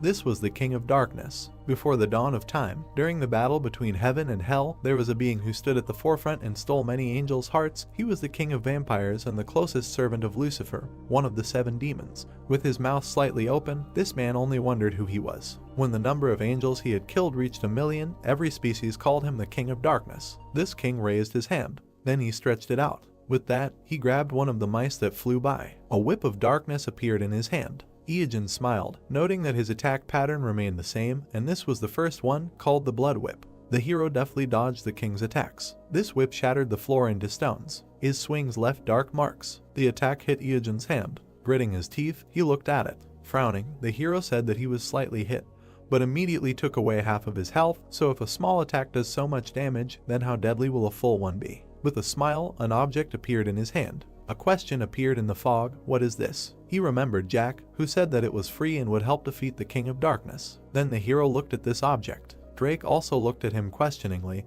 asking if he could just put it in his mouth and use it. Noting that it was very convenient, the interlocutor added that it was especially convenient for an archer, whose hands are constantly busy. The item looked like a pumpkin-shaped candy called Halloween candy. Iyajin pressed it and one of the candies fell into his mouth, for which he mentally thanked Jack. As he chewed it, he thought that this would actually be a permanent item if Jack were dead, but he was much more useful alive. Iyajin held his weapon tightly. The man with horns raised his hand above his head. Smiling, the hero realized that this was the second attack. Dark auras were sent out from his fingers. The hero managed to dodge this attack. He had to retreat to avoid being hit. Putting the weapon aside, Iyajin said that it was dangerous as always. Normally, it would take him another 10 years to arrive here. Thinking back to his past, he thought that when he was in the top 100 in Korea, back then, fighting the King of Darkness took 24 hours straight using all types of spells and potions, like viewers of his stream prompted. Seeing the King of Darkness in front of him, he noted that he had nothing now, only blood. A kick on the ground shattered it into stones. Watching the bats approach, he thought that the knowledge that had taken root in his bones and flesh over 15 years of playing was experience. Seeing the imperturbable face of the King of Darkness, he also thought that 3 artifacts could defeat even a god: the heart of the basilisk, the skin of the sandworm, and the next final piece. The bats burned in the fire. The King of Darkness standing in front of him held this piece. Iyajin looked ahead with a smile, thinking that in this life, all 3 artifacts should be his. He put his 15 years of playing and would get them no matter what. Many swords appeared in the sky. The horned one raised his paw, and the guy thought that the 4th attack would be the Dark Force. The monarch extended his hand, releasing the swords, and he continued his thought and thought that since he dodged the first attack, the rest would be easy. The black-haired man began to dodge the rain and thought that although they were fast, they happened at regular intervals, so if he moved accordingly, it would not be so difficult. The black-eyed man made a swing. He confidently, with a little anxiety, looked ahead and said that he did not think he could dodge this one. The shadow hand made an area attack. After the white-haired man squeezed his hand, releasing the shadow, many spikes came out. The hero sat with red eyes and dark skin, and the special effect of the sandworm cover and the heart of the bastard was activated. The brown-eyed man stuck out his tongue with a Halloween candy and said that since he received damage that exceeded his full health, he could activate the last battle skill, and this thing is quite useful. Suddenly the space around the evil king darkened and he asked why. He clutched his face and continued to wonder why he was here and what had happened to his people. Then the noob looked at him with a smile and said something that seemed strange to him, but he didn't remember any of those lines, and assumed that he was the discoverer and thought that the king he had met before had never said anything like that. The guy imagined the villain surrounded by power and thought that he had lost his mind and was drunk with power, laughing all the time. But suddenly, he looked at the enemy in front of him and thought that the one standing in front of him was completely different and in contrast to that crazy behavior. This one was speaking clearly and his black eyes were not full of murderous intent, but sparkling with agony. The horned one again put his hand in front of him with an unperturbed expression. Then the protagonist looked at him in surprise. Suddenly, he felt sick and blood poured out of his mouth, after which he assumed that it was a special effect. The monarch looked at him without a drop of doubt. The blood eater sucks the blood of any living creature within a certain radius. Then life streams began to be drawn out of him and 0.01 of the user's maximum life reserve was depleted every second. Black veins began to stretch across the hero's face, and this terrifying effect, which destroyed many raids and is the reason why the difficulty of the evil king with a low life reserve of 5 million is higher than that of a sandworm or a basilisk. He immediately went on the attack and thought that now he was receiving damage every second, and since he only had 370 HP, he should receive 0.037 damage. But due to the fact that the damage is below the decimal point, it is counted as 1 and a constant loss of 1 is obtained, and in other words, 370 seconds remained. Shaggy raised his blade to attack. He smiled wildly while bleeding and said that when he activated the skill, he would not be able to use other attacks, and thanks to the candy, he only needed to hit him during his treatment. Looking at the disgruntled horned one, the noob thought that due to the special effect of the glitch, the evil king also receives 0.01% of the maximum damage and his maximum amount is 5.5 million. Then the monster extended his hand and he continued his thought, thinking that in other words, the damage that is inflicted every second is 545 units and they have the same amount, but he inflicts 370 units of damage more than him. Then the black hand stopped attacking. The blonde removed it, creating a splash of blood, to which he, wiping his face, asked if he now understood that he was in a much more disadvantageous position, and the damage per second together with the damage from him should be quite critical. The brown-eyed man confidently looked at him and said that this is not all. Shadow whirlwinds appeared around the king. He extended his kagun in front of him. During this lightning attack, the protagonist began the countdown and said that he wanted to win using only physical attacks. The countdown reached 2 and he smiled, saying that it was too late. Then the number 1 was heard. Something struck Black Eyes. He felt multiple damage on himself and screamed. His body began to collapse after the passive skill of Dead Water. Looking at the suffering, the protagonist thought that it was 4 times stronger and longer than normal poison damage, and it also deals 4 times more damage when it gets into the blood and penetrates deeper into the body. The monarch abruptly closed his mouth and black veins spread across his face. Iogen, standing in a low stance, began to approach and asked if he was surprised and said that it was basilisk poison.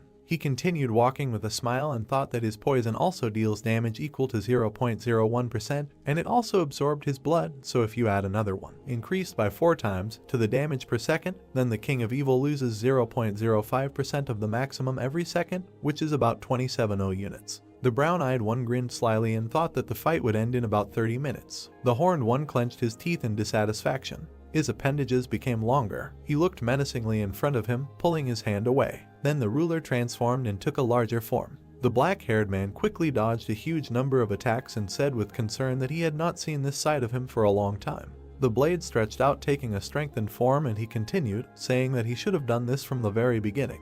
Iogen swung, conducting an attack with a wave. The king squeezed his hand without changing his aggressive look. After he spread his fingers, he assumed that it would be a blood eater again. The guy smiled, saying that he was using him because of the distance and said that it seemed that little could be done with artificial intelligence. Then the monarch lowered the corners of his mouth, but immediately after, he smiled. The hero was very surprised to see this and wondered how this was possible and thought that he should be in danger without a doubt and wondered what else he was hiding. Shadow Mana began to rise up. The guy noticed something was wrong and looked away. Then something stunned him. There was a huge sphere of energy above him and he immediately screamed that it was impossible. The black-haired man clenched his teeth in alarm and wondered how he could use 2 special attacks at once and said that he was sure that he couldn't do anything while using the Blood Eater. The black-eyed man was absolutely confident in himself. The brown-eyed man looked at it in horror and thought that the Dark Hand was an absolute attack that dealt 500% of his monstrous physical damage, and everything was different because this was the first battle. The cloak lifted and he thought that the sandworm cover could protect him thanks to the fortitude skill.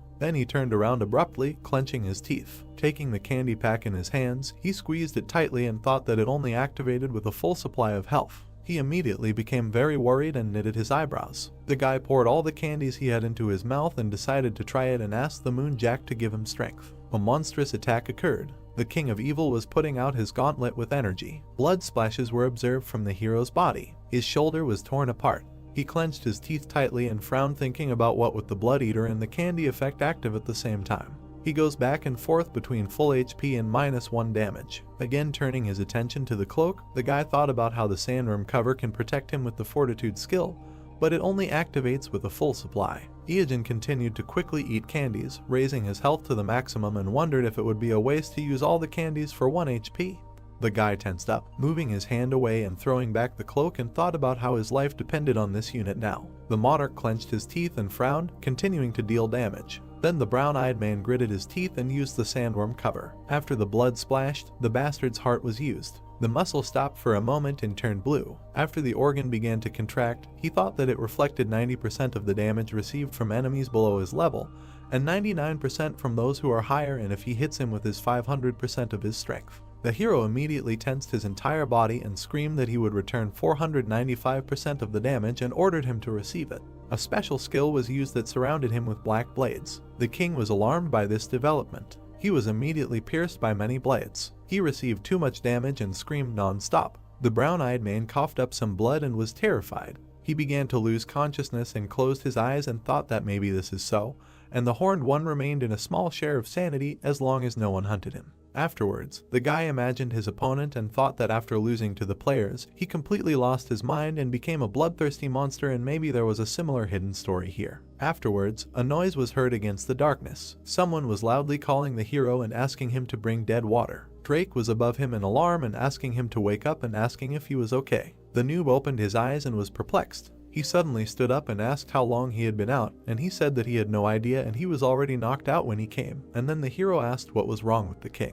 The yellow-eyed man pointed his finger to the side with a small smile after asking if he was still alive. The black-eyed man was lying on the ground covered in darkness. He was kneeling without one horn and asking what would happen to him now. The handsome man rose from his knees and spoke about his body and his people in the darkness. Then the brown-eyed man was wildly surprised. He smiled and stretched out his hand and said that he had done it and raised his level. Then the white-haired man screamed in horror as the darkness engulfed him and screamed about the castle. He began to be sucked into the void. Only a hole remained and a scream was heard, to which the hero thought that he had also become 10 years younger like him, and thought that he was muttering words that he did not remember until the very end. Suddenly, a blue glowing beam appeared in front of him. On the floor was a blood-eater ring with enormous resistance to darkness. Iajin clenched his fist and smiled and screamed that this was the last artifact and the most dangerous and terrifying of the three. He finally had it.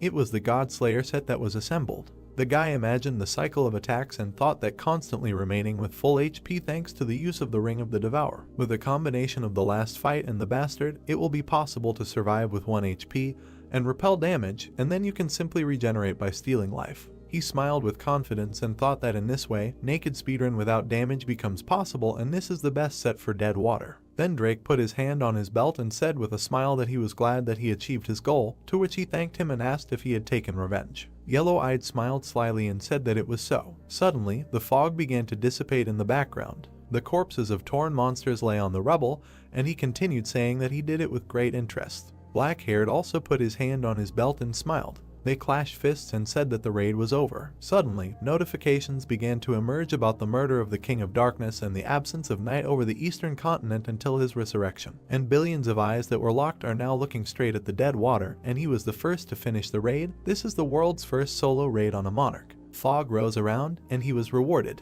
The guy looked up with concern and was offered to leave his name and began to count the data on the solo raid. Then the brown-eyed man scratched his cheek and anxiously asked if he heard correctly and asked if he had already received the reward. Then a glowing beam descended on the throne. There was a small chest. The hero looked at his ring and thought that it was a rare drop, but he was able to get it because it was guaranteed at the first cleanup. The black-haired man continued to look with a little concern and asked what the other reward was. He slowly reached out to the box and wondered if it was a mimic. Afterwards, the guy imagined a crab crawling out of there, but there was some kind of artifact there. There was a scroll and a necklace of Solomon, which gave special resistance to darkness. Then he imagined a monarch on the throne and thought that he was smart enough to be known as the King of Wisdom, and they say that he sealed 72 monsters that destroy the earth in a brass can, and then used his power to change the earth forever and rule the world. The protagonist looked at this with a smile and thought that this was in history and that this was a secret piece of the whole picture that only a few saw. Then he smiled even wider and thought that Solomon was a hidden NPC, and it turns out that he was the king of darkness, and thought about something he would never have guessed. Suddenly, the smile on his face became more confident. A new hidden quest of the King's Will was activated. In his hands was a scroll. It was written there that he was known as a smart ruler, until one day one of the 7 demons who controlled this world put him to endless trials. Then the demonic creature introduced itself, and the story continued with him believing in his virtue and wisdom. But now the one on his knees wondered what would happen to the people who trusted him and helped bring change to these lands, and then the appeal to the reader began.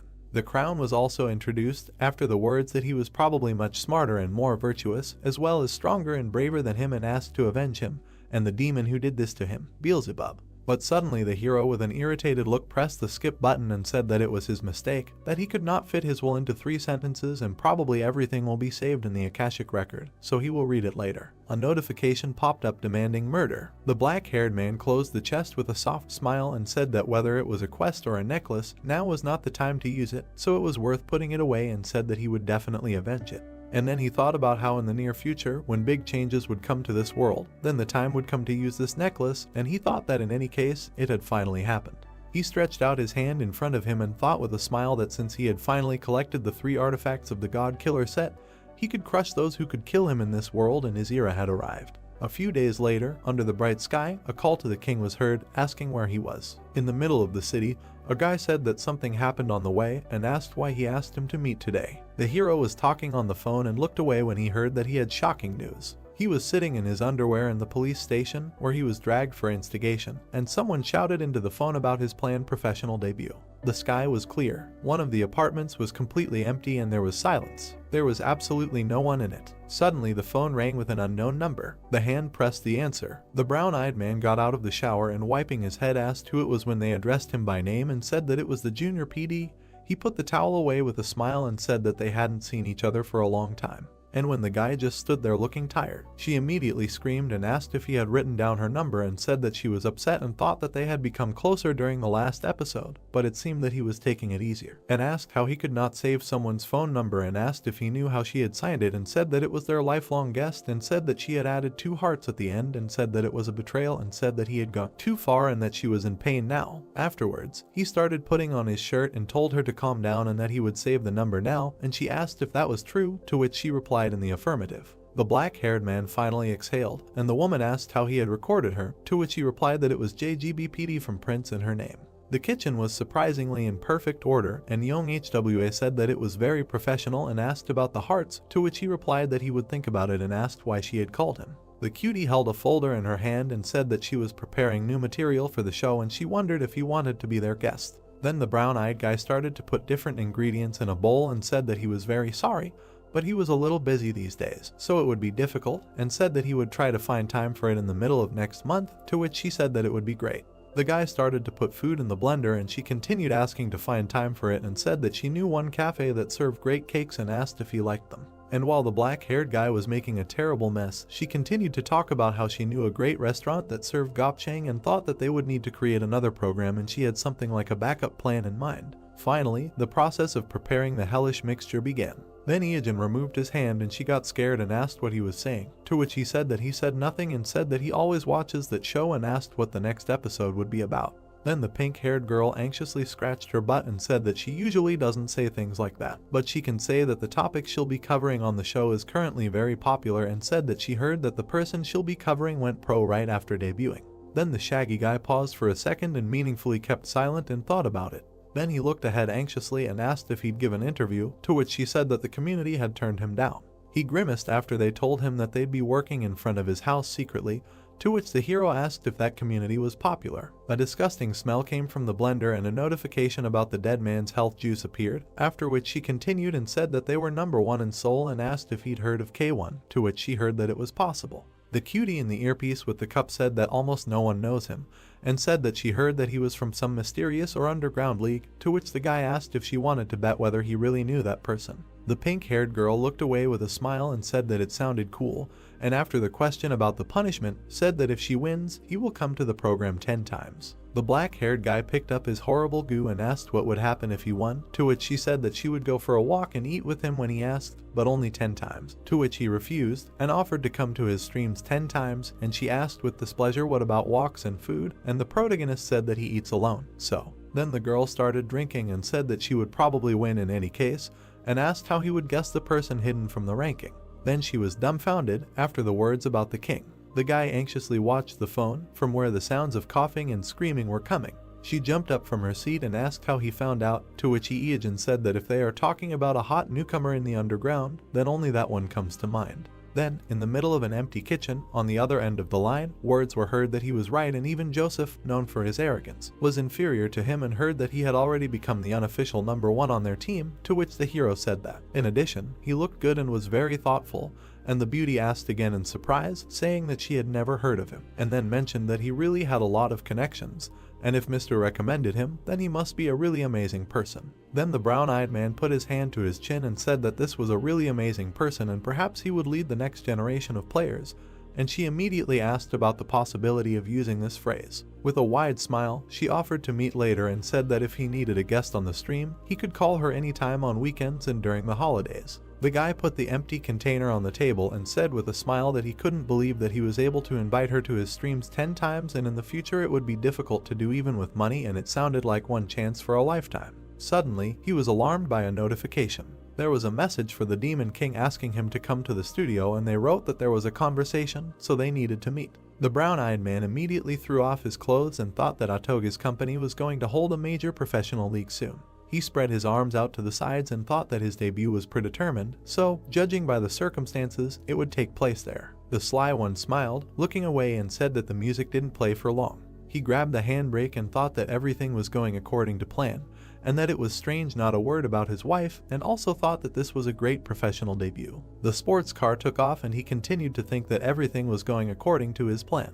Iijin drove with a smile and said that because everyone was covering for him. The roof began to come off and he said that he had a chance to have fun. He sat naked behind the wheel and shouted that no one could stop him. It was clear outside. Afterwards, the guy sat at the police station and wrote an explanatory note, thinking that even though he was naked, the fact that he was in the car saved him from arrest. But he had to write an explanatory note, and the cop allowed him to borrow his underwear, and apparently he was lucky. It was clear outside once again. There was a large building. The guy in the mask sadly crossed his eyes and thought that since he constantly runs naked in the game, it was strange to wear clothes, and then he was called out. He changed his voice and looked up and said that he was listening, to which he was told that their conversation was over and there was something that was bothering him. Ying raised his finger and said that since he had not revealed his name and insurance number, he was the guarantor of his identity, and asked if that was true, and then said that it was obvious that the sponsors were a little reluctant to do this. But after being asked again, he lowered his hand with anxiety and said that he was just talking.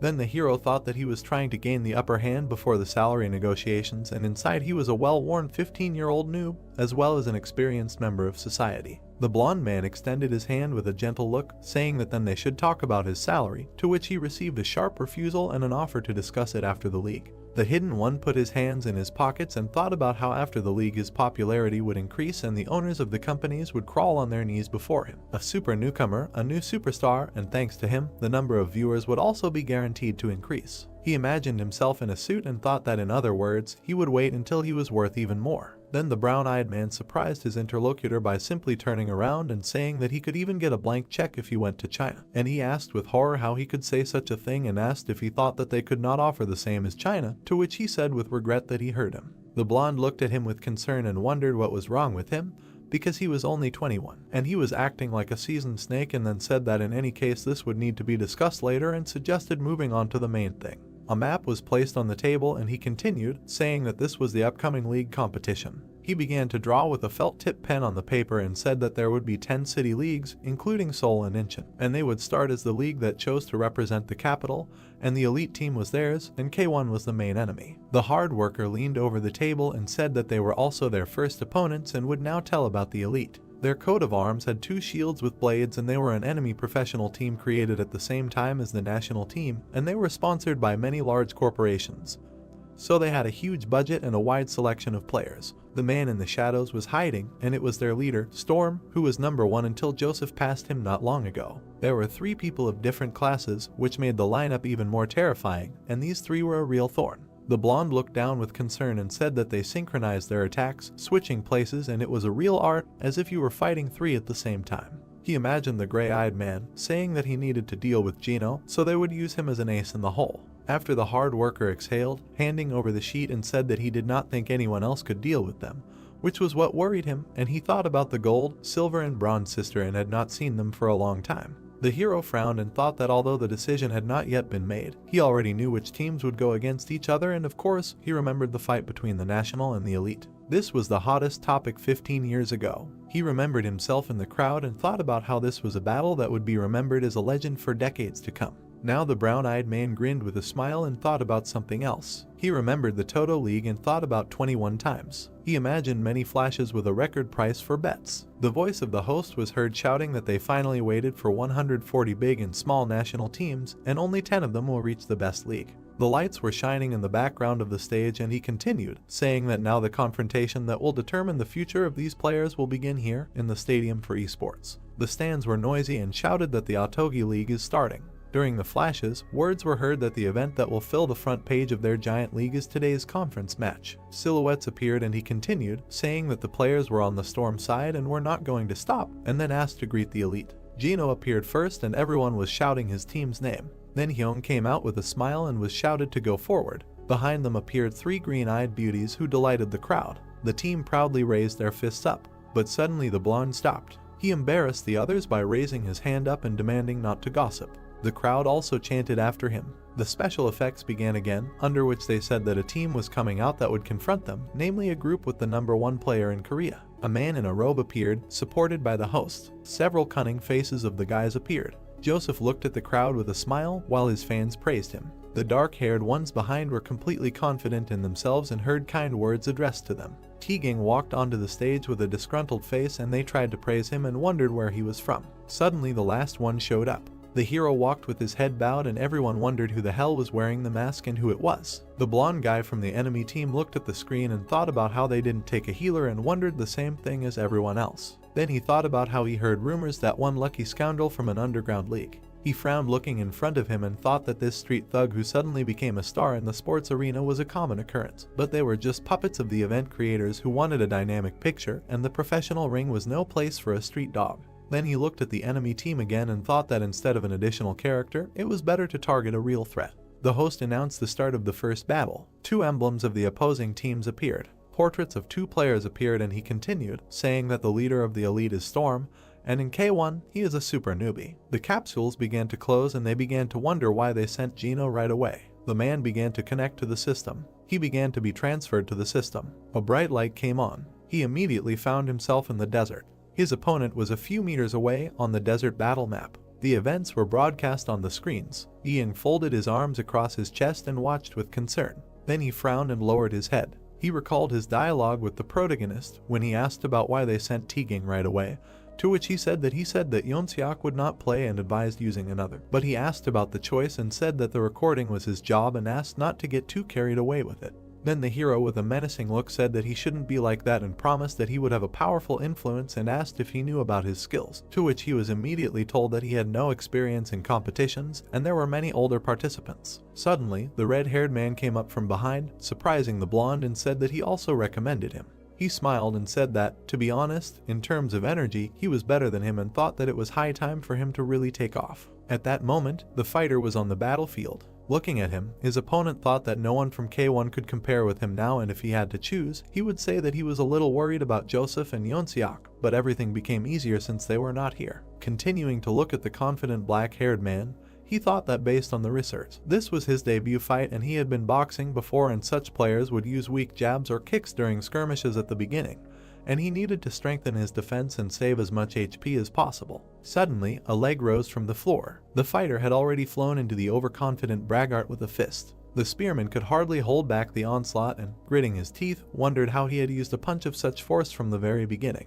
Afterwards, he looked at the equipment in horror and thought that this was an infinity gauntlet, and even after the block, the damage had passed due to the penetrating ability. But right after, a fist flew into his face. The blonde flew far back. He tried to slow down and thought that he had mispredicted his game strategy and greatly underestimated him. Afterwards, the guy tried to swing a two-headed snake and thought that he had just received a return from using the skill a lot. The blue-eyed man looked at his shoulder, which received damage, and then the enemy thought that he managed to use poison. The fair-haired man jumped back arrogantly and watched the situation. Then he retreated with a smile and thought that he would lose 0.025% of HP every second, and now he would retreat to check his condition, and he needed to wait for this moment and fall like a storm. The black-haired man could barely stand on his feet, and he thought that both players were retreating to prepare for the next attacks since they had just fought. Suddenly, only a gust of wind remained in sight. The spearman noticed a fist approaching his throat with great surprise and wondered why it was approaching. The gray-eyed man anxiously asked Gino to step back.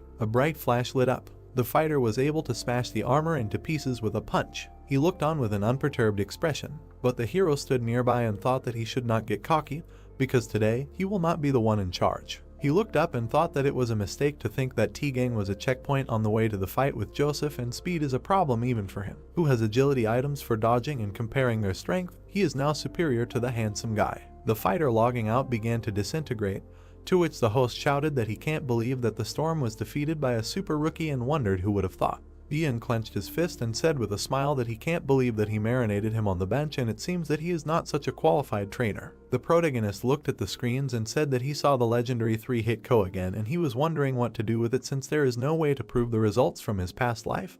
But thank God Yonsiak is not involved. He looked calmly at the screens and said a meaningful word and thought about how 15 years ago, he was just one of 1,500,000 spectators. The arena roared again, and he continued his thought, thinking about how while he watched the players fly and fight, an ambitious dream grew in his heart. He imagined himself in a past life in the crowd and thought about not watching that fight that day, and then wondered if everything would have been different.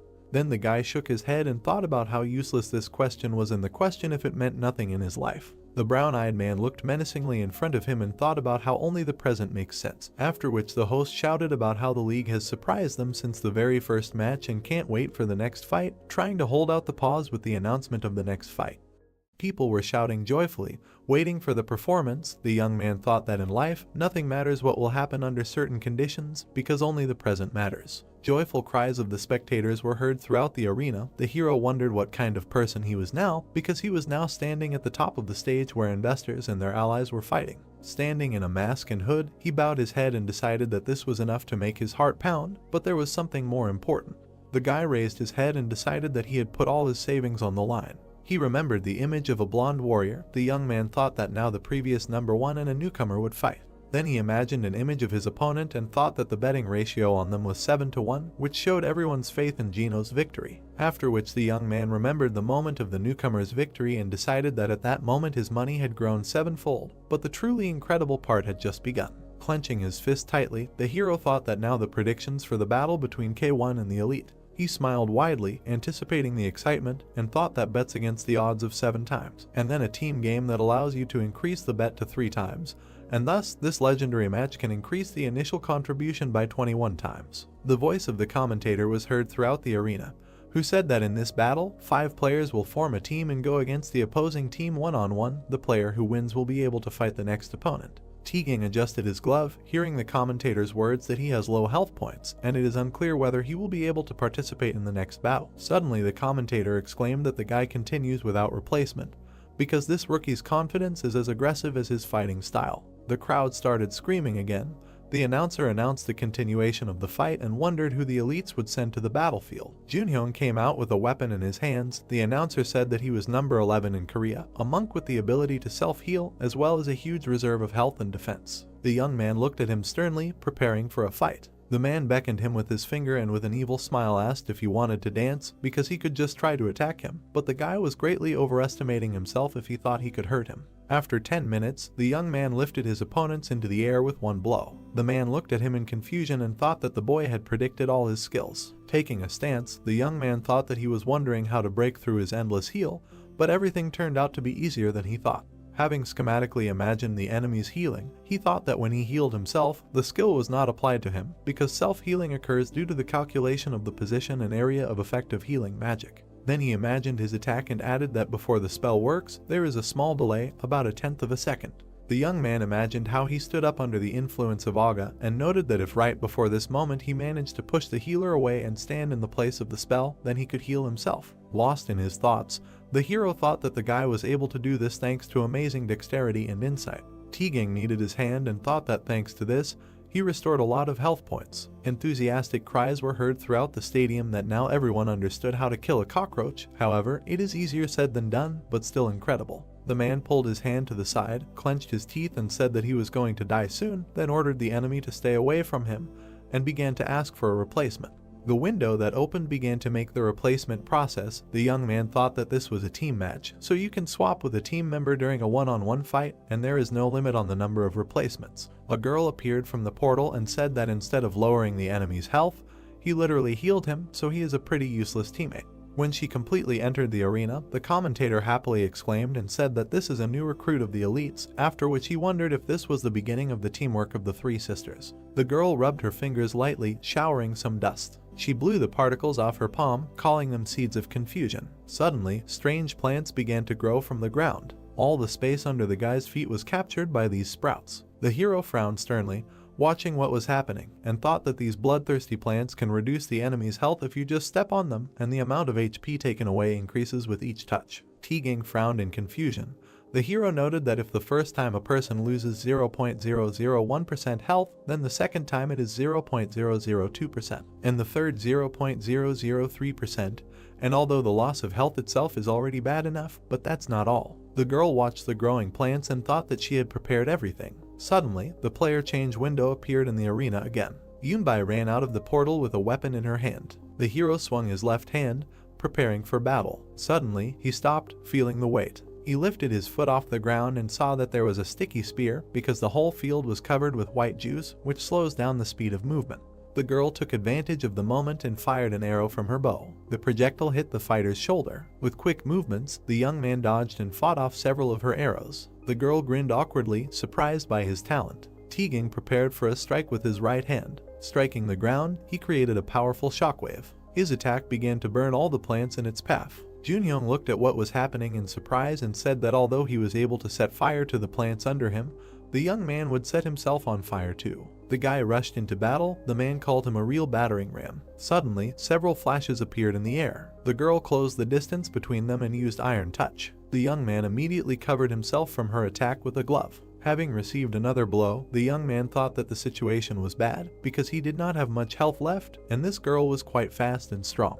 Junbai grinned contentedly. The blonde frowned worriedly and ordered the guy to retreat and switch. The hero calmly watched what was happening and thought that it would be better to leave him. The man asked him why he thought so, because the guy could die. Iejen frowned deeply and said that nothing would kill him, but if the guy was destined to die, he could die fighting, and it would be better for them if he inflicted damage on the enemy. Teagang frowned sternly, getting into a stance. The girl again struck his body a couple of times. The guy gritted his teeth, taking the damage. The commentator said in surprise that this was the same lightning-fast double blade strike, the girl's final move, and now the guy's health was 0. Smiling widely, the girl said that this was the end. The hero watched what was happening and said that the result was excellent, because she passed. Small black particles scattered through the air. Suddenly, there was a boot print on the girl's stomach. The image of the fighter appeared on the screens. The commentator enthusiastically said that he could not believe it because the young man, being on the edge, repelled her attack. Using all his incredible senses and sharp mind, he was able to defeat his final opponent.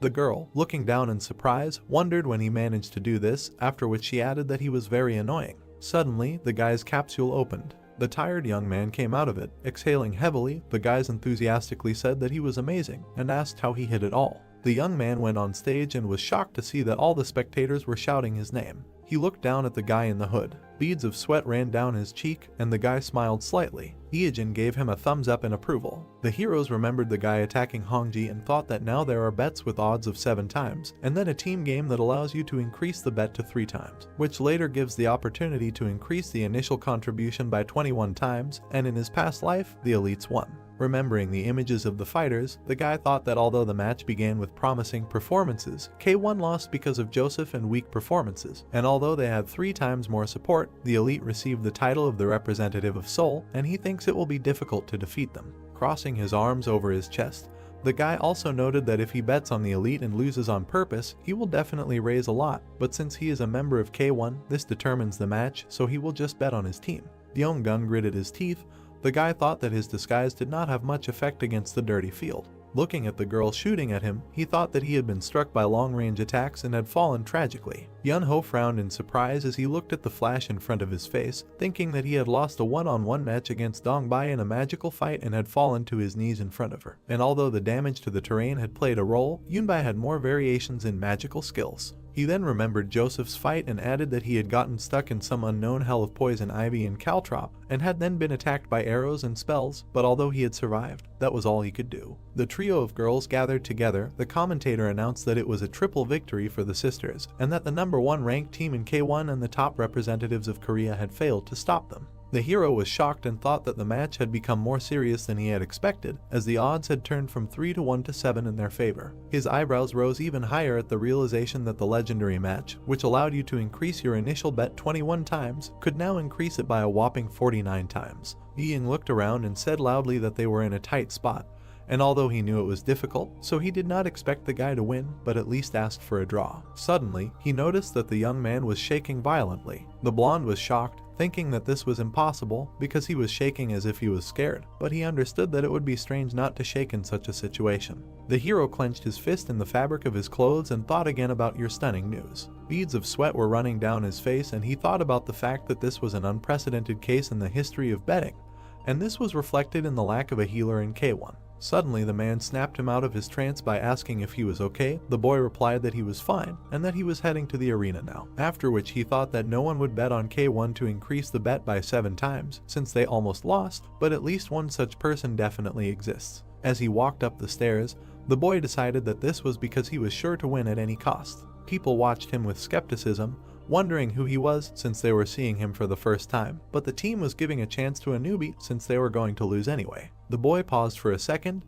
then raised his head. He slightly narrowed his eyes and thought about how much he missed this feeling: the blinding spotlights, the fireworks and dry ice, the smell of gunpowder, dust, sweat, glue, and Clorox. The stream of shining particles quickly scattered through the air. The hero noticed that the feeling of all this was overflowing his heart, and it finally began. Suddenly, a young man dressed in scarlet armor appeared in the arena. He silently looked around. One of the sisters frowned and thought about what was making her angry, and then wondered if she had met him, although she did not care. She opened her palm again and blew the seeds of leaves and plant seeds around the boy's body from all sides. Sprouts immediately began to break through at his feet. The girl put out her staff, used her abilities, and said that since he was the last, she would finish him off with an explosion of shock. A powerful discharge of lightning struck straight at the hero, incinerating everything at his feet.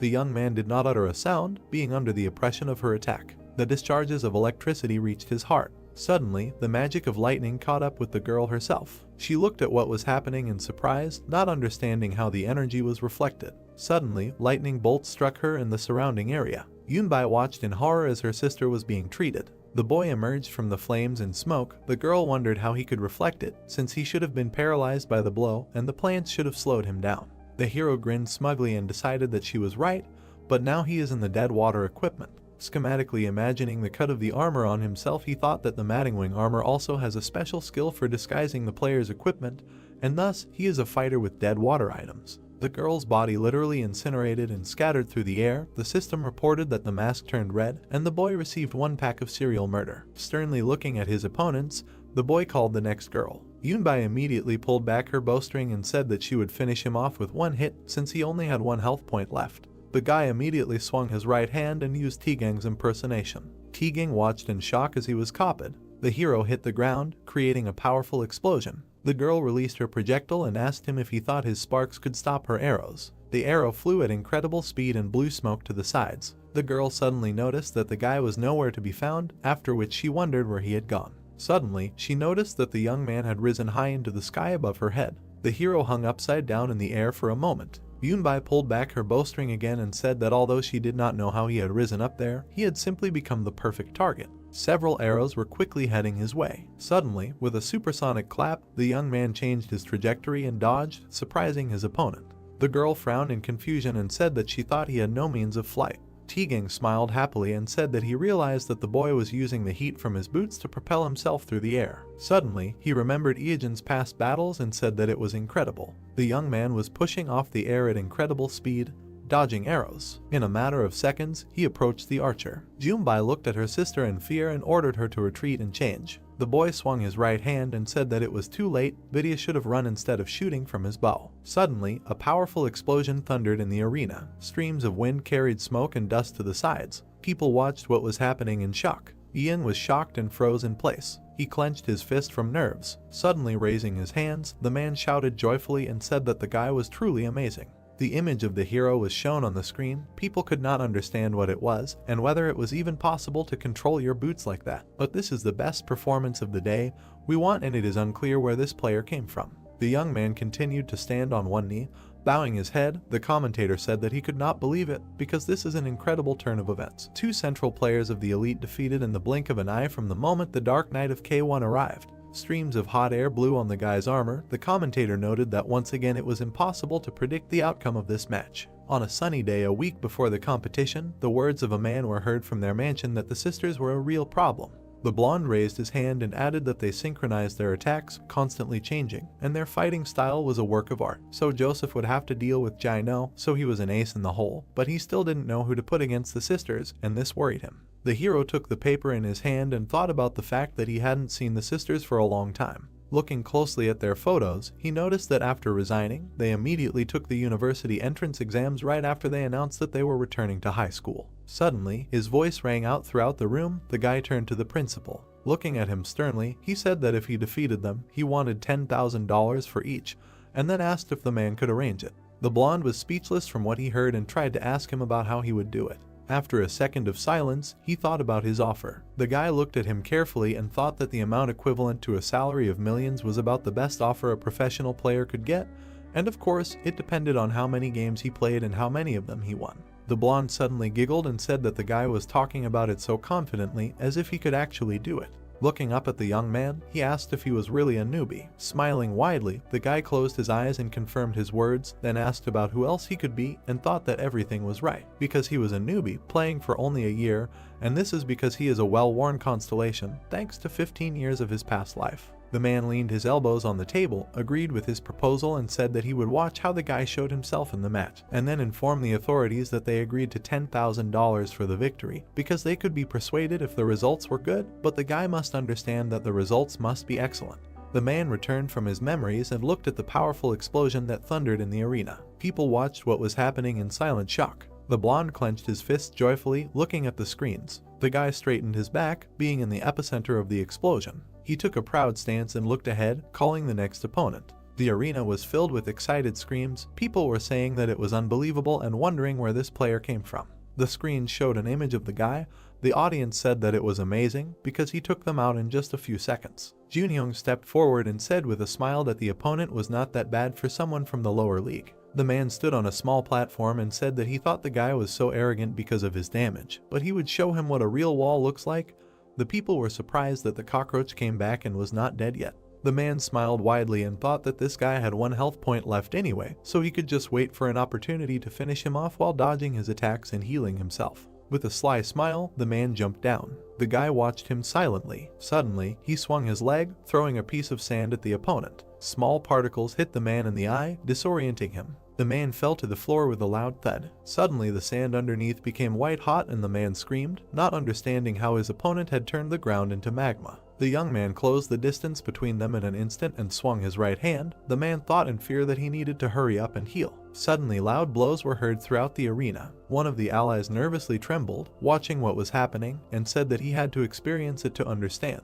The hero looked over his shoulder and called the next opponent. The girl climbed up to the same dais and looked at him. She watched the hero with an unperturbed expression. Noticing her, the young man said that this was finally the last of the 4 elite brothers and sisters. The girl was very outraged by these words. She smiled confidently, took off and said that she thought that everything turned out the way it did and she didn't like this atmosphere either, so she would defeat him with the same firepower. She pushed off from the platform with incredible speed. She approached him with a smirk, saying that this was a one-on-one fight. The boy swung his right hand, preparing for her attack. Suddenly, she was behind him when he struck. Quickly looking back, the boy thought that as he expected, she was very fast. The girl swung her blade in front of his face. With a smug grin, she mockingly expressed surprise that he dodged it and praised his reaction. Approaching again, she used the crossblade skill and said that he should try to dodge this too. The blonde was terrified and said that after one strike, everything would be over, so he should dodge it. The two blades were rapidly approaching his body while the boy stood still. Suddenly, with small but quick movements, the boy dodged. The girl frowned tensely, surprised by this. The boys watched what was happening. The director said that he thought the boy's body trembled a little, but it turned out that he dodged it. The boy frowned with a smile and said that he had seen enough of her attacks in his past life, especially her main attack, the cross blade, a skill that cuts off the heads of players just like the better. He imagined Junbai on two different sides and thought that although this skill is called a cross blade, upon closer inspection it is clear that these are two swings in different directions, because it is impossible for two blades to cut the air along the same axis at the same time, and although it may seem that both of her hands are moving together, her right hand starts moving a little earlier. He then sketched out the dodge method and decided that it was quite easy to dodge, as he had to follow the rhythm and tilt his body left and then right, but from her angle it would seem like he was pierced through by the attack. The boy returned from her attack, leaving behind only an image. Junbai quickly turned to face him, thinking about him dodging her attacks like a jellyfish. She frowned in annoyance and decided that although she didn't know how he was dodging it, her attacks were useless, and she thought she would have to use her next move. And although she didn't want to use it because of the recoil damage, this guy had dodged most of her attacks. Hyojin once again dodged her blade's direct attack. He leaned to the side and turned to face his opponent. Suddenly, the hero noticed a surprise attack coming. One of his allies frowned in surprise, noticing the attack right in front of him. The girl aimed her blade straight at the guy's neck, noting that the lunge was immediately followed by another attack. She smirked contentedly, anticipating victory. Suddenly, a metallic screech was heard throughout the arena. The young man put his hand forward and stopped her sword with his blade. He slightly lowered his head and said that he had been waiting for this moment, because dodging, defending, and finishing, this is a complete counter to her cross blade. Suddenly, he waved his hand, splitting her blade into pieces, and thought that the scenario in which the three sisters would achieve triumph was impossible while he was in this place. The hero frowned tensely and thought that in any case, their lives would only improve after retirement, so she should hurry up and prepare for the exams. He looked at her sternly and decided that this stage was now his. With a powerful kick, he threw the girl aside. The girl's body flew several meters, forming a trench. A huge amount of smoke and dust rose into the air. The young man remained standing proudly in the middle of the arena, calling the next one again. Suddenly he raised his head, realizing that there was no one left. The system reported that the mask turned red, and he received one serial kill. After a short time, the hero's capsule opened. His mask appeared from under the lid. The young man looked out with a surprised face. Joyful exclamations and shouts were heard throughout the arena, greeting him. The screens began to show moments of his battle. The commentator said that this was a monster kill and a perfect battle. Again showing the moment of the lightning strike, the commentator said that although at the very beginning Tegan killed his opponent, such a game is still a counteraction to all murders. Again showing the guy's battle, the commentator noted that after the performance in this match, worthy of his name, the stadium was filled with approving exclamations of the crowd. The boys and the director rejoiced at their team's victory, while people shouted that it was amazing. The hero looked around at the crowd of spectators, who shouted that one of them wanted to have children with him, and that from now on they would always trust him. He calmly closed his eyes and straightened his shoulders. The boys continued to admire the fact that he destroyed the opponents without a trace, and that it was an intense battle. The young man clenched his fist tightly as he shouted his own nickname. A cloudy evening descended over the city. The TV showed the young man's battles. Chang said that he was already tired. He and his partner entered the room and told his sister that he had collected the money. Suddenly, he noticed that she was silently staring at the screen and asked her what she was doing, just sitting there. The girl spilled soda on herself, watching the hero's battle with delight, and noted that he was simply crazy. He imagined the image of his ally and thought it was the famous Tegang. And then the image of Joseph with a shield appeared in his mind. The young man thought that this guy was even more focused after losing the first battle, and that no team in Seoul could stand against these two. He imagined the team's logo and thought that K1 triumphantly declared their victory, and after receiving huge sponsors, they became the representative team of Seoul. The young man smiled and showed the peace sign and thought that he was able to increase his initial bet by 49 times only from the first league, and although he could not bet on himself like Madingwang, he was able to bet under his real name. Remembering his past battle, he thought that since his pseudonym was not a real person, created with the guarantee of Ying's identity, he had no problem confirming his own identity and collecting the profit, so a few days after the league, he succeeded in something. A blue sports car cut through the streets of the city at high speed. The lights were on in the windows of the night city. Once outside, the guy thought that he had gone into the city. Standing in the middle of the crowd, he frowned and added that he usually went on raids, but that tonight he had a goal, because he was looking for land to open a capsule hotel. With a confident grin, he noted that it was time to make real money because everything he had done before was to save up enough money for this so this could be called a real start. He struck a pose and grinned, thinking that now he had enough startup capital to make his dreams of his business a reality. People from the sidelines looked at him as if he was crazy. Looking around, the guy said that if you think about it, it was Friday night, and he wondered why there were so many people around. The two friends smiled happily while fighting with each other. A couple in love sat on a bench, leaning on each other. A young DJ stood at the console and controlled the music. Looking up at the sky, the guy thought that this was not really his taste, and then wondered if it was because he had become older inside. Remembering his past, the guy thought that he had spent 20 years playing without a particular hobby or talent, and such a crowded, colorful street had nothing in common with him. Exhaling heavily, the young man said that he did not regret anything, because a great man once said that if there is something to brag about, then there is nothing to envy. The hero immediately remembered his past battle with the sisters. In his imagination, a moment arose when he left the capsule to joyful cries. Clenching his fist, he grinned and decided that he preferred to endlessly strive for the top, because the exciting race in which a person achieves success by fighting is the only moment when he feels alive. Suddenly, something caught his attention. He fixed his gaze on a girl in bright pink clothes. Da-Hyu, like him, was walking down the street. He quickly hid behind a pole and thought that it was really a Friday night, because meeting her in such a place was quite surprising, after which he wondered who she was trying to kill with such an ominous look. Watching her carefully, the guy remembered how she wrote to the account and nickname a couple of days ago, although he did not read the letter because he was scared. The hero immediately took out his phone and entered the dialogue. A message from the girl appeared on the phone screen, who said that his name was on everyone's lips. He had a lot of messages in the chat with her where the girl was saying that she liked all of his videos, and in fact, she wrote to him because she had a small request, which was that she wanted to know if he could take out a player for her guild, because there was someone she really wanted to kill, and she knew that he was the only one who could do it.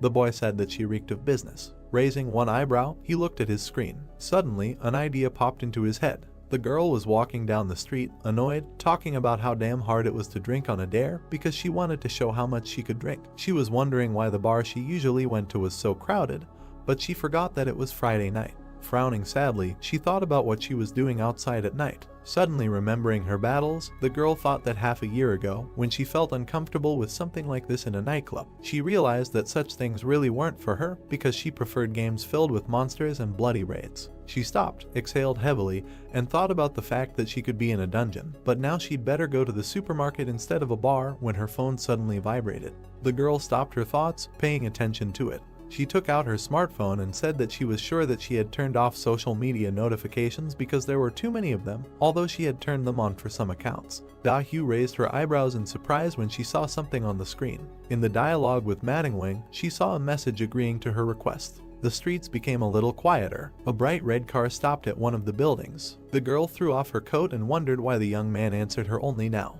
Holding her phone in her hand, she said that she sent him a message just in case, but she really didn't expect a professional gambler to accept a hit job. She smiled awkwardly and wondered if she should take this chance. After a while, she texted him that she was really glad he decided to answer her request and where they should meet, then thought that since this was all online, they could arrange it over Messenger, but it would be rash to arrange it online, so it would be better to meet in person. She received a text from a guy saying that they would meet on the street. The girl was surprised and wondered where exactly. She gritted her teeth angrily and wondered if he lived everywhere, and noticed that it was starting to piss her off. After asking him when he would be free, she received a reply that they would see each other now and thought that he had gone crazy and that he was very impatient. After a while, she wrote to him and asked where she could wait for him because now was quite convenient because she was already outside anyway. But suddenly she received a message that he was behind her and interrupted her words about how guys who play games well are, in most cases, not very well-mannered. This message angered her even more. Looking up in the mirror, she said that he probably wants to try it on, because he can't be some kind of superhero to be behind her. Suddenly, she choked, seeing him in the rearview mirror. The guy silently watched her. The girl wondered who this psycho was. After a while, he sat down next to her in the passenger seat and silence hung between them. Suddenly, this very silence was broken by her voice. She smiled awkwardly, turned to him and asked if he had gone out into the street like that, because she didn't think he was going to the club, because if he had wanted to go there, all the girls would have run out in horror. The young man looked up and agreed with her. Looking ahead, he thought that now that he thought about it, he realized that they hadn't spent time together for a long time, because in his past life he had followed her everywhere, but they had never traveled together like that. The girl shrugged her shoulders and asked how he had gotten there. Had he taken a taxi or had he parked nearby, and he replied that he didn't have a car and that he walked. The girl noticed that he was brimming with pride, to which he asked if he should be embarrassed. The girl replied that he shouldn't be, because most guys would be embarrassed if a girl had a car. The hero slightly moved away from the back of the seat and said that she was his client, not the girl. The interlocutor noticed that he reasoned like a professional. Smiling a little, she asked if it was okay for a professional to commit a contract killing because of her. Without looking up, the guy answered that it was not only because of her request, because he knew who needed to be killed, because it was stagnant water. Ijin crossed his arms over his chest and added that he was an incredibly strong person. The girl clenched her teeth, clicked her tongue and scared the guy, saying that it was true that he had skills, although he was also a psycho, an exhibitionist, and a suicide. The boy twitched slightly. The girl turned to him with a smile, hearing the words that he would like to fight him, even without her request. She asked if he wanted to do it in order to see who is stronger, and if it is a matter of his honor for the first place in the ranking. The boy replied that it can be called that. The girl grinned slyly and said that then it is even better because she thinks she will be able to arrange a great fight for them. And it will be better for them because it will be a big event and he will also get a lot of money from views and donations. The guy turned his gaze to her and thought that she probably plans to make content from the Battle of Madingwang and Stagnant Water. In the family I am there is a death match between two celebrities. It is quite exciting, so she definitely has a unique brain. Da-Hyu smiled widely, put her hand in front of her and said that she would also set up comments from her guild for advertising and make it an even bigger event, but it would all be for free. The boy asked her about why she was doing all this. This question surprised her. Ijin thought that if you take into account the price for killing stagnant water and hiring people for comments, donations, advertising and so on, he was getting quite a large chunk of profit, and he wondered if she really planned to do all this without unnecessary noise. The girl closed her eyes, leaned back and said that she knew what he was thinking. It was normal to be suspicious of her, but something was wrong. He gritted his teeth angrily. She looked back at him and said that she was absolutely serious because she wanted to finish off this man at any cost. Throwing up her arms, she burst into a scream and said that she couldn't even sleep because of the thoughts about him, and if you add to that all the money he stole and the number of times she died, she could probably buy an entire building by now. And if the stress she got from him could be turned into money, she could buy all the land, and she couldn't even go on raids with the thought that he could stand in the corner at any moment and defend himself with only one chair, but not die. The young man watched in horror as she madly spoke about how she should and must kill him, because he should be sentenced to death and banned from the game, because she wanted to play without him for at least one day. Raising an eyebrow, the guy thought that if anyone heard this, they would probably think that he was her stalker. The guy suddenly remembered their fight with the girl and thought that although it was true that he killed her many times, but only because she stood in his way, so he just acted according to his plans, and therefore, her losses are the result of her own actions. The girl tried to catch her breath, while the guy thought about it, that everything that happened in his past life was his mistake, and he did not plan to take responsibility. Suddenly, she looked back at him and awkwardly said that she got a little carried away.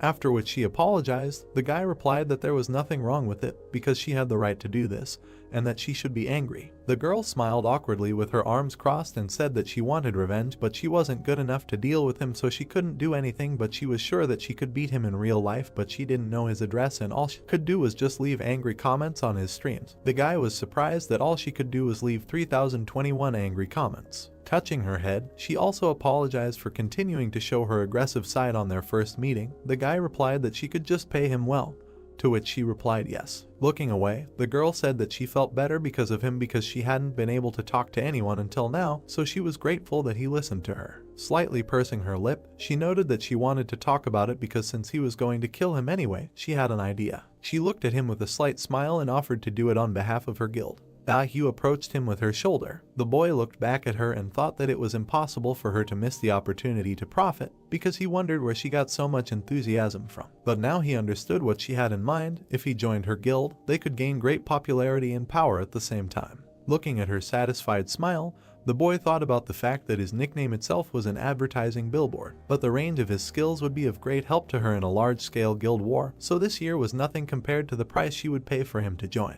He quickly stopped her pressure by saying that he did not like being in a pack. The girl replied that it may depend on who was in that pack. With a slight movement, she touched his leg. Getting as close to him as possible, she asked him something about what he would say about her proposal and whether he wanted to discuss it over ramen. Ijin looked back at her and said something about ramen. Da-Hyu stopped in surprise, looking at him. The guy looked her in the eyes and gave her a lecture about how ramen accumulates saturated fat in the blood and also has too many chemical seasonings, and not enough proteins, minerals, and vitamins, and also has a lot of phosphorus, so it depletes calcium reserves, and the amount of sodium is especially beyond her imagination, but a player's diet is very important for him to last a long time in the ranks. Lowering his head, he left her in confusion and thought that a 20-year-old girl did not attract him because she was 15 years younger than him, after which he said that on this note, he would end their conversation and leave. He quickly took out a napkin and thought that compared to the 35-year-old Dahu he was crazy about, she was still too young and naive. He opened the ashtray and saw some trash, thinking that her greed and temperament now resembled the behavior of a cute little sister. The girl suddenly came out of her trance and noticed something. The guy collected the trash in a bag. The girl jumped up and asked him to leave it because she could throw it away herself. He stopped and looked down at the object in his hand, thinking that 10 years ago, he once sat in the passenger seat of her car and the girl acted like she was looking after her, a fool, and tried to look better. And then he remembered how he opened the glove compartment in the same way, and thought about how one rainy night at the end of their date, which he got for donating on her stream, he painstakingly cleaned out the trash in her car. Then he imagined how he held the bag in front of her with an awkward smile, and thought that he did it because there was nothing else he could do for her, and the girl kept saying that he shouldn't do this, but he was happy even doing it. And although he could not get into her car anymore, he developed a habit of always taking the trash out of the car to make sure that he would not forget to do it if he was in her car again. And he got so used to it that he did it even in a taxi. Closing his eyes, the guy exhaled heavily and thought that he really was a fool, and that his habits can be really scary. However, these should not be called habits, but a slave's mindset, after which he said that he would throw it away on the way. The door closed and the girl was left sitting alone. Looking back at the passenger seat, she wondered what was wrong with him and why he was picking up other people's trash. But it was so natural, like he was practicing or something. Something caught her attention. She noticed that the ashtray was sparkling clean. Hyejin walked down the street silently and thought about what he later learned from her, that she was touched for the first time because he was the first one to pick up her ashes, which were too dirty for her cool car. Suddenly, it started to rain, but the guy continued to think about what she said, that it was like demonstrating her inner self too. Dahu touched her chest, not understanding what was happening. The guy thought that now he would never know if it was true. She lowered her hand, looked back at the passenger seat and thought that she didn't even drink, but something strange was happening to her heart. A question was heard, "Who is he?" to which someone answered that his name is Madong Wang, after which the first one said, "Oh, a newbie in the professional league.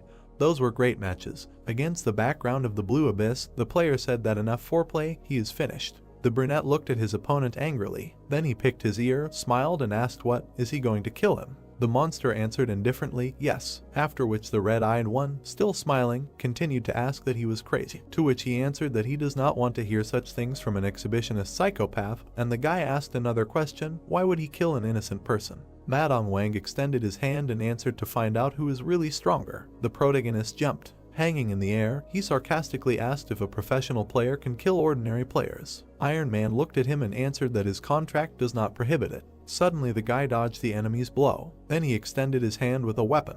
His foot ended up on the enemy's face. Then he pushed off him, jumped up and said that the man who single-handedly beat the elite was trying to kill him. The main character frowned and shouted that it was an honor for him, of course, but that did not mean that he would let him finish him off. He hovered above the opponent's head. Someone was looking at a tablet and saying, "Holy shit, Madong Wang is fighting that nudist, live on air." The guys were having a conversation when one of them asked what map, to which the second replied that he said he didn't want to be distracted, so he didn't know. His map, mini-map and even landmarks are all hidden. The brunette grabbed the tablet, opened his mouth wide and said, "Bro, this is really dead water. The voice is identical. This will be legendary," then said to wait. Looking at the fight, the young man said that they were both incredible. The players continued the battle. The monster flew up while the guy was below. Suddenly the red-eyed guy looked up and screamed. People were looking at the monitor when one of them asked, Madong Wang won, dead water just got carried away, and the stream stopped. What happened? Someone looked at the dead water page and said that he posted a video.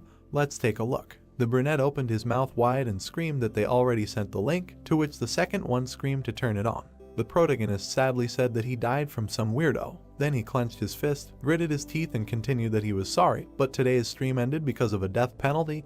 He will be back tomorrow at the same time. His hand was tense. The girl happily jumped up and screamed, "This idiot finally lost. She loves Madong Wang." Tears of happiness appeared in her eyes as she continued to say that she could now sleep peacefully and not tear her hair out. When the brunette's voice was heard, that everyone knew that he could not tolerate losing. He was taking a rematch. Then he raised his index finger, smiled maliciously and added that he would behead him tomorrow at the same time and invited everyone. A notification came in on how to expose Madong Wang. Many comments began to come in. Information about the dead appeared. The red-haired girl angrily tapped the keyboard and screamed, "What kind of nonsense is this? How can a professional like Madong Wang lose to a naked pervert? He just uses it as a bite for donations." The blue-eyed girl opened her mouth wide and said that she should be the one making a ton of money just so he doesn't lose. She will give him the best stuff. When her brother appeared behind her and said that that's enough, she donated a lot to him a couple of minutes ago. After which she turned around and asked if it was weird to support her favorite streamer, to which he angrily screamed that she was spending too much. They weren't Madong Wang's fan club here,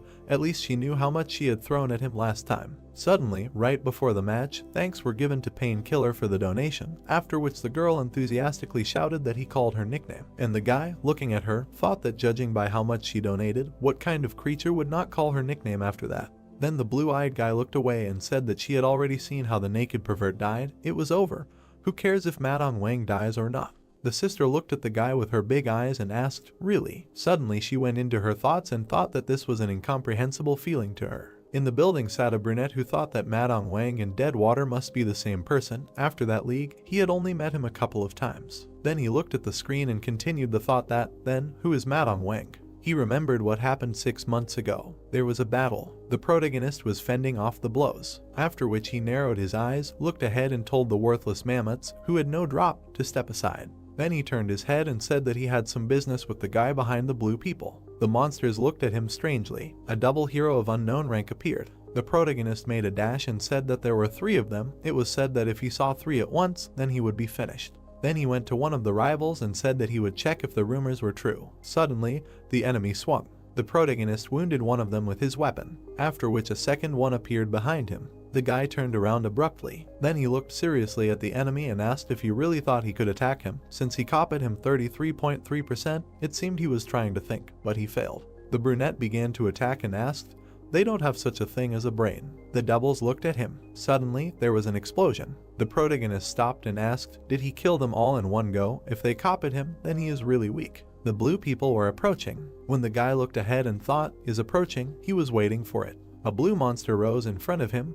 When the brunette continued the thought that this was a double of the Kaiser. A serial killer of unknown rank opened his mouth. The protagonist turned into Madong Wang. He had a full set of skills. The blue creature opened its mouth and tensed its hand, after which it became iron. The opponent was turning into a copy of the hero. Then his transformation ended and he rose to his full height. He looked forward predatorily. The original player looked at the copy and asked, just exactly copied, what was inside. Then he began to take off his helmet. The red-eyed man smiled sarcastically and said that now they will check which of them is more beautiful. The opponent grabbed his helmet, after which he took off the lower part. Under it was hidden blue slime. The blue man in the hero's body extended his hand and threw the mask and it flew down. The protagonist, eyes wide open, looked at it. Then he reached for the falling mask and shouted, "Great, caught it." The opponent began to attack. He struck the ground when the protagonist shouted, "Wow." The guy in flight looked up seriously. Then he raised his head and saw that the opponent was above him. When he said, "What for?" Suddenly he jumped and asked why he was so fast. The monster landed on the ground and abruptly extended his claw. The brunette flew away in fear. His eyes were burning when he said, "What an attack, so much strength, just amazing physical shape." So this is how he looks in the eyes of the opponent. Then he concentrated his strength in his hand and said that he would like to fight himself once. A large snake appeared above his head when he said that today he is not here for this. After which he saddled the beast, rushed forward, saying that he had received the item he needed. The guy frowned, smiled maliciously and, holding the mask in his hand, said that with this item, the preparation for Madong Wang's debut was perfect. He looked at his copy and told him to wait for him, and he would return. The opponent's face was evil. The protagonist narrated that he had 2 reasons for coming to Dorian Gray's forest that day. First, in order to obtain the necessary inventory for his debut as a professional, the Rogue's Mask. With the help of an item that is made from the skin of the monarch's double face, you can get rid of monsters using a method that not everyone will know about even after 15 years. He said that the second reason was the creation of this monster. It is quite difficult to detect the doppelganger monarch as the hidden boss of the Forest of Dogs. If there is a suspicion that Deadwater and Madong Wang are the same player, killing this monster with Deadwater will remove all suspicions. Deadwater is his game feature and the monster is a world star. Then he frowned and said that he would like to see them fight. Anyway, it will be an interesting fight. This scenario he came up with about half a year ago. And now the present. Smoke was floating in the forest. The protagonist looked ahead and said that he never thought that he would come for Yu. He did not expect it at all. He looked to the side and asked how the Iron Man was doing. The monster stood with his head down. The guy looked at the virtual settings and said that he only turns on voice change when he plays with Madame Wang. Great. Then the protagonist proudly raised his head and said that now it's his turn, he came to kill him. The opponent opened his mouth and said that they met again, since he lost yesterday, he plans to win today. The brunette frowned and replied that he was very strong, so he, of course, was not 100% sure of victory, but he wanted to try, to which he heard from the opponent in response that he was also strong. He admitted it. The protagonist thanked him and said that he respected him, to which he responded, mutually, and the guy continued to thank him for appreciating him. Although everyone called him a pervert, he replied that geniuses think alike. People looked at the monitor in surprise. The brunette brought the screen closer to his face. The girl also watched the computer screen. The guys were perplexed. The man sneezed and said that he would die here.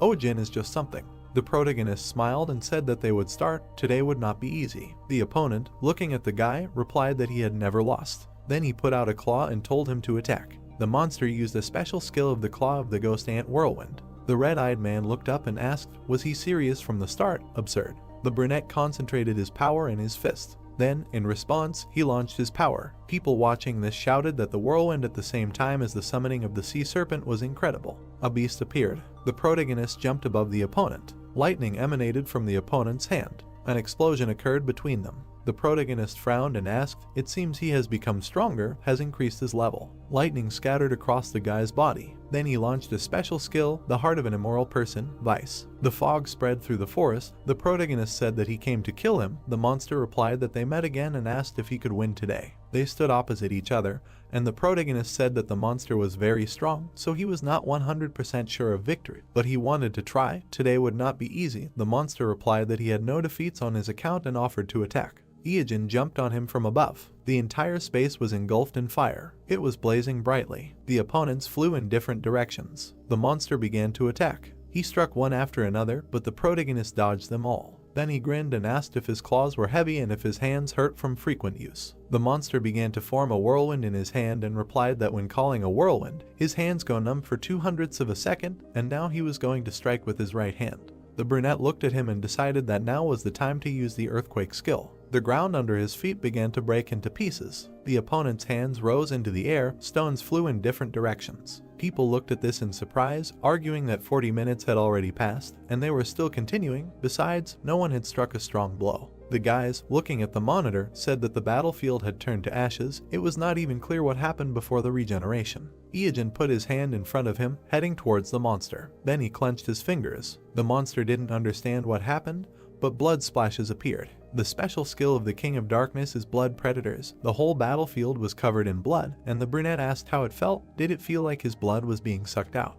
He grinned and said that even if his blood was poison, he still had this skill. He took out his weapon and suggested that they wrap it up. The monster perked up. Then he hit the ground with his hand. Sparks rained down from there, and the opponents found themselves on small islands flying in the air. The protagonist asked if he was running away. He raised his leg up to strike. The monster looked at him in surprise. The protagonist grinned and said that he had just made a massive attack and he did not have the strength to jump. He would just fall into his own magma and melt. The monster looked at him silently. Then he bent down, preparing to jump. He glared at the protagonist and said that he would definitely come back. Iijin stared at him in amazement. The guys silently looked at the monitor. Everyone else also stared at their screens. When the shock wore off, they were surprised by the monster's real voice. Because it was so low, he always turned on the voice changer, hiding such a powerful voice. There was still fire around the main character, and he did not understand what he was doing, what kind of line it was, and what he could say. Then he straightened up and said that he dies so beautifully. He wondered when he plays this character. He is so cool. In any case, he will need to go back and get rid of him again. And so the broadcast ended. As expected, the aftermath was incredible. The second battle between Deadwater and Madonwan, the victory of Deadwater. Ashes of the body through the air. The brunette grinned and said, in the end with this fight, 1 victory and 1 defeat against Madonwan. Dahu spread her hands and tears rolled from her eyes. She screamed that this is not right. She stared at the monitor and said that Deadwater was a pervert and a piece of trash. She would never forgive him for killing Madonwan. There was a monster on the screen and her brother asked her to calm down, to which she hysterically replied that she couldn't calm down. She blew her nose loudly into the napkin that Chang gave her. Then she wiped her entire face. She raised her head and said that this was not right. Chang asked her again in surprise. The girl clenched her fist and shouted that from now on, her guild would become Madonwan's fan club. The guy opened his mouth in surprise and thought for a second that most of her guild was girls, and the guys would just listen to Dahu. He was horrified to think that there would be no complications, but he still wondered why the fuck it was needed. But he could simply be kicked out for resisting, so he would have no choice but to quietly argue. He asked his sister what she planned to do next. The girl clenched her fist and said it was obvious. She gritted her teeth and said she would kill Deadwater and avenge this defeat. She frowned and said that for Madonwan's sake she would kill Deadwater and he could be considered a corpse. Iajin smiled widely and said that he had hit the jackpot. Money from sponsors was coming in from both sides in the midst of a stock rally. He scrolled through the comments enthusiastically. Then he looked at the TV and said that a video of the raid on the King of Darkness had been uploaded. They needed to add fuel to the fire. Then he grinned evilly and said that views were increasing at a tremendous rate, subscriptions were also growing incredibly, and soon Deadwater's channel would have over 1 million subscribers. Many were impressed by the monster's last words, especially the female fans were jubilant. They fell in love with him because of his voice, and many began to hate Deadwater and brand him a scoundrel. The girls already thought he was a pervert, and now they disliked him even more, although the guys sent him thoughts of support. He stared at the monitor. Then he shook his head and said that in any case, he plays for 2. Then he turned around and looked at his phone, which he turned off because it overheated due to a large number of friend requests. The protagonist poked his finger at the screen, and the phone began to explode from a large number of notifications. The guy jumped aside, asking how many had already arrived. He picked up the phone and thought that he was trying to accept all friend requests, but soon they would increase the limit to 5,000, then he would either only accept subscriptions or create another account. He carefully looked through all the messages, but one managed to rivet his attention. He saw a message from a former classmate from middle school, and then another. He did not understand what was happening. Then he saw an invitation to a class reunion. He stared at the phone and said that he was an outcast. Why is everyone pretending to be his friends now? He looked thoughtfully at the phone screen and read that everyone wanted to see him at the class reunion. The girl was holding a paper in her hands. She loudly asked if anyone wanted to pass the printout to Iajin. She was too lazy to study and she dug it. Another girl looked at her and asked what it was, to which she angrily replied that it was a statement about the absence of a family, to which the girl replied that it was her responsibility because she was the class monitor. The girls began to argue.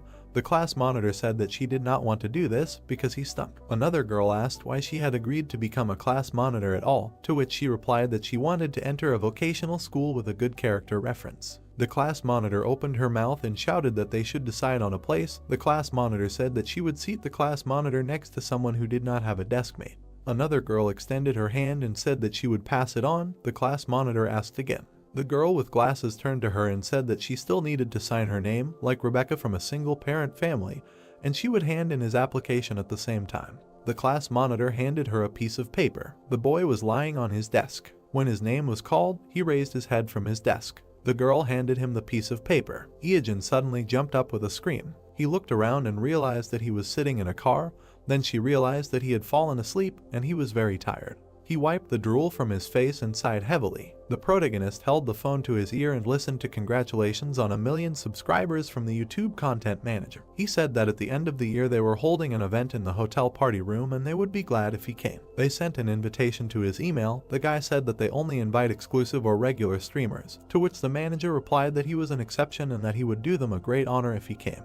Only their league is a channel through which you can follow the battles while sitting in front of the monitor. One of the hosts announced that in the category of game streaming, the New Star Award was given to Iajin. He was selected among 50 nominees. He used to dream of attention from others, but you can't escape from the past outcast, and now he can't hold himself confidently while being the center of attention. He just mumbled something, ran away from the party and fell asleep while resting in the car. After he received an invitation to a class reunion, he began to dream about the past again, and it was a bad feeling. The protagonist looked to the side and said that now he understands why in comics and anime, successful heroes come to class reunions to take revenge. Outcast writers who were beaten as children, as adults, take it out in tests and scripts. He considered staring at the ceiling of the car. He remembered that the girl with glasses was called Yun Sol. Then the guy leaned back in his chair, put his hands behind his head and said that he was wondering if she would come to the meeting. He had something to say. There was an explosion. Ash from the explosion fell to the ground. Someone commented that he was hunting monsters of level 99 on the Ankylogius difficulty for the first time. The guy stepped aside. He stood looking at the camera, and the men began to comment on him single-handedly catching a monster of level B difficulty. The men looked at the TV, wondering what kind of inventory he had and how strong he was. The guy opened his mouth and asked if they were bored with these game broadcasts yet. Kwon Hyuk-woong scratched his ear and said that as soon as he went into arrhythmia, He immediately stopped playing. The juniors in rank cannot decide. Even in BEQ they turn on the capsule and play, so pathetic. Then he opened his mouth and shouted that since they had become adults, they had to work and save money. How long would they stick to these toys? When they got a job they would understand him. The heroes' characteristics were growing, and their personal ones were falling. It would be better if they pumped up their money in the account like their little people. The sound of a doorbell was heard. The protagonist came in the door and asked if the class reunion of Jiangxinryang Middle School was taking place there. Everyone stared at him in surprise. Two of them started shouting in unison that he had become so popular and they didn't think he would come. Hyuk-woon looked at him askance and thought that it was the outcast Eejin, and he didn't understand what had happened to everyone because he wasn't playing or watching TV. Someone started shouting that they were glad to see him and called him closer. Everyone was sitting in a cafe, and someone said that he watches all the streams and is a real fan. The protagonist looked at everyone, and they continued to flatter him, saying that they donated to him and that their relatives would like his autograph, but at school they were awkward with each other, so they are uncomfortable. The brunette smiled and said that he was glad to see everyone. Middle school for the guys ended recently, and for him almost 20 years have passed. The former classmate said that at school he had an adult aura, and the guy remembered how she did not want to sit with him and it would be better not to go on an excursion at all. At this moment, Hyuk-woon called out to him and said that they had not seen each other for a long time, and from the reaction of the guys, it was clear that he is pretty awesome, and asked if he joined the community. The protagonist glanced at him and thought that at school this guy was a popular bully, constantly beating him up for any reason. In the third year of middle school in the summer, Hyuk-woon punched the protagonist in the face. The girl watched this from the corner. The guy screamed that because he couldn't decide on a seat, the class president would have to sit with him. Why should others suffer because of him? And if he realized everything, he should personally write down the name of his deskmate. The guy spat blood on the ground, and Hyuk-woon continued screaming that if he didn't have friends, he should at least learn to behave accordingly.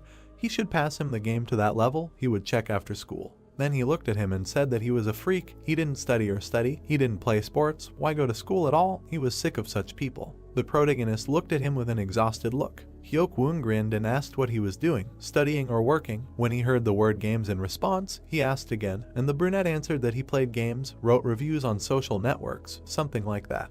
Hyuk-woon waved his hand and said that he hadn't changed at all during this time. Then he asked if he thought that it was time to live a normal life, to continue playing games as an adult. This is a problem. It would be better for him to get a part-time job and get paid by the hour. The protagonist just silently listened to him say that he was not rich and had not saved up money for old age. Hyuk-woon bowed his head and said that he didn't say that very well. He already had $20,000 in his account, and he, of course, was not bragging, but simply giving an example. He just didn't work normally yet. He would feel the taste of money earned with sweat and blood, and the desire to play would disappear as if by magic. Some shooters were nothing compared to the numbers in his account. Someone shouted that the protagonist was currently on TV and asked if he could turn it on. Hyuk-woon looked at him displeasedly and didn't understand anything. The host stretched out his hand and said that YouTube Korea, the Supernova 2020 New Year's Party and Awards category game streaming, the Supernova New Star Award goes to Eejin. He was selected among 50 newcomers nominees. Everyone listened in surprise to the host, who said that in his category he took first place in 2 nominations for the number of views, for record growth, and in the overall standings, he entered the top 10 in views every month. This has never happened before. Hyuk-woon spat out water in surprise. The main character smiled and thanked. Hyuk-woon looked at the TV with incomprehension, not believing his ears. The brunette smiled and said that it was really nice to watch how money accumulated in the account.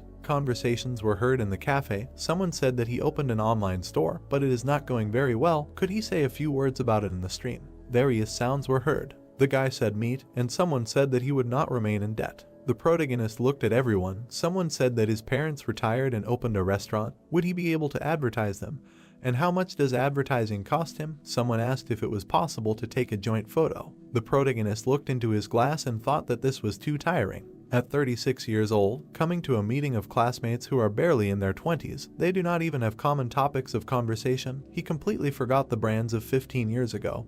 He only has to nod. But much more significant is that they do not have common memories with the guys. He raised his glass and thought that he came here in vain, and said out loud that he had things to do and so he would go. He looked away in surprise. There was a girl standing there. He stared at her and realized that it was Yoon Sol and that she had also come. The girl had already approached the door and was about to open it. The protagonist remembered his thoughts in the car about her. The protagonist held up the card and apologized loudly and said that he would pay the bill. The girl went outside. She raised her head and looked up, and then straight ahead, and then she heard her name being called. She turned around and saw the guy. He was breathing heavily, trying to catch his breath after running, and said that it was thank goodness they at least met. The girl looked at him in surprise and asked if it was Iijin. They stood opposite each other, and the guy said, "Well, anyway." He broke off and fell silent, because he had no idea what to say, and they stood silently opposite each other. The guy opened his mouth and mumbled. Then he raised his hand up and awkwardly suggested that they go somewhere to talk. Sunlight was streaming into the cafe. The girl congratulated the guy on his victory. He, sipping coffee from a straw, was surprised that she knew. The girl was embarrassed and said that she did not expect one of her classmates to become a star. It was very cool. The protagonist embarrassedly asked which one of him was a star. It was Sunny, and the protagonist asked how she was doing, to which the girl replied that she was studying business at the university and was currently taking an academic leave. The guy asked if she was in her second or third year now, to which Yoon Sol smiled and replied that she was already graduating this year because she graduated from school as an external student and took many academic subjects. Iijin said that she was great, and of course he knew that she was a good student, but he didn't think that she was that good. The girl said that she tried her best. The protagonist looked down and said that maybe she would find it strange, but he would like to thank her. The girl looked at him in surprise and asked why. The guy remembered how before the school excursion, it was not the teacher or the class monitor who handed over the documents to cover the expenses, but she. He looked down and said that no one wanted to approach him. This incident was imprinted in his memory, and so he wanted to say thank you for it. He fingered the glass in his hands. The girl smiled sweetly and said that she didn't remember it at all, and to receive gratitude for nothing was somehow even awkward, and the guy replied that it was very important to him at the time. The girl opened her mouth and apologized to Iijin. He smiled awkwardly and asked why. The girl looked at him and said that she came to the meeting to see him, but seeing him, she couldn't start a conversation, suffered, and eventually just left. She looked at the smiling protagonist. The girl clasped her hands together and tried to say something. Then she turned to Iijin. He looked at her in surprise. The girl looked at him and said that of course it was simply shameless, but she had a favor to ask. The cafe was filled with different sounds and sunlight, and the girl continued that her mother got sick, and because of the high costs of treatment, she moved out of the house and began to rent it out. She abruptly put her hands in front of her and said in fear that she was not going to ask for money. She pursed her lips. The protagonist looked at her in surprise and thought, so that's how it is. The girl was embarrassed and continued to say that she was looking for a job that could be combined with caring for her mother and started streaming, so far just a hack room.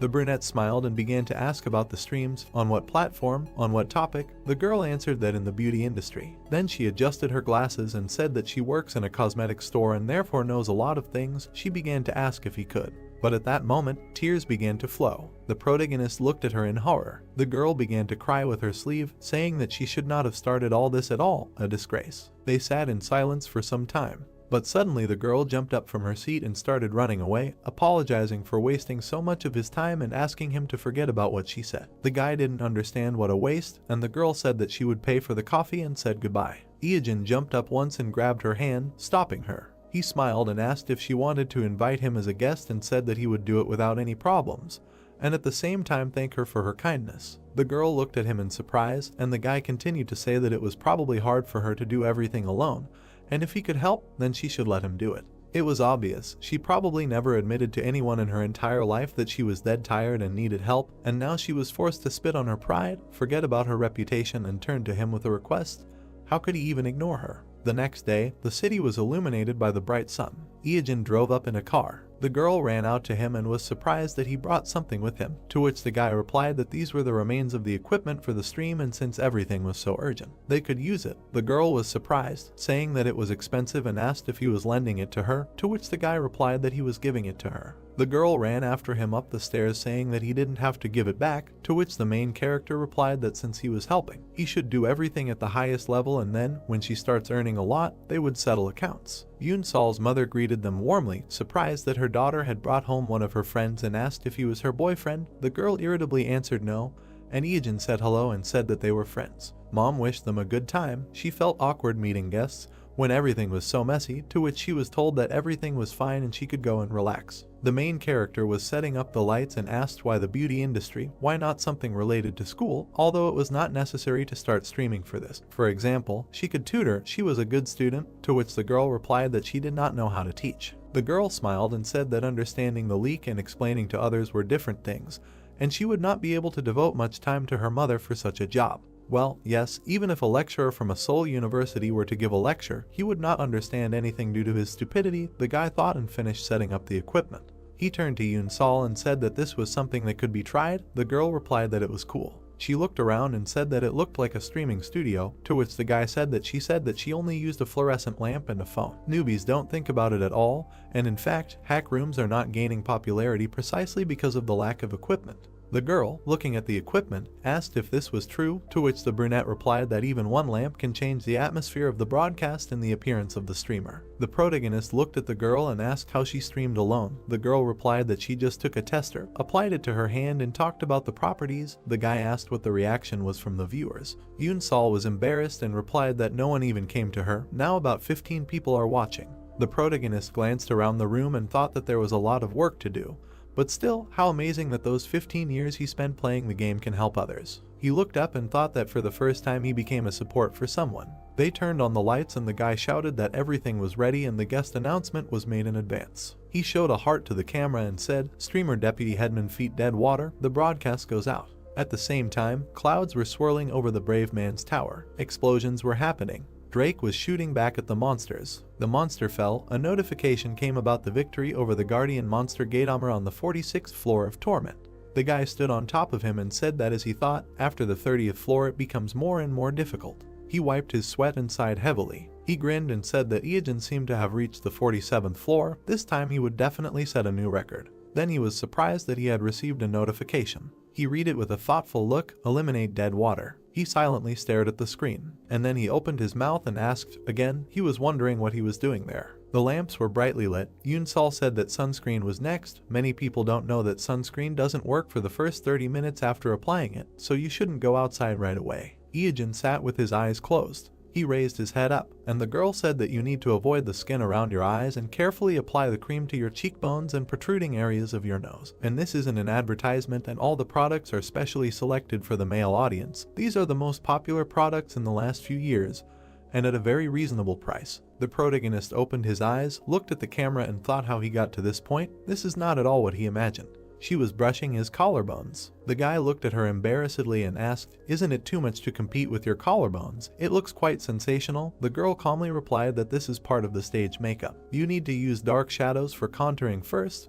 The guy thought that it's unlikely that these perverts are interested in looking at his torso. He remembered how the girl, looking at the laptop, said that the competition of the collarbones will definitely happen. Today's topic is men's cosmetics. The competition of the collarbones in the press is also an important makeup technique. Yoon Sol extended her hands to the guy, saying that he should show his collarbones and asked him to take off his top. People in the chat began to write that they were wrong, and that the makeup did not help him at all and that they would pay just to stop this. The main character thought that they were idiots. Someone else wrote that if you look closely, everything is not so bad. The guy said to himself, enough. He thought that it would be easier to use the back of the hand for full makeup, and if you think about it, this is the first time he has been so close to another woman. Not counting Dahyu. The girl brought the brush to her face and said that it can also be used on the neck and ears, but it is important to remember that sunscreen only works for the first 2 hours and you need to remember to reapply it.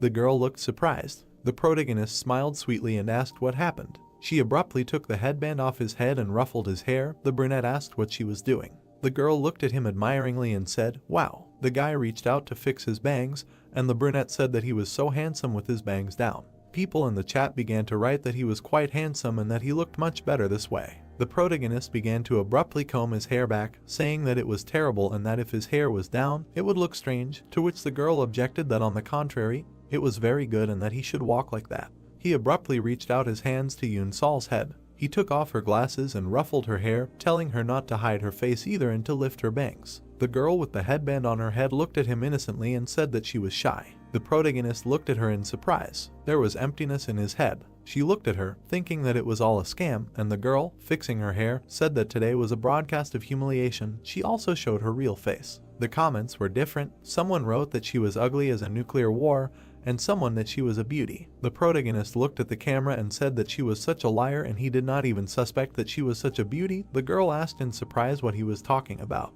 He asked for comments and was surprised that these people called themselves fans. Yoon Sol's mother looked in on them. She looked down and asked what was going on. Both streamers were surprised by her arrival. Eugene was an innocent victim of makeup, and Yoon Sol was poppy-colored from embarrassment. The protagonist turned away from her and tried to cover himself. The girl screamed that there was nothing wrong with that, and she should not worry, and it was just a little different from what she usually does, and her mother cannot come to her during the broadcast. People in the comments started calling Yoon Sol's mom a mother-in-law. The guy thought that these ideas should calm down. In such a warm and cozy atmosphere, the broadcast came to an end, and after that he was asked to advertise a bra, and in just 3 days, Yoon Sol gained 50,000 subscribers. Clouds floated across the sky. Yoon Sol thanked the protagonist, saying that she got a lot of viewers and her rating also immediately rose, and all this thanks to him. He smiled and said that nothing special, and he just helped her realize her potential. The girl thanked him for everything and for lending money to her mother for treatment, and as soon as she receives sponsorship money and royalties for advertising, she will be able to return the entire amount. Yoon Sol smiled and said that her mother is already better. Thanks to him, she was able to be hospitalized on time. The operation also went well, so now her mother can move calmly. Lena is very grateful for everything.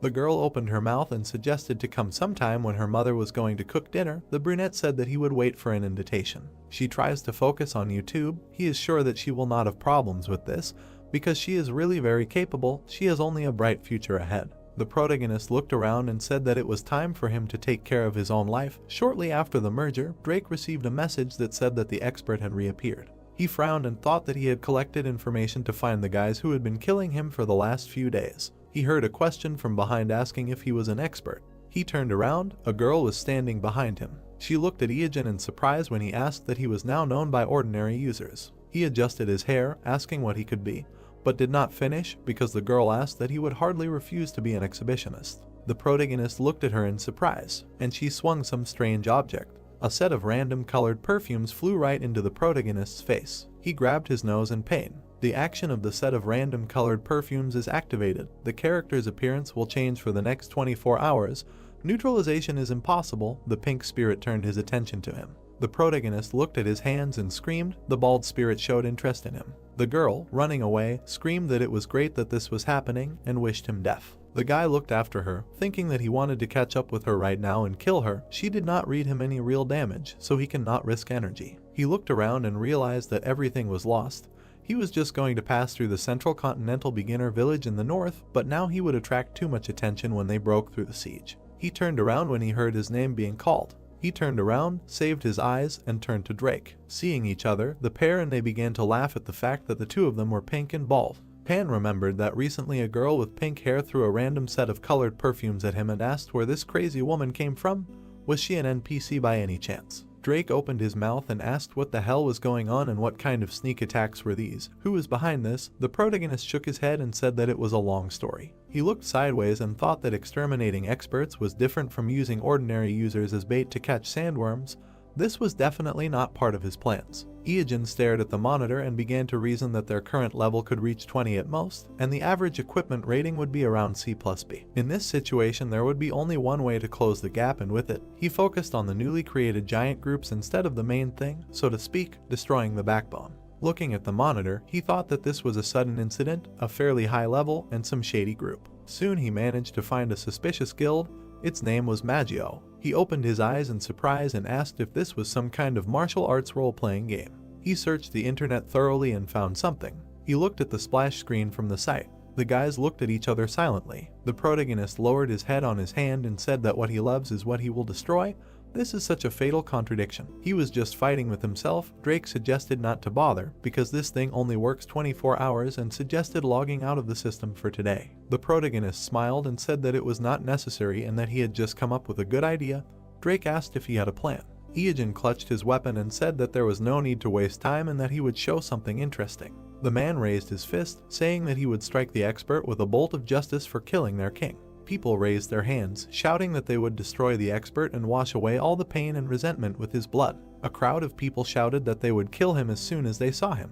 The bald hero stood by the wall in the north of the beginner village and heard people shouting that they would kill the expert. The guy asked, so his assassination was planned for today. Eugene looked down, saying that it would not be easy to disguise himself with a pink bald head. He thought about transforming into Wing and calmly passing through the wall, but it seemed that it would not work. To get to the northern continent, you need to go through the purification zone of the central continent. The guild whose leader is Dahu now controls the northern wall in the newbie village. The guy grinned and said, okay, then they are going according to plan. A huge snake appeared nearby. The hero said that it was time for Jormungandr. A flash appeared on the tower. The man looked at the shadow in surprise. Horror was reflected on his face. He exclaimed what it was. A black shadow soared between the people, striking them. Blood splashed. The guy fell to the ground. A scream was heard that it was an expert. The guy in the cloak was holding a knife. People were shouting that the expert had returned. It can't be two at once. The hero's eyes were glowing red. The players stood in front of him, shouting how he thought they would kill him. They ran, swinging their weapons, and shouted death wishes. A bright beam of attack pierced the air. It crossed the face in half. Iajin moved, leaving bright rays of attacks. The man looked forward in fear, saying that he had passed through the village system security. He was crazy. The girl looked forward in surprise, saying that she would not buy this potion. They did not think of putting the goods up for auction.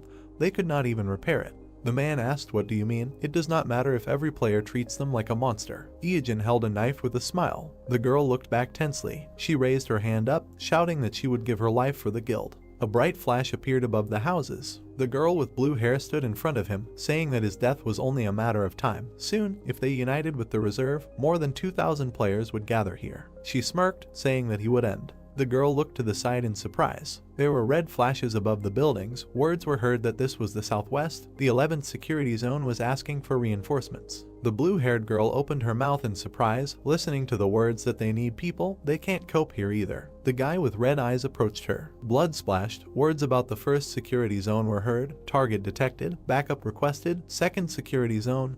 Expert here. The guy stood in a purple glow. Words were heard that the enemy appears in the 3rd and 4th guard zones. He can't figure out which one is real. The hero attacked the man in the cloak. Words were heard. 5th security zone. Iajin stabbed the man. The wounded man held an axe. Curses were heard with a swift movement. Da-Hyu turned back, asking what's going on. She swung her weapon. A trembling hand reached out, and then dripped down. Looking at this, the girl said, "What the hell? Is this expert a monster? It can't be." Requests were heard to save reinforcements and destroy. Da-Hyu looked forward, hearing that it seemed that sections 1 and 13 had fallen to the expert's attack. Chang held the weapon, saying that the enemy was from the 1st zone in the west and from 13 in the north.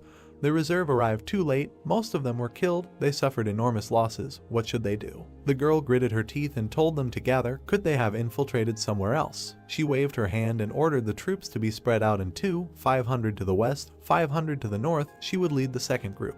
Baring her teeth, she said that he had been moving north all this time. He would continue to do so.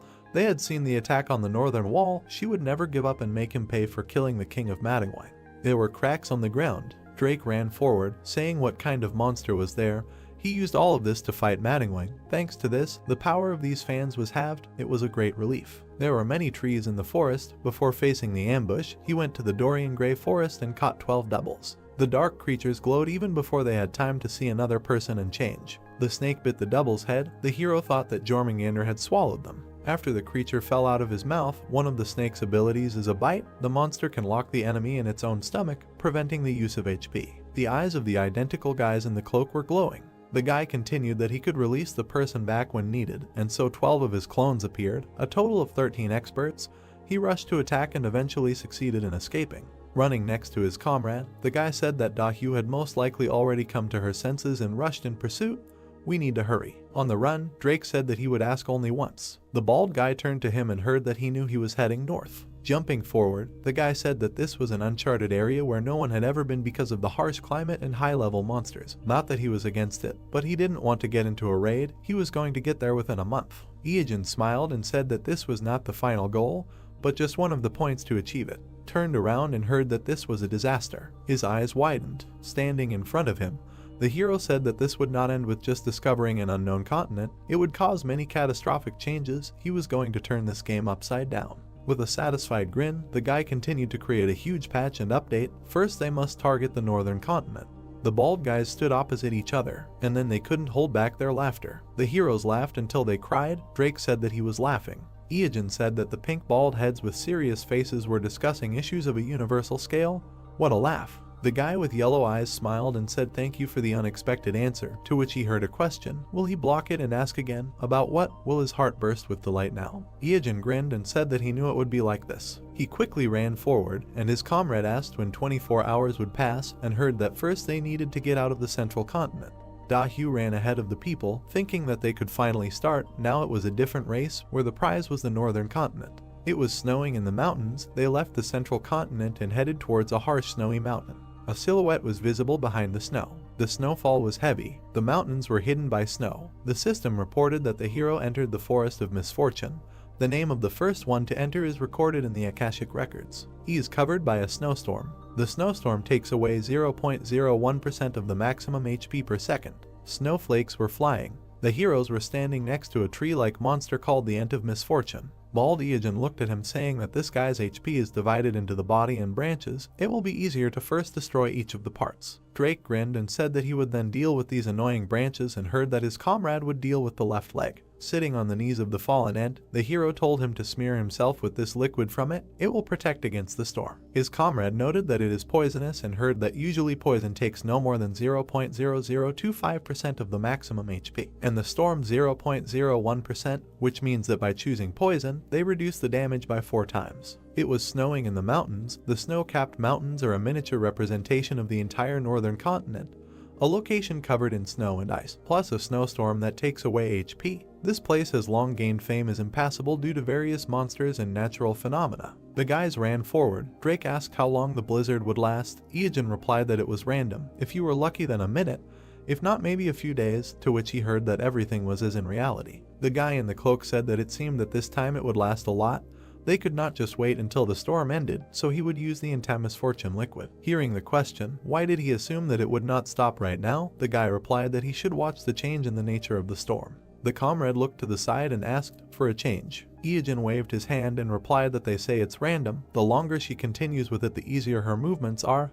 This is necessary to save system resources. Each time snowflakes fall, you need to count how many of them fall at the same angle and at the same speed. You can estimate that it will be about 32 pieces, which means this storm will last a long time. The guy replied that he understood. You need to watch carefully to understand.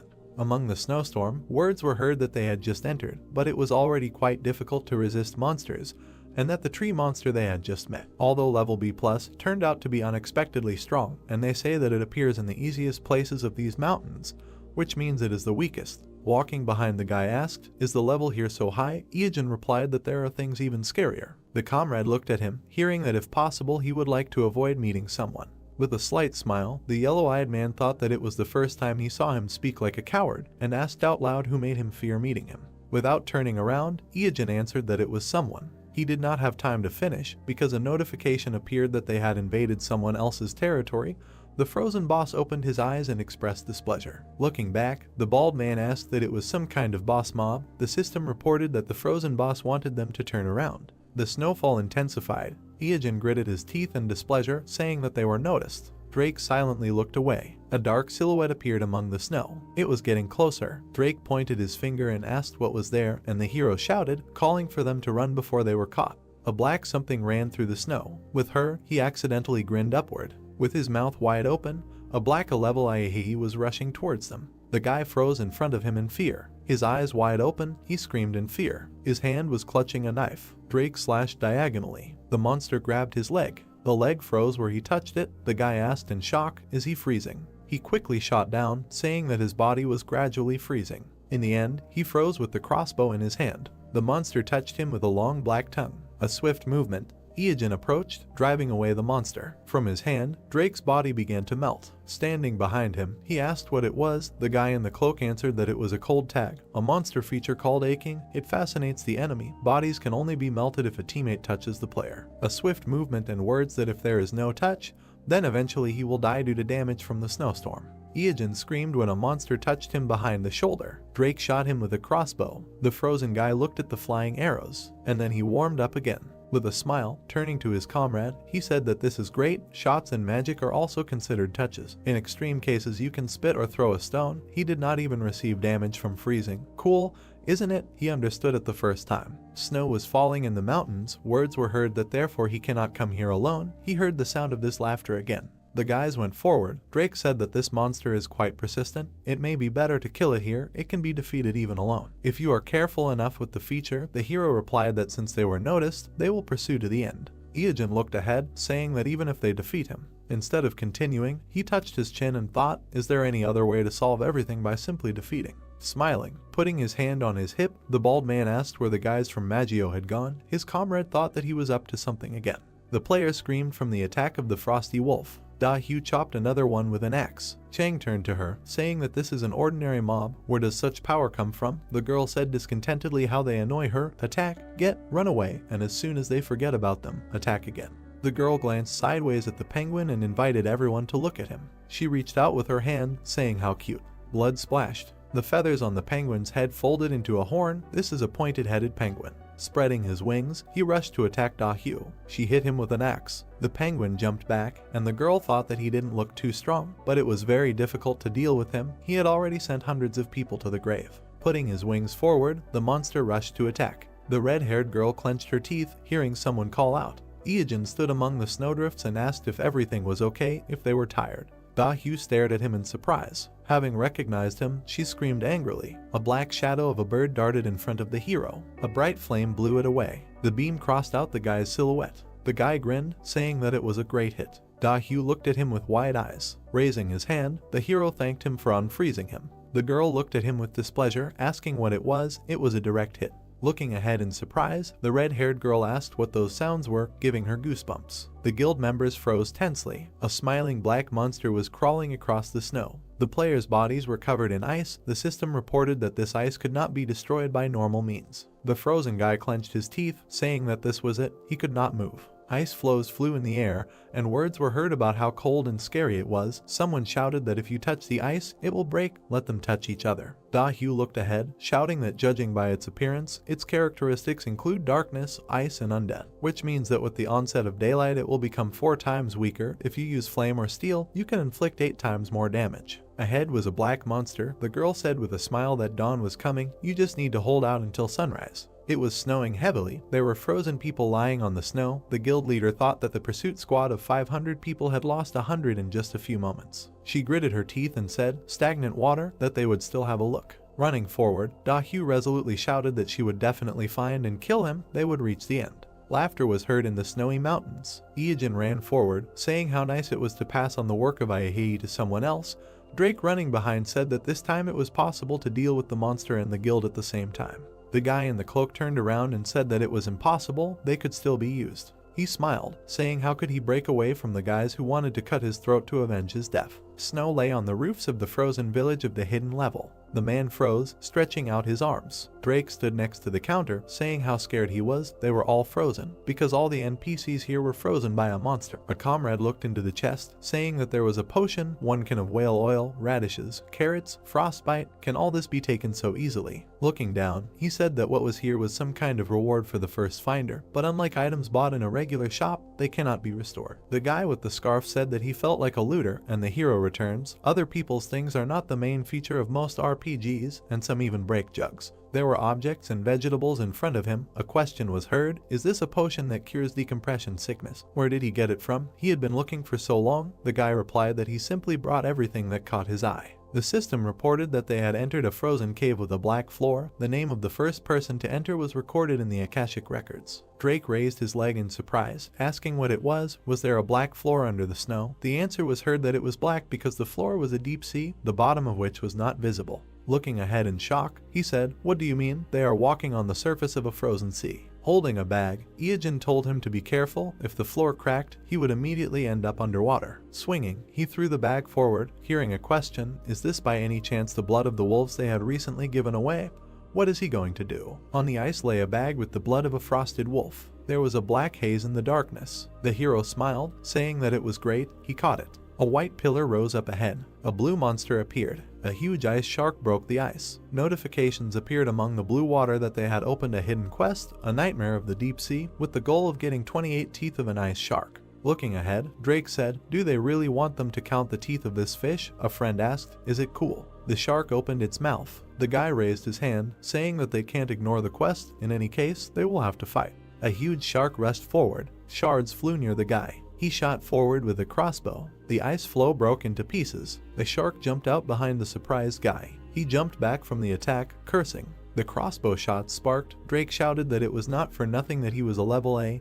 He was quite agile. Gritting his teeth, the bald man said that he always cowardly hid under the ice and suddenly attacked, so it was difficult to guess the time for a critical attack. He moved in such a way that all his attacks did not have much effect. The ice was broken. Words were heard that if this continues, the floor will gradually disappear. Iijin smiled, saying that this is a high-level monster, so it will take too much time to completely destroy it. You just need to focus on the quest, although it looks difficult, but it definitely has some kind of specific pattern. The shark opened its mouth. Words were heard that before attacking, it always goes into an existing hole and returns, breaking a new one. But if it cannot go into the hole, then about 2 seconds will rush around the ice and then they will inflict critical damage. The hero imagined the shark's pattern, saying that it would make the first hole and dive underwater, emerging to make a second hole. Then returning to the depths, it would dive into the first again, emerging to make a third, and the next time it returned to the depths, it would dive into the second hole and then make a fourth. In other words, this pattern would be repeated endlessly until it destroyed the entire floor. Looking at the broken ice, he said that in order to defeat it, something would be needed to cover the hole it had already made. Iijin smiled, saying that they had not been too diligent in hiding their tracks, so they would be coming for them soon. A silhouette appeared at the top of the cave. The boy smiled, saying that here she was, their assistant. White rays rose up. A silhouette of a girl appeared in the settling dust. Da-hyu stood in a determined pose, asking what he was thinking. Maybe just run away. Did she catch him this time? Drake held his weapon tensely, asking, did he decide to team up to fight with Frosty Teeth? However, Iijin looked at her in amazement, asking, where did she come from? Players appeared on the walls of the cave, shouting that they were right below. Let them wait for him there. Looking at the shining girl, the guy thought, did he miscalculate? Why did they catch up so quickly? He left such faint traces. After all, someone else should have arrived first. His eyes widened in amazement. The girl had a shining eye patch on her eye, the eyes of a snow goose that lived in the snowy mountains, helping to notice even the faint traces left in the snow. Looking at this in surprise, the guy thought, she got this item, now it makes sense how she found them so quickly. The snow goose eye is an indispensable item in northern expeditions. It helps to find a trail of an escaped trophy or a barely visible road. The guy gritted his teeth, thinking that he knew how monsters moved, where hidden dungeons and items were, as well as the location of food. So he considered it useless, did not pay attention. Who would have thought that Da-hyu would get it? She was either very lucky or very capable. Looking at his comrade jumping away from the shark, he thought that there was an ice shark behind him, a name ahead. They were in a difficult situation. Iijin looked ahead with displeasure and thought that he needed to stall for time at any cost. A smile appeared on his lips. He called the head. The girl with an axe ran forward, saying that her tricks did not work. He was finished. Calmly looking at her, the hero said that it was not about that. Do we by any chance know the secret of the item that she is now wearing? The girl with the eye patch looked at him in surprise. She froze with the axe, asking, what kind of secret? Da-hyu looked ahead in surprise. He asked about the snow goose eye. Does he mean to say that he has some kind of secret? The girl with the eye patch heard the request to listen carefully. The hero looked at her and said, the snow goose eye. Iijin finished by extending his finger, but even if you read it backwards, it will sound exactly the same. The girl was holding a spear. The player was squeezing a sword. Da-hyu took off the eye patch. Iijin looked at her in confusion, thinking, why such a reaction? In an entertainment show where he heard a similar joke, everyone laughed. Was it because the idol was joking? The enraged girl hit him with the axe, saying that he was bio-garbage, so only all sorts of garbage pours out of his mouth too. A shark jumped out of the ice behind him. The girl opened her mouth and asked what it was. The monster's eye glowed red. The shark rushed forward, attacking the players. The red-haired girl extended her hand, asking where it came from and commanded the mages to attack. A glow emanated from the extended hands. The shark snapped its mouth shut. Looking ahead in shock, Iijin thought that if it encountered too many opponents, it would simply swim deep into the sea. If unlucky, they might miss it altogether. He rushed straight to the shark. He bit his finger and splashed blood at the monster. The shark opened its mouth. Iijin curled his fingers and said that all monsters have a program to avoid poison, and there is nothing left to do but jump into another distant hole, and this will buy him some time. Rays emanated from the mage's hands. The glow flew towards the shark. It opened its mouth. A bright flash appeared in the center. Bright rays attacked the players. Da-hyu, her mouth open in surprise, looked at it. A shark's tooth sank into the ice, which could possibly stop the disaster above the sea surface. The shark opened its mouth. Its eye was glowing red. And Da-hyu turned around, asking what was that sound? Was it really following them here? A glow appeared at the entrance of the cave. A black monster jumped in. Iijin greeted with a smile, shouting that he had been waiting for her. The monster landed, raising dust. Stretching out its fingers, it rushed forward. Da-hyu looked at it in fear, thinking that this feeling of freezing from the very feet, she cannot get used to it. Although it is not the first time, it feels like she is locked in a prison and completely separated from the world. Her brother touched her, shouting for her to come to her senses, otherwise she will not get out of the water. Gritting her teeth, the red-haired girl ordered to report the situation. Looking at her, Chang said that because of this ice demon, most were frozen. Of course, he touched everyone he could to defrost, but most logged out.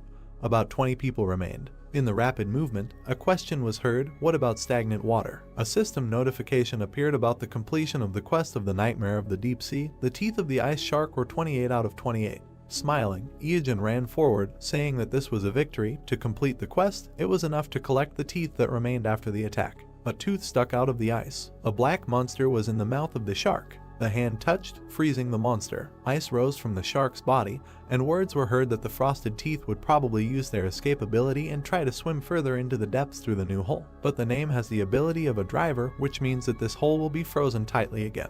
Iojin chuckled and continued that on the other hand, the shark is too big to just freeze it. They can often see how rank monsters fight, so he wishes for a pleasant viewing. The shark opened its mouth. The black monster stretched out its hand. A bright flash appeared between them, and words were heard that it was the first time he saw a rank monster's fight. Da-Hyu, looking worried, shouted that it was not the time to look at them. It was time to run away while these two were fighting. She and her brother ran away. It was snowing in the mountains. The footprints in the snow were glowing. The girl looked at them through the blindfold. Like she ordered to come here. From the 500 people pursuing squad, only 20 remained, even though they had lost their majestic appearance. Baring her teeth, she said that she would do anything to cut off his head. Looking ahead, Cheng asked where they were going. He stood in front, saying that this is the northern edge of the world. After the snowy mountains there is no land. This is the end. This is the last place in this world.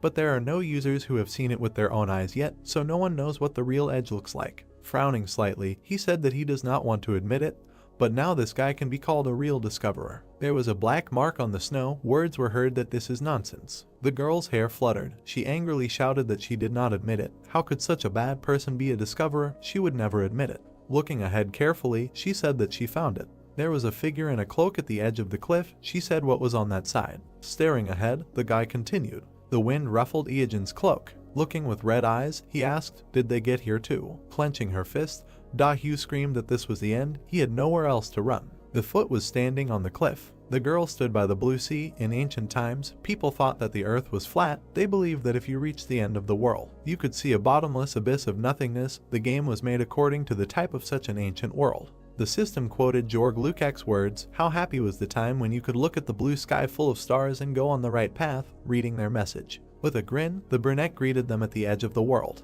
He extended his hand, saying that here is the beginning. The finger pointed forward. Da-Hyu looked into the distance in surprise. Romance that doesn't exist now. The world of ancient theories. The ship had white sails, which means that what is hidden at the edge of the world. A large ship was sailing ahead. She thought that no one knew yet. 15 years ago, a photo called The Edge of the World appeared in one community. Mountains towered above the sea. Some adventurer without a second thought uploaded a photo in the corner of which something was vaguely visible, and this attracted a huge number of the entire community. When enlarging the photo, a ship was visible. Iojin, who was sitting at the computer, was surprised, wondering if this was Photoshop. Then he really was a noob. He decided that this meant that there was something else beyond the edge of the northern continent. And who would have guessed that at the edge of the map, where it seemed like there was nothing, white sails were visible. Could something like this really be hidden in the northernmost part? The hero smiled, looking up, saying that, as he thought, he was here. The comrades stood, looking at the ship in front of them. Cannons were sticking out of the hull. No one was visible on the deck. A skeleton was leaning against the wall. It was the captain of the devil ship. He asked what brought them, and was he really a passenger? With a smile, the hero said that he was, and clarified, can he get on the ship? Then the skeleton said that he needed to pay, asking if he had money. She showed 3 fingers to the question of how much. Putting his hand on his belt, Drake said 3 million in gold, which was a bit expensive, but the captain told him that he was wrong. Showing 3 fingers again, he clarified that his price was 30 million, which was equal to 3 million won. The blonde opened his mouth in surprise, asking why so expensive, because it was a high price. The archer and the others, meanwhile, approached the ship, saying that they needed to be caught and killed. Drake handed the bag of money to the hero, saying that there was nothing to be done, although 30 million was a lot. The captain asked what class of cabin he wanted, and the guy said the first. The skeleton's eye lit up brighter when he said that money could only buy cabins no higher than second class, and to sit in the first, something else was needed. New messages appeared about discovering the hidden quest Deep Sea Nightmare 2, and also about the fact that due to a long stay at sea, the pirate's teeth had deteriorated. A dark aura surrounded the captain, that his teeth had deteriorated so much that it was now difficult to bite through ropes, and asked if the hero could bring him teeth that would work as dentures. The skeleton looked at the outstretched hand in surprise. Several teeth appeared in front of the hero. These were shark teeth. Lowering his lower jaw, she was surprised at what they brought him. New messages appeared above the teeth that the hidden quest was completed. These teeth went to the skeleton. The captain's body was covered with flesh. A smile appeared on his face. She turned out to be a girl. She put her hand on her belt, said that she would give him a first-class cabin. Drake and Iogen looked at her embarrassedly. The captain pointed to the door, saying that this was the first class of the ship. The door was visible among the smoke. Some sound was heard. There were many different objects inside. The other part was completely empty. The guy noticed an unpleasant smell. Sitting on the floor, Drake did not understand what kind of first class this was, because it looked more like the hold of a ship. If this is what the first class looks like, then what are the second and third similar to? And probably, those who chose a lower class are simply dragged behind the ship on a rope. Iogen smiled. He was told that the second class is a deck where it is spacious and you can breathe in the sea air. Drake looked at him in confusion, asking if it was really better than here and why was first class the worst. The question about 30 million gold appeared in the background. Da-Hyu glared at the captain when she heard that it was from each person and asked why the tickets were so expensive. She showed her sharp teeth, saying that if you don't like it, you don't have to go. The other two people were surprised to hear that it was 3 million and asked if these two really paid that much. She said that since they got here, there was no turning back and opened the guild safe. Chang was surprised to hear that he immediately gathered those who agreed. The girl clenched her fist, saying that since they were going on reconnaissance in unknown lands, even a short video would be enough to cover all the costs. With her mouth wide open, the captain said that it was accepted. Then she bit through the iron chain, announcing that the devil ship was leaving. The anchor fell into the water. Splashes of water flew under the ship. She said that everyone is responsible for their own lives. There was a blow at the door. Da-Hyu and her comrades stood opposite. The girl said that the door did not give in and it seemed to be an invulnerable object, noting that this was a first-class advantage. She frowned, realizing that without completing the quest, you can't get here even for money. Then she smiled, saying that since the ship had already departed, now they had nowhere to go. Looking at the others, the girl said that it was impossible to get in from the outside. It was unpleasant, but nothing could be done about it. Time was on their side anyway. Looking at the water, she said that as soon as the opponents showed up, they would immediately get what they deserved. Meanwhile, Iogen sat next to Drake. They say that the people outside stopped attacking and just decided to wait and noted that it would start soon. To which the blonde asked again, and the hero remembered his question about why this miserable hold is considered first class. Looking up, he noted that now it would become clear what would happen to the second and third classes. Meanwhile, Chang looked up in surprise. Da-Hyu also raised her eyes. She held the steering wheel. They say that the first wave is starting and you need to be ready for a fatal blow. A huge wave rose above the ship. The girl opened her mouth in shock. Frowning, she thought about the fact that the hero and his comrade knew about this and that's why they climbed into the hold. Water covered the deck. The ship continued to sail on. The girl saw the advancing wave. Then she looked up in surprise again, asking what it was. Tentacles were visible above the ship. The tentacles fell on the deck. The head of a huge monster appeared from the water. It was a squid with devilish tentacles. The tentacles rushed forward. It grabbed the man by the leg, and then knocked him down and began to drag him towards itself. Da-Hyu managed to chop the tentacles with an axe. She said that the size was impressive, but it was only level B. If there were only a couple of them, then she would not cope without problems. Opening his mouth, her brother said that there were significantly more of them. The guy saw many of them in front of him. Then the girl looked at the captain, asking if there were any guns. "You're breaking the evil." She replied that the guys from the third class want a lot, because she said that they can get off if they don't like it. Then she struck the monster behind her back. The monster flew back, and she again wanted to remind him of her words. Da-Hyu opened her eyes wide in surprise, hearing that here everyone is for himself. Looking at the head of the giant squid, she cursed. From the blow, blood flew in different directions. The girl said that it is not necessary to defeat them. It is enough to make sure that they do not climb onto the ship. You just need to cut off the tentacles that penetrate the deck. If you do not try to destroy them, they do not pose a big threat. The man struck with an axe. Bright flashes appeared near one of the squids. The swing of the weapon left a bright mark on the face of one of them. The flash was visible against the background of the blue sea. Later, tentacles were scattered across the deck. Tired, Da-Hyu sat down on the floor. First, she closed her eyes, and then she narrowed her fist, calling it nasty. Frowning, the girl said that they had 2 dead, and they had to pay a lot of money for each. Putting the axe on her shoulder, she said that they needed to decide. Of course, it was a pity for those who died, but they did not know what else could appear there. Holding the steering wheel, she announced in the second wave. The girl opened her mouth in surprise. A wave rose again. A huge monster appeared from the water, which is called a dunklet.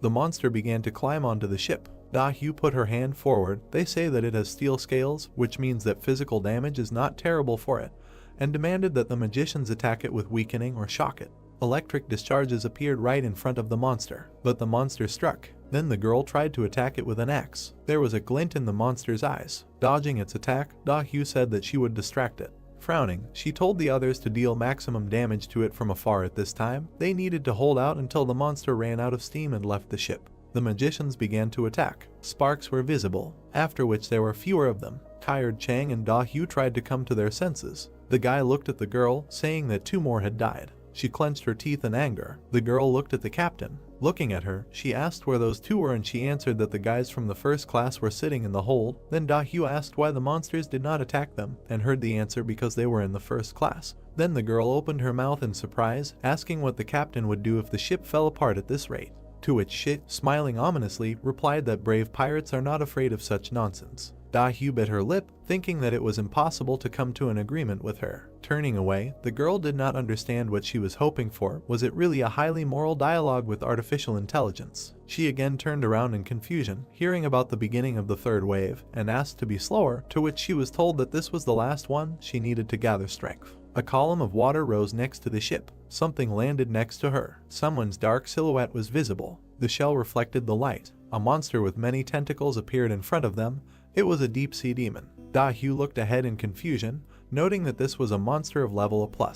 The monster looked at her with its green eyes. She thought that even the previous level had beaten them up badly. The monster had tentacles hanging from its face and asked to be given something. The girl opened her eyes, surprised to see that the monster had spoken. The monster's eyes began to glow brightly and it demanded that they give it a sacrifice. The other 2 plants looked at it, not understanding what a sacrifice meant. Chang frowned and asked what that meant. 3 people stood in front of him as he was about to say something. He looked at everyone and said that every hour one of them would give their body to him to eat. Then he put out his eyes. They glowed brightly and he warned them that otherwise he would drag this ship to the bottom. She opened her mouth wide, saying that this could not be done because there were expensive passengers in first class. The monster looked at her in confusion when she called him a pest and replied that he was impolite. His eyes lit up brightly again when he asked if he could drag away those who were currently on the deck. The captain, with her mouth wide open, said that she didn't care about these because they were simpletons from the 3rd class. Frowning, Da-hyu was indignant that the NPC and the monster had united and didn't give a damn about them. White clouds floated across the sky. A question was asked how long the voyage would last and the answer was about 4 hours. Da-hyu looked at the captain, asking if this ship could be turned around. She answered that it was so, but only with the consent of the dear passengers in the first class. She silently looked at the door. White sails were visible. Looking at them, Chang said that after the monster appeared, the waves stopped, but the wind was no longer blowing. It turned out that they were stuck in the middle of the sea. A certain sound was heard. With her mouth wide open, the girl screamed. Then she rushed at the monster. Sparks flew from the blow to its shell. The axe sank into the deck. Looking at the monster, she was surprised by what bounced off it. New messages appeared that the hidden quest of the deep-sea nightmare was open. The deep-sea demon has enough power to capsize any ship. You need to try to escape. Looking ahead, the monster again demanded a victim because he was hungry. Da-hyu tried to hit him, seeing that no attack worked on him, and thought about what to do. The magicians and the archer joined the fight. She still did not harm the monster. Some kind of glow was visible on his shell. The girl looked at it, noting that it was all about this slime. Bright flashes were visible near the monster's face.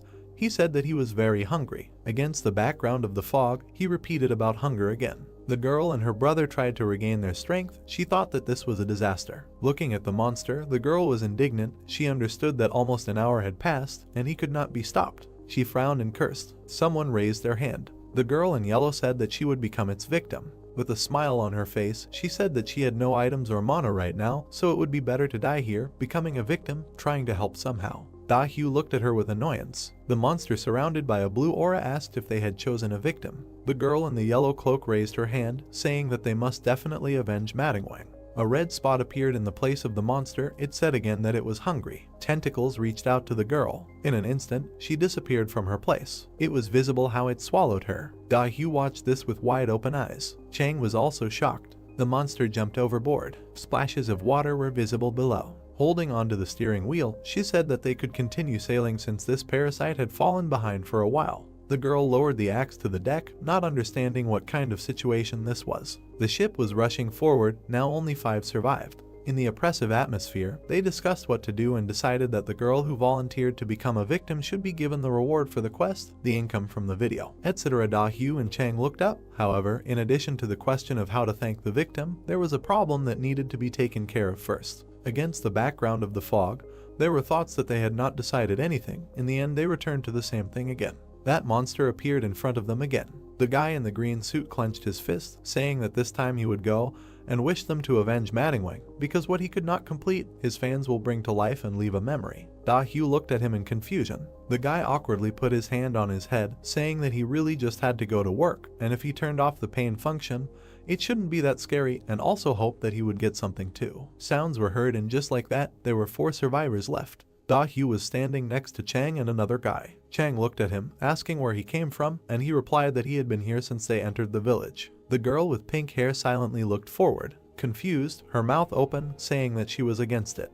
Hugh came up, saying that they didn't even say anything, but she replied that everything was clear anyway, because she was the only one who wasn't in charge here, and therefore she was absolutely against it, because she was a healer, because she didn't want to be eaten by a monster. Frowning, Hugh understood that she was the healer, she needed to be protected no matter what. She gritted her teeth at the thought that the rest were the top brass of the guilds. Their face, none of them could die, and there was nowhere else to retreat. Then Hugh looked at the captain, asking if there was a way to do this. He answered something. His slime can neither be frozen nor burned, and the girl asked how much longer they had to sail. The waves rose with the answer that about an hour. The monster appeared on the deck. His eyes were shining brightly. He said to give him a sacrifice. Frowning, Hugh told him to leave. She began to attack him with the thought that they would try to hold out for only an hour, so they would either all die or swim. There were bright flashes near the monster's face. Dark tentacles appeared from behind his back. He demanded to give him a sacrifice faster. The tentacles moved forward. Hugh avoided their attacks. One of them grabbed the girl with rose hair by the leg. It completely twisted her. The monster's eyes turned green. They glowed brightly. He released his tentacles again, demanding to give him a sacrifice. Dodging this, the girl did not understand what the problem was, because he had already caught one of them. Really, if this was not a voluntary death, she is not considered a sacrifice. Holding the steering wheel, the captain said that time would calm down. The monster looked with his round eyes, demanding a sacrifice. Suddenly, someone kicked him. This blow threw him back. Hugh opened her mouth in surprise. The cloak was fluttering in the wind. Coming out on deck, Ijin asked if they had fun. He lowered his weapon down. Hugh frowned and saw him. The hero was standing above her, and she wondered why he suddenly came out. And at that moment, the tentacles rushed forward. She dodged the attack. The glow of the eyes was visible through the smoke. The monster released even more tentacles. The hero rushed towards him, noting that he was angry. He threw his weapon in his hand. The monster sent its tentacles forward. The hero dodged the attacks. Then he hit the monster on the head. Hugh, looking at this with surprise, noted that Ijin was able to damage him. Blood splashed from the blow. Continuing to hit, the hero noted that he was so viscous and it was fun to hit him. Chang opened his mouth in surprise. I don't understand why all their attacks literally flew past.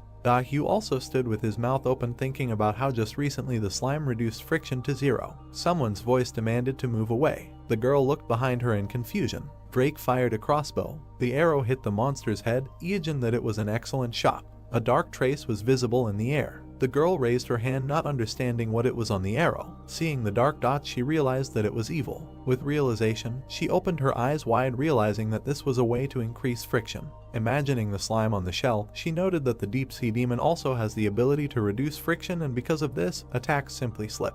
Remembering her attack on the monster, she noted that any attack becomes useless, and this looks like absolute defense with a 99% evasion probability. She also remembered how the hero attacked him, noting that the monster, although it avoids blows, its defense itself is quite weak. Watch as Ijin hits the enemy now. She noted that if the damage can reach the target, then most or even all of the runes should work. Ash flew from the hero's hand. He thought about the fact that now a substance was sprayed on his body that completely deprives the effect of the ability to friction. Ash, powder that remains after burning. Remembering the remains of dried firewood, he reasoned that among the found items were they, and whale oil was also found there, which could be melted and smeared over the body. In the hold, Ijin and Drake are preparing for battle by burning firewood and sprinkling ash so that everything sticks well, and of course it was necessary to cover this weapon and armor. The blows created bright flashes. The heroes continued to hit the monster. He smiled ominously, saying that the friction feature was neutralized, which means that the monster's death sentence has already been signed. The monster began to retreat, so he jumped overboard. Standing behind the hero, Drake asked if the enemy was running away, to which he replied that the monster had simply gone to wash himself, but their weapons were covered in ash, so there would be no problems with that. Iijin looked away. Now the real boss fight was beginning. The water rose up, a tornado formed, and there was another one next to it. The ship was surrounded by several tornadoes. A monster rose from the water. Surrounded by water, he said that they did not even give him a victim, but dared to beat him, and for this he would eat everyone. Looking at this, Dahyu asked what they should do with this now if he decided to end everyone. The hero stood in front, looking at the sea, and replied that monsters were needed to be defeated because this was a game. Turning around with a smile, he asked, "Is that not so?" Dahyu silently frowned. She gripped the handle of her weapon, but heard that they would get underfoot. Iijin pointed to the door, telling them to go to the hold. They rushed to the door. Ash was visible in the air. Through the hold window, Chang and Dahyu were visible standing inside. Drake asked why they were saving them again. Putting the weapon on his shoulder, the hero replied that they could still be used, to which his comrade said that it looked like Iijin was eating a watermelon with the rind. Then our hero smiled, answering that the rind always contains the most vitamins. Meanwhile, Dahyu gritted her teeth, thinking about the chance to hit the hero from behind. But she remembered how she stood behind him, and thought about how she missed the chance because of the murder, although even Iijin cannot defeat a monster of the A+ level. Then she remembered his smile. She frowned, asking herself was that what she thought. Bright flashes appeared around her and a thought appeared in her head. What if she thought then that he could do it, and was under the power of some expectations? Gritting her teeth, she did not believe that she could think about such a thing, and it irritated her. Then she opened her mouth wide, shouting for Iijin to hang out there for a while and die. Iijin raised his head, asking if his comrade had figured out the plan that was told to him, to which he replied that there was no certainty. It was worth just trying first, to which the hero said that he was starting again, and in the end, do everything right. In response, he smiled and agreed, asking if they would try to defeat a monster of such a high level. The monster in front of them towered on one of the tornadoes. Iijin turned around and, opening his mouth wide, addressed the captain. She put her hand forward, saying that she knew what to do without him. The wind filled the sails. The ship moved forward. Looking down, the captain said that if they lowered the sails now, they would end up in the vortex area. The heroes should not even think about running away. Iijin looked at her with a smile. Drake was adjusting the parameters on the system panel when he was asked if he was ready, and he replied that the sound equalizer was set. Streams of water rushed forward. Iijin heard some sound. Drake also understood the eyes. The blonde remembered their conversation in the hold. Then the hero said that he would not be able to dodge this crazy vortex just by watching it, and the flow of water inside is extremely dense and fast. But if you listen carefully, you can find a way, and also on the left side there will be a crazy current, and on the right it will spin to the point of nausea. The vortex appeared in front of the hero. He managed to dodge it. Drake carefully looked at the approaching water, thinking that he needed to be careful and spin in the same direction as the current.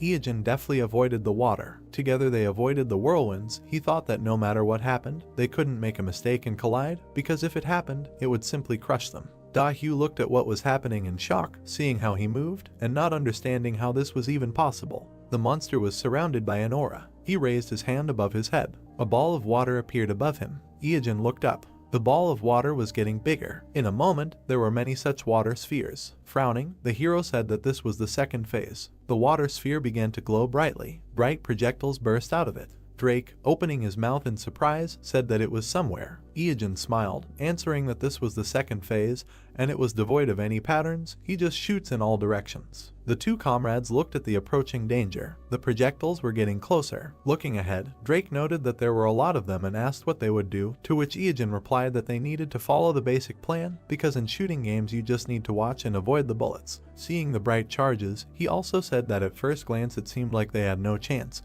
but if you look closely at the bullets, they were actually quite slow. He imagined a silhouette of a person, saying that they, like targets for a monster, were quite small relative to the firing area, and you don't need to worry about the number of bullets, but just avoid those flying straight at them. Dodging the attack, he also said that even if he was hit, the damage was not that great. After which he dodged the bright projectiles again. One of the bullets ended up in Drake's face, but he managed to dodge it. Both avoided hits. Looking to the side, Drake said that it was impossible to hit the hero at all, and he was cool. Looking at the blonde, Iijin thought that he had practiced many times, seeing his comrade avoiding, and so he also thought that he could handle this madness just by hearing the instruction once, noting his good intuition, and as expected, this guy was a real monster. Seeing the smile on his face, he understood why he was the strongest player. Chang opened his mouth in amazement, saying that this couldn't be happening, wondering if it was a bug that they were dodging.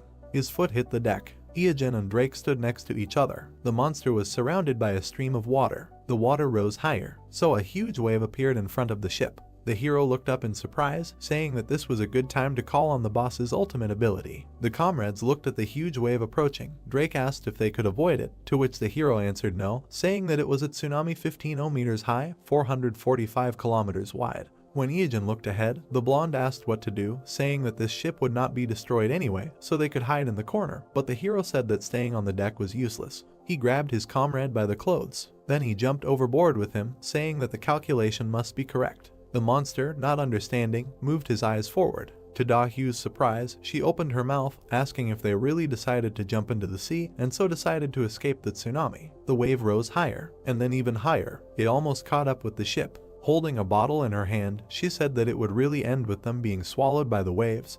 But they are funny guys, so it's a pity. Chang shouted to his sister, who was running away, that it was too late to go out yet. The girl went to the edge, after which she looked down in surprise. She waved her hands to her. Iogen, who was standing in the middle of the water, asked if everything was okay. Drake smiled, saying that now he roughly understood what was happening. However, it would have been nice if the hero had at least hinted before jumping, for which he apologized. He smiled, saying that in any case, everything was as he thought. Yes, now he was not drowning in the water. Something dark was visible below. In the middle of the vast ocean, he was right at the surface. There was a reef under his feet. Imagining a place near the monster, he reasoned that when using the boss's ultimate ability, the reef is always at a certain point in the sea, and it exists with a probability of 99% at 15 meters at 7 o'clock from him. The blonde standing next to him asked how he determined this, to which he replied that it was simple because they were on land. Imagining the sea and land, he said that the sea area is the area in which the distance between the land and the water surface exceeds a certain measure,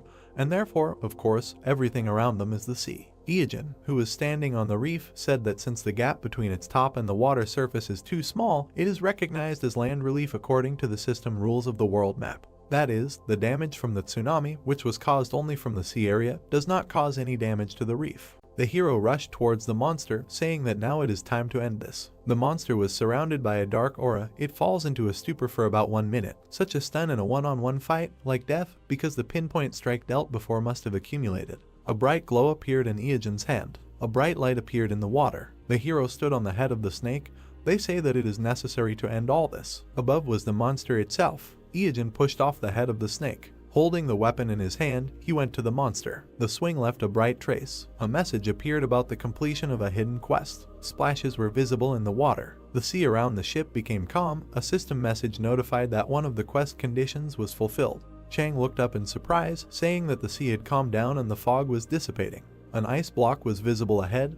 This is a drifting iceberg matryoshka. Looking at it in surprise, Da-Hyu didn't understand what this huge piece of ice was. Her brother said it looked like a real island. But she looked down, hearing the hero tell his partner to move out. Drake was sitting behind Iogen. Messages appeared saying that they had entered the cursed zone. Da-Hyu looked at Shit, asking if the ship could go faster, to which the woman replied that she would not lose to a snake. The ship quickly moved forward. It hit the ice with force. Messages appeared saying that the hidden quest Deep Sea Nightmare was open. Its owners of ice, they do not like them. The girl's foot touched the ice. A message notified that they need to survive on the cursed iceberg for 12 hours. Seeing the hero and his partner moving forward, she told them to stop. The hero looked away, surprised that they had already caught up. Drake supported him, saying that it was surprisingly fast. Frowning, Iogen looked into the distance, said that the level was slightly higher than 20th Class B equipment. The girl angrily walked forward. The hero thought that she was much stronger than the one he knew 15 years ago, and she had grown quite a lot while catching up with him, because at the beginning she was just over 20, and they had level C+ equipment. Raising his hand to his face, he said that it seemed that he had raised her as a strong girl. Chang took a deep breath. Then he threw the sword forward, saying that the hero should die. Iogen frowned, saying that they were already tired of playing hide and seek with him. He turned to the weapon flying at him. Chang watched this, his mouth open. Da-Hyu frowned. Smiling, the hero suggested that they look at the new equipment. A bright flash appeared with the words of the friction coefficient activation. The flying sword bounced to the side. The girl, not understanding, looked at him. The hero stood with his legs wide apart and his arms down. A shine was visible on his skin. Da-Hyu opened her mouth in surprise, asking what it was, how he was able to reflect the attack, and also said that she was going to vomit. Surrounded by an aura, Iogen reminded him of the main characteristic of the Sea Devil, said that he got this effect by catching him. Yellow dots appeared on his feet. These are the toes of the sea devil. They contain the greatest despair and the last breath of a person on the verge of drowning. Turning around, he began to run away, saying that this was all and said goodbye. Spreading her arms to the sides, Da-hyu said that she almost caught him,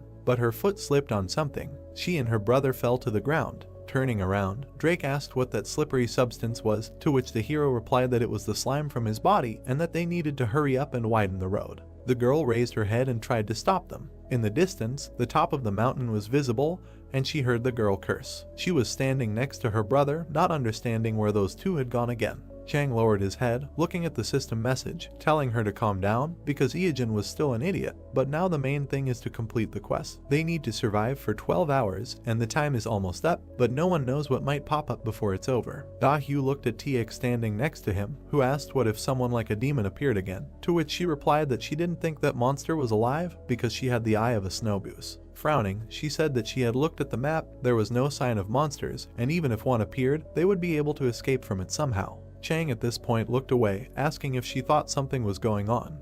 When she asked what exactly, he suggested that she look at the fact that they were definitely in the middle of an ice island. There were corpses of various monsters in the ice.